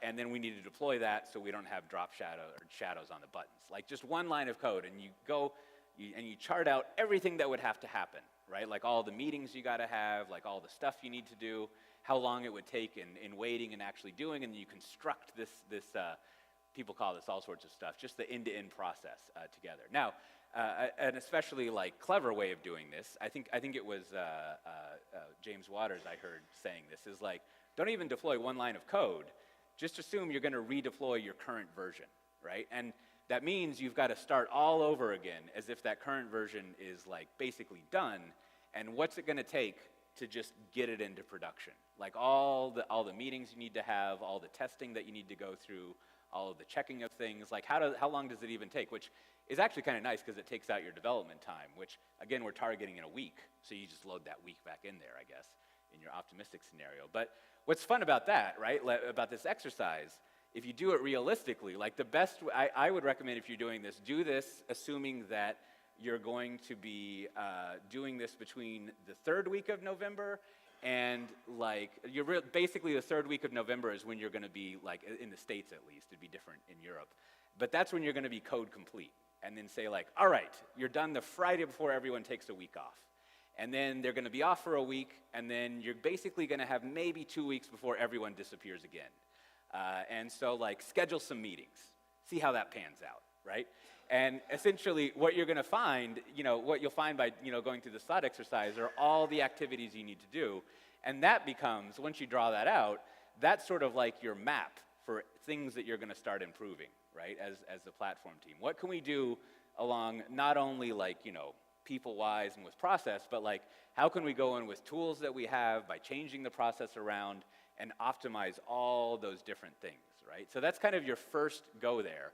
And then once you have that set in place, you also have, you've got kind of like a baseline that you can go back to and kind of keep tracking if you're improving things, right? So in the same way that the developers, where they're focused on like experimenting on a weekly basis, trying some new theory of doing something and measuring if it worked or not, this is kind of like a thing you can use, among other stuff, to measure if you've actually progressed in all of your platform work.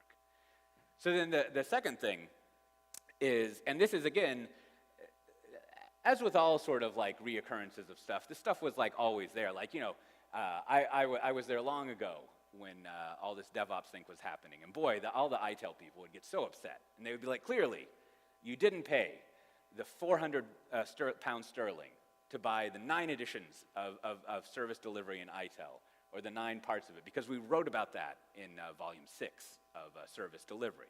We've been doing this all along, right? Now, so obviously there's been this idea of product managing, or thinking of developers as your customers, but that's an especially big emphasis in this current like gyration of doing platform stuff in platform engineering. And here's some of my friends at Mercedes-Benz here. Now this is one of the people who, they're not running this group at least. Yeah, I mean, it's Mercedes, so they run everything.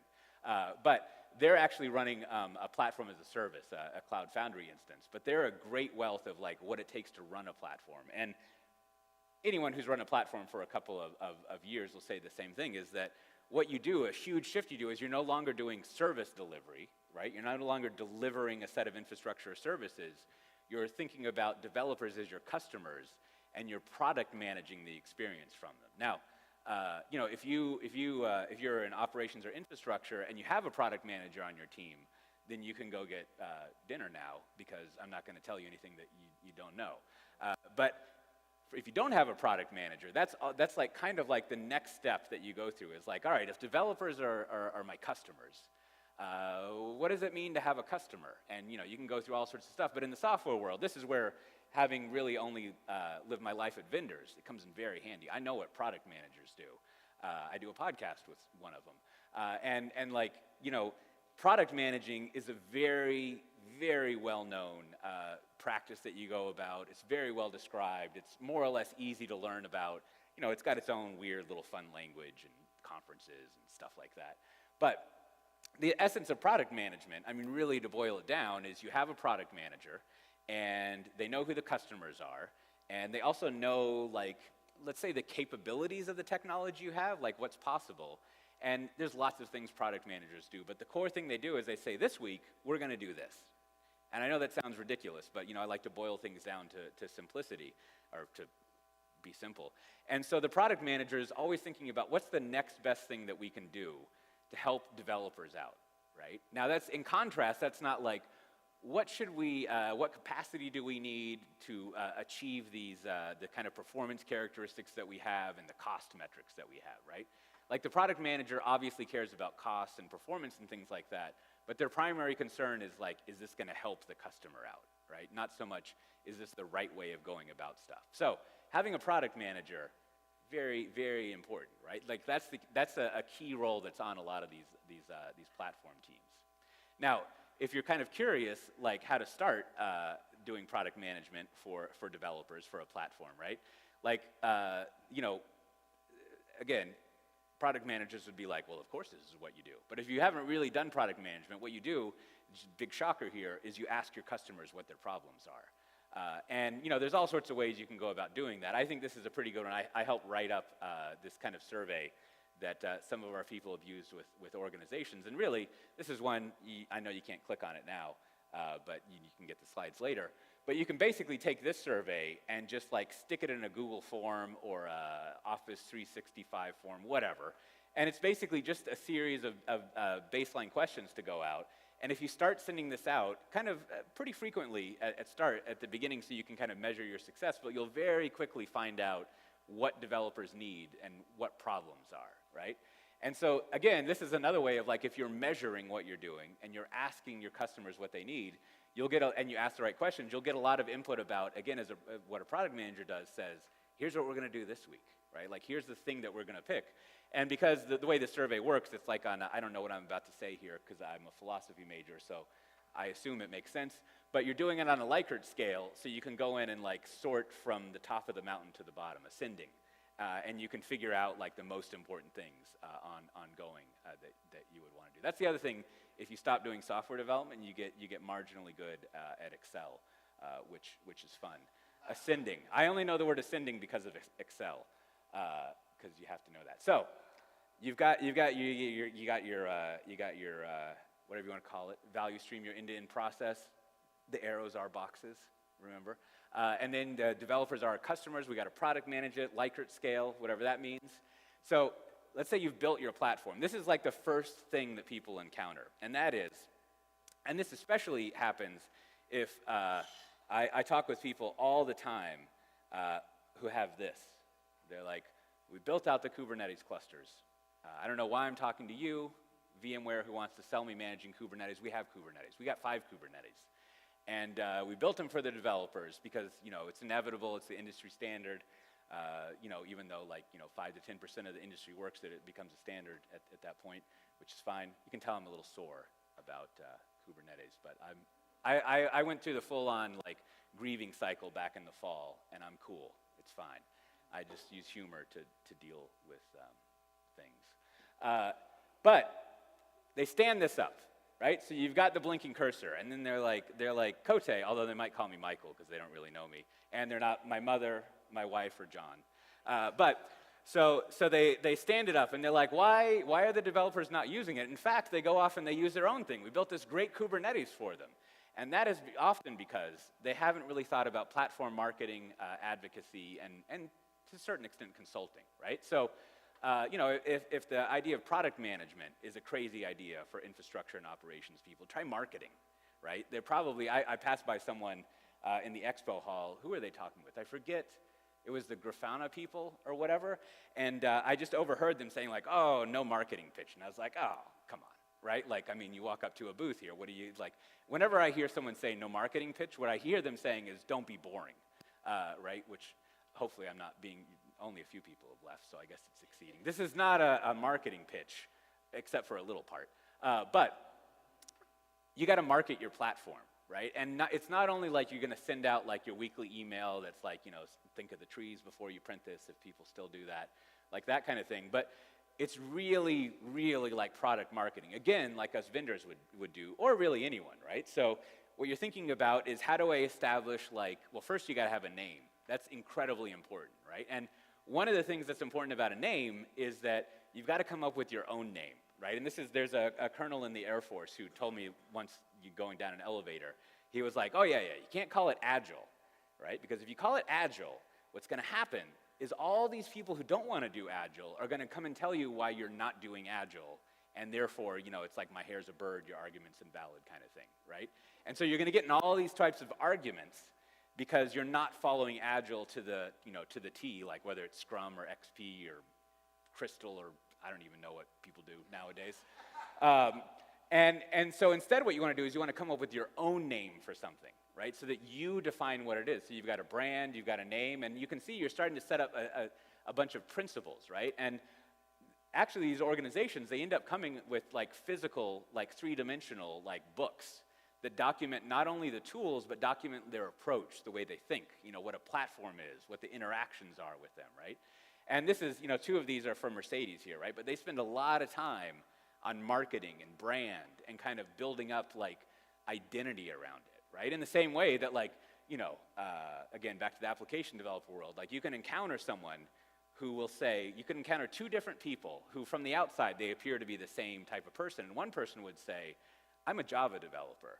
And the other person would say, I'm a Spring developer. And these two people might as well be trying to kill each other, right? Like these are very different like identities and sort of brands that they have with each other. I mean, I joke. They probably like each other a lot and they'll argue about like JVM optimization and other thrilling stuff. And I don't know. They're great. But, so you're gonna spend a lot of time marketing, right? And part of that, I mean, literally is like you should probably plan on a quarterly basis to have an internal conference. And like literally, so to speak, right? Like every 3 months, that's generally what a quarter is. You wanna plan out, and maybe it's like in various different regions that you're gonna travel around to. It's probably also online, but I've seen this over the years that they have a conference that people come to, right?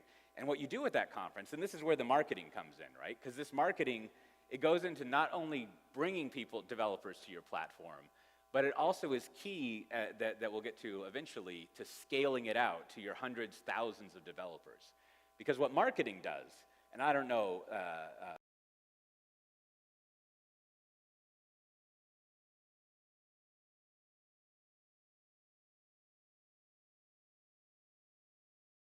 the thing to you, but by word of mouth by one of your peers, someone who had your situation.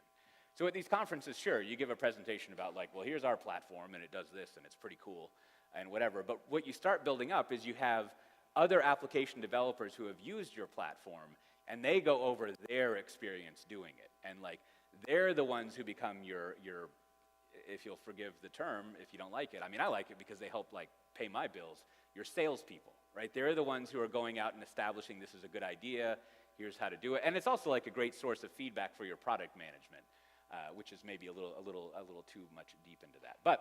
And then there's also obviously consulting that you'll end up doing. I mean, I won't go over that too much, but what I do see in the first year or so of platform teams is they actually like, they allocate platform engineers or whatever you want to call them, people to go out to these initial development teams and work with them to understand the platform and kind of train people up for it. So then the next thing that I recommend, and here, I mean, I'm obviously biased because I work at a vendor, but whatever, here I am talking. What I've noticed is that like people who build a platform from the ground up, they often come and talk to all of us vendors like a year later. And kind of like want to start with a pre-integrated, pre-assembled thing rather than building it on their own. And there are many, many options out there. There's only one good option. Obviously, I'll let you guess what that option is. But there are many options of a pre-integrated, pre-built platform rather than defining it all on your own. And based on what I've seen over the past like 7 or 8 years, right? Like it's a really good idea, whether it's for pay or like, a reference architecture you have, to really just start with a pre-integrated platform stack. And instead of saying, like, we will only, buy is the wrong word, but we'll only get off of the shelf, we'll only get some pre-built thing if we need it. Instead, you should justify when you need to customize something, right? When you need to do your own customization and put your own components in. And the good news is, the way platforms are nowadays, it's like, I would never use the word easy, where computers are involved, but it's more possible than it used to be to swap components out and kind of put in what you want instead of what's in the pre-integrated thing. And so, and the reason that is because, I mean, here's a list of issues that you can have, but like, it's gonna be a lot of stuff to deal with to get a platform in place, learn about it, and then the part that is the most annoying is that third week of November part, where you're gonna uncover all these groups you never really wanted to know about that now you have to go work with, right? Like not even the networking people or the security people or like the audit or the compliance people, but just like all these various groups that you're gonna have to coordinate with. Again, think of this kind of paradox of the I don't know, fixing the silo problem. Our problem was we've got all these different groups that don't talk with each other across silos, and by as I just said, you don't talk with them. And so now you're gonna have to go find them and deal with them, right? So, and also you're gonna have to learn the technology. Anyways, there's a lot of work that you're gonna need to go through rather than just figuring out building a platform on your own. And like I said, there are many options, but there's a super fantastic one if you're really interested in it. But, you know, really, I also want to prove the point, all the different options that you have, right? They all kind of sort of implement the same sort of set of boxes that you have, right? So you can start with that reference diagram up there and kind of run through the, like, I don't know how many there are, but there's at least 5, if not maybe 10 different pre-built things out there that you could use if you wanted to. So then next, I think there's about, there's a couple more things before I wrap up here, or by we, I mean me.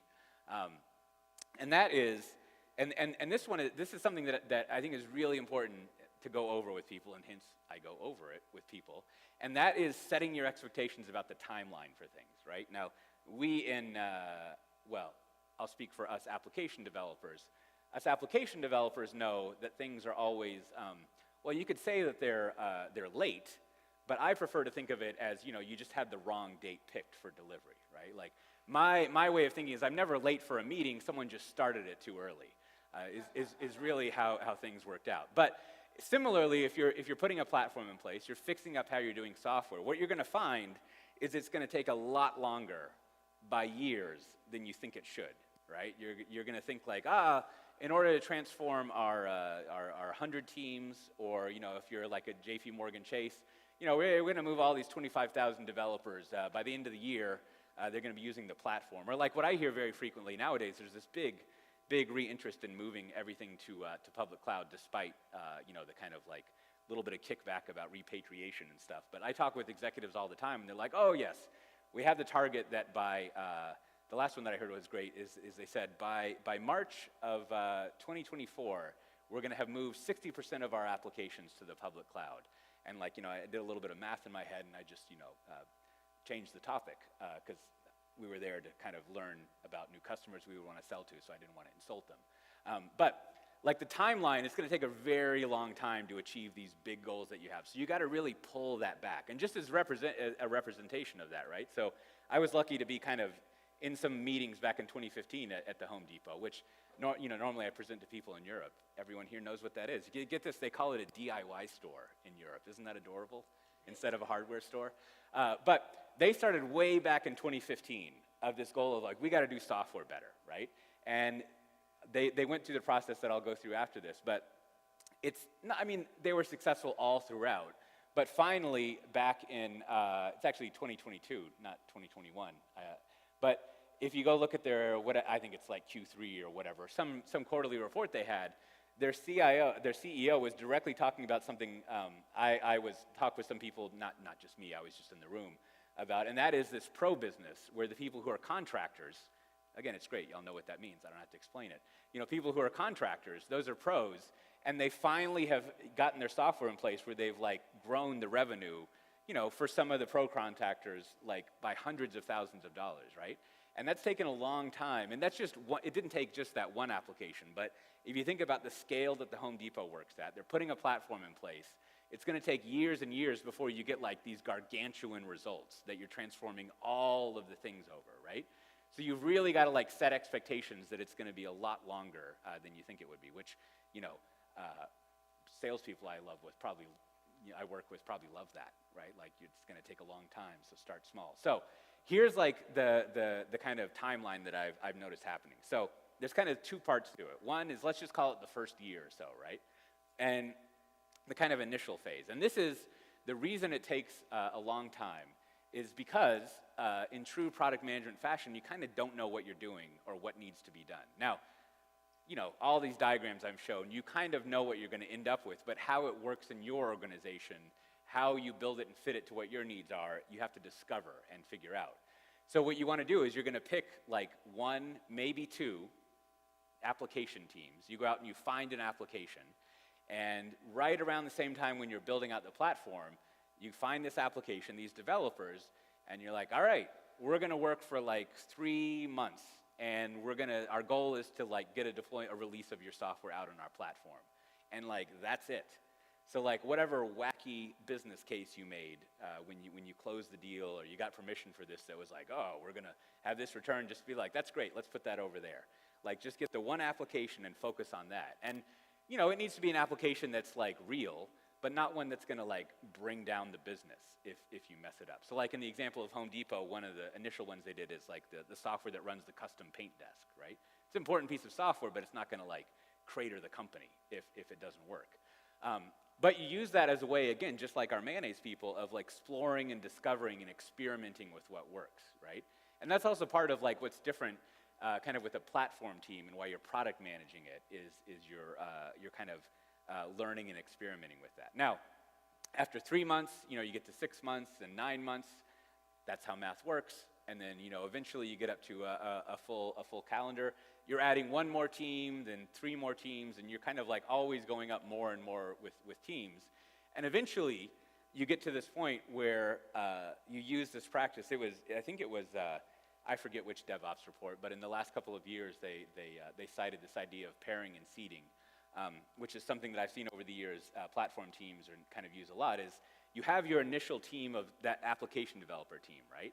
And one of the things you strategically do is you figure out who's someone on that team who like could talk with other people that they don't know, and could even kind of like, you know, help them and teach them doing things. And so that one of those people, hopefully you have one of those types of people on that initial team. When that initial team is successful, you're going to go out and find the second and the third team application, and you take that person, they're a seed, you take that person and you put them in the new team, right? And that way, again, think about what vendors love to do. We don't actually like to sell to you directly. We actually do like that. But we also like y'all to sell to each other, right?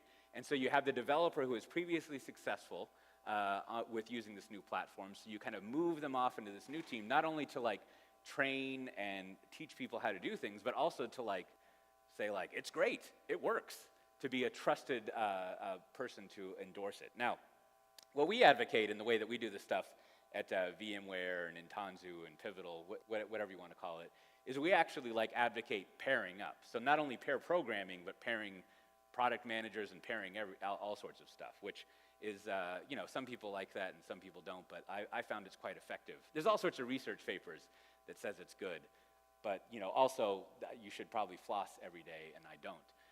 So never mind that. Although I was told that in the Netherlands they have these like flat toothpick things that have a ridge on them, and you're supposed to use those. You go in this way straight and in that way, and it helps your gums not bleed, which is a very Dutch sort of thing. It's like, yeah, you just need to poke your gums. That's part of your daily life, twice a day. So I think it's actually once, but I could see them wanting to do it twice, and then your gums don't bleed. It's fantastic. What was I talking about? You pair people up, right? And then that's the magic of the pairing, is that because you've seeded these people over, you start pairing them, and they transfer that knowledge. And again, I have a liberal arts degree, so I don't understand how math works, but there's some kind of effect of pairs. I think that's like compound interest or something. But you know, once you get enough pairs going, and they go out and pair, and they go out and pair, it's like that shampoo thing, where, you know, I told a friend, and they told 2 friends, and 2 friends. And next thing you know, and that's why it's like the first year you're not going to be doing much, but then I see this over and over again at large organizations. You reach this point after about 12 months where it's pretty easy to scale. I mean, not instantly, but you can see a path towards having lots and lots of teams out of your 25,000 developers or so using it. But you've got to like know going in that you're doing this, and really engineer that you're going to be following this pairing and seeding thing, which I'm not really talking about this here, but that's also, you know, a lot of the stuff that I'm talking about, if you think about it, is like the job of management, right? Like it's their responsibility to do that sort of thing. And so that's why getting the management people on board and kind of thinking about all these things is really important because they're often the ones who can look across silos and make decisions and make changes, rather than just like, I don't know, I type into a keyboard, like I can't change stuff unless I can type, which isn't really how you change organizations. I mean, I guess you eventually click on a button, but you got to have a lot of meetings. So the next thing, just to kind of wrap that up, right? Like, to give you an idea, I mentioned the Home Depot and the anonymous restaurant, the mayonnaise people. But there's I mean, if you want to see like a very brief, it's only 7 minutes long, but this is one of the people I know who runs, JP Morgan Chase has been doing this long enough that not only do they have a platform team, they have like at least 3 different, if not more, platforms. But then also they have the platform engineering team, but then they have a whole team that this guy runs that's the platform advocate team, which, makes sense for, again, I'll say it again, like 25,000 developers. But he's got a great talk going over lots more information, and these are just 2 slides, about the practices they've learned doing it, right? And I want to show this one because, like, it's great. I know this person, and we work with them, and, you like to see people that you know and work with be successful rather than not. That would be a terrible slide. This person tried everything I said, and it didn't work. Let's go to dinner. But it's because, like, it actually is possible at this scale, at this sort of, like, normal of a company. Now, you could argue JP Morgan Chase is not normal at all. There they are getting custom servers built and things like that. But, like, at that scale, there's a lot of normalness, right? And I see this at all sorts of organizations, particularly government organizations who do this, who very quickly become successful at doing it. So it's definitely possible to build a platform and put these things in place. So with that, thanks for sticking around here. No one wanted a snack, but they're still here. If you go here, I have a page that lists kind of all my relevant platform stuff, including the slides that you have here. And like, I do most everything through my newsletter nowadays because no one seems to read blogs. And like, the Twitter thing is like not really panning out. And I mean, the issue with Mastodon is like, now I got to do this all over again, right? Like, I had, if my Twitter account's from like 2006, so I've got lots of years and stuff. And like, also there's no algorithm to promote. I guess what I'm saying is like, I just want people to click on my stuff. I don't really want to have a conversation. But if you like that, that's there as well. I'm available, as my friend Andrew Schaefer likes to say, engage with my brand. And I'll be around if there's any questions. And with that, thanks.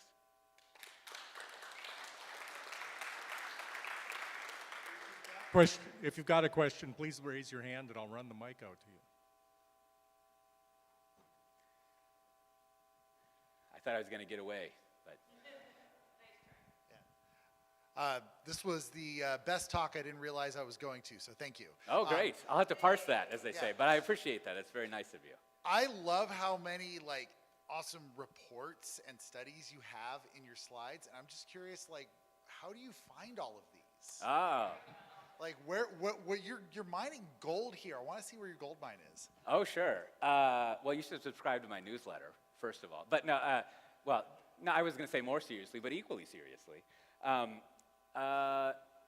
Yeah, well, I've been an analyst over the years, so you get access to stuff. And I think also there's 2 other things. Well, one, I spend a couple of hours each day reading stuff. I'm lucky. Well, yeah, probably at least an hour. I'm lucky in that respect. So you remember that guy in Heat where they found out where the thing was, and they go up to this trailer around here somewhere, and he's got all these radio beacons, and he's just like, I don't know, I just hear stuff. Like, you got to set yourself up there on the mountain to hear things. But the other thing, working at a vendor, right? So we get access to all sorts of things because we pay the analysts and we get the reports, we commission surveys and things like that. So that gets you on the radar for this stuff. But the other thing, speaking of the person who doesn't want a vendor pitch over in the expo hall, us vendors also love it if you go give us your email address and you can download all these reports, right? So we actually license all this type of stuff across all the different vendors. I mean, obviously you should start with VMware and maybe not look anywhere else, but if you wanted more, you could look elsewhere and go to all the various vendors, all the public clouds, and you can find many, many, many of these reports, right? And, I shouldn't tell you this, but you can just not, I use a real email address. No one really checks, but you should definitely, if you're clicking on the links I have, use your real email address, and you'll be cool. So, yeah, that stuff is out there. You just have to kind of like know to look for it. Anybody else got a question, comment, or even a story? Michael, who are these people that have high cost dry cleaning bills? Oh, the executives. Yes. You know, I used to work with them when I was at Dell for a couple of years.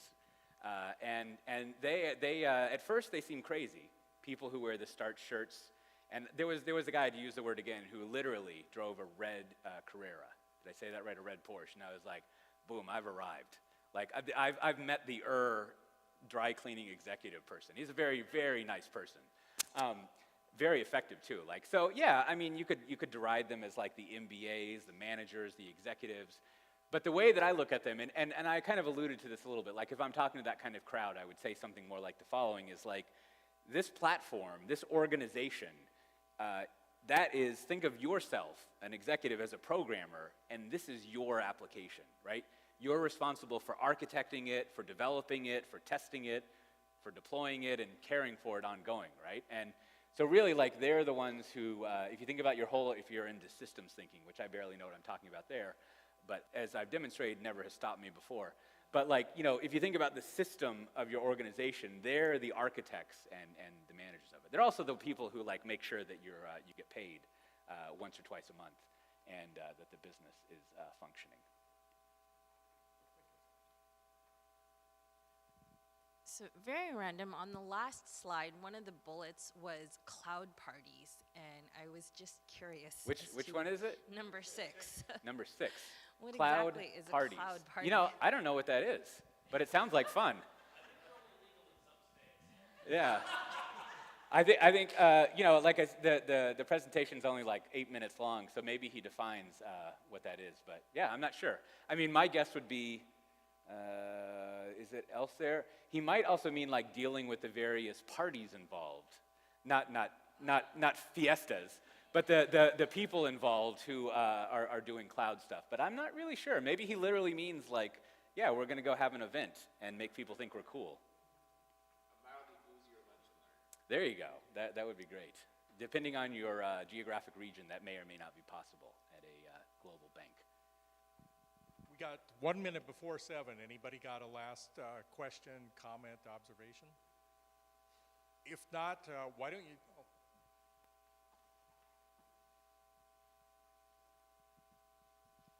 So you mentioned a number of times, you kept coming back to this idea that there's a goal and there are goals and lots of goals. And it's like you said the word goal more times than like John would have said it. Was that actually a subtle call out to Goldratt, or is that? No. It just happened that you used that term. No. But yeah. I mean, that is sure. Yes. I mean, it wasn't a call out, but your sentiment is correct, right? Like, I mean, as I started with, right? Like, it's always good to like know why you're doing something. Which, you know, when I was a young developer, as I think Matt Ray is the only person in here who knew me when I was a young developer. Like, I was happy to have no goals and stay at work programming all day. But now, like, I don't have 5 kids, but I have 3 kids, and like, I like to have goals so that I know when I can stop. And like, I think that's equally good in this kind of situation, because otherwise, like, you know, it's never going to end, which could be cool. But the dry cleaning people, they don't like that. They like goals. They got to go pick up the dry cleaning. Okay, well, thank you everybody for attending. If you haven't been to SCaLE before, this Saturday evening does have a social event that will start next to the expo hall at 8 p.m. It's actually open now, but reserved for under 18 until then. And there'll be food, drinks, board games, and just chat with each other there. If you, like me, enjoyed Michael's presentation, could you join me in giving him a round of applause?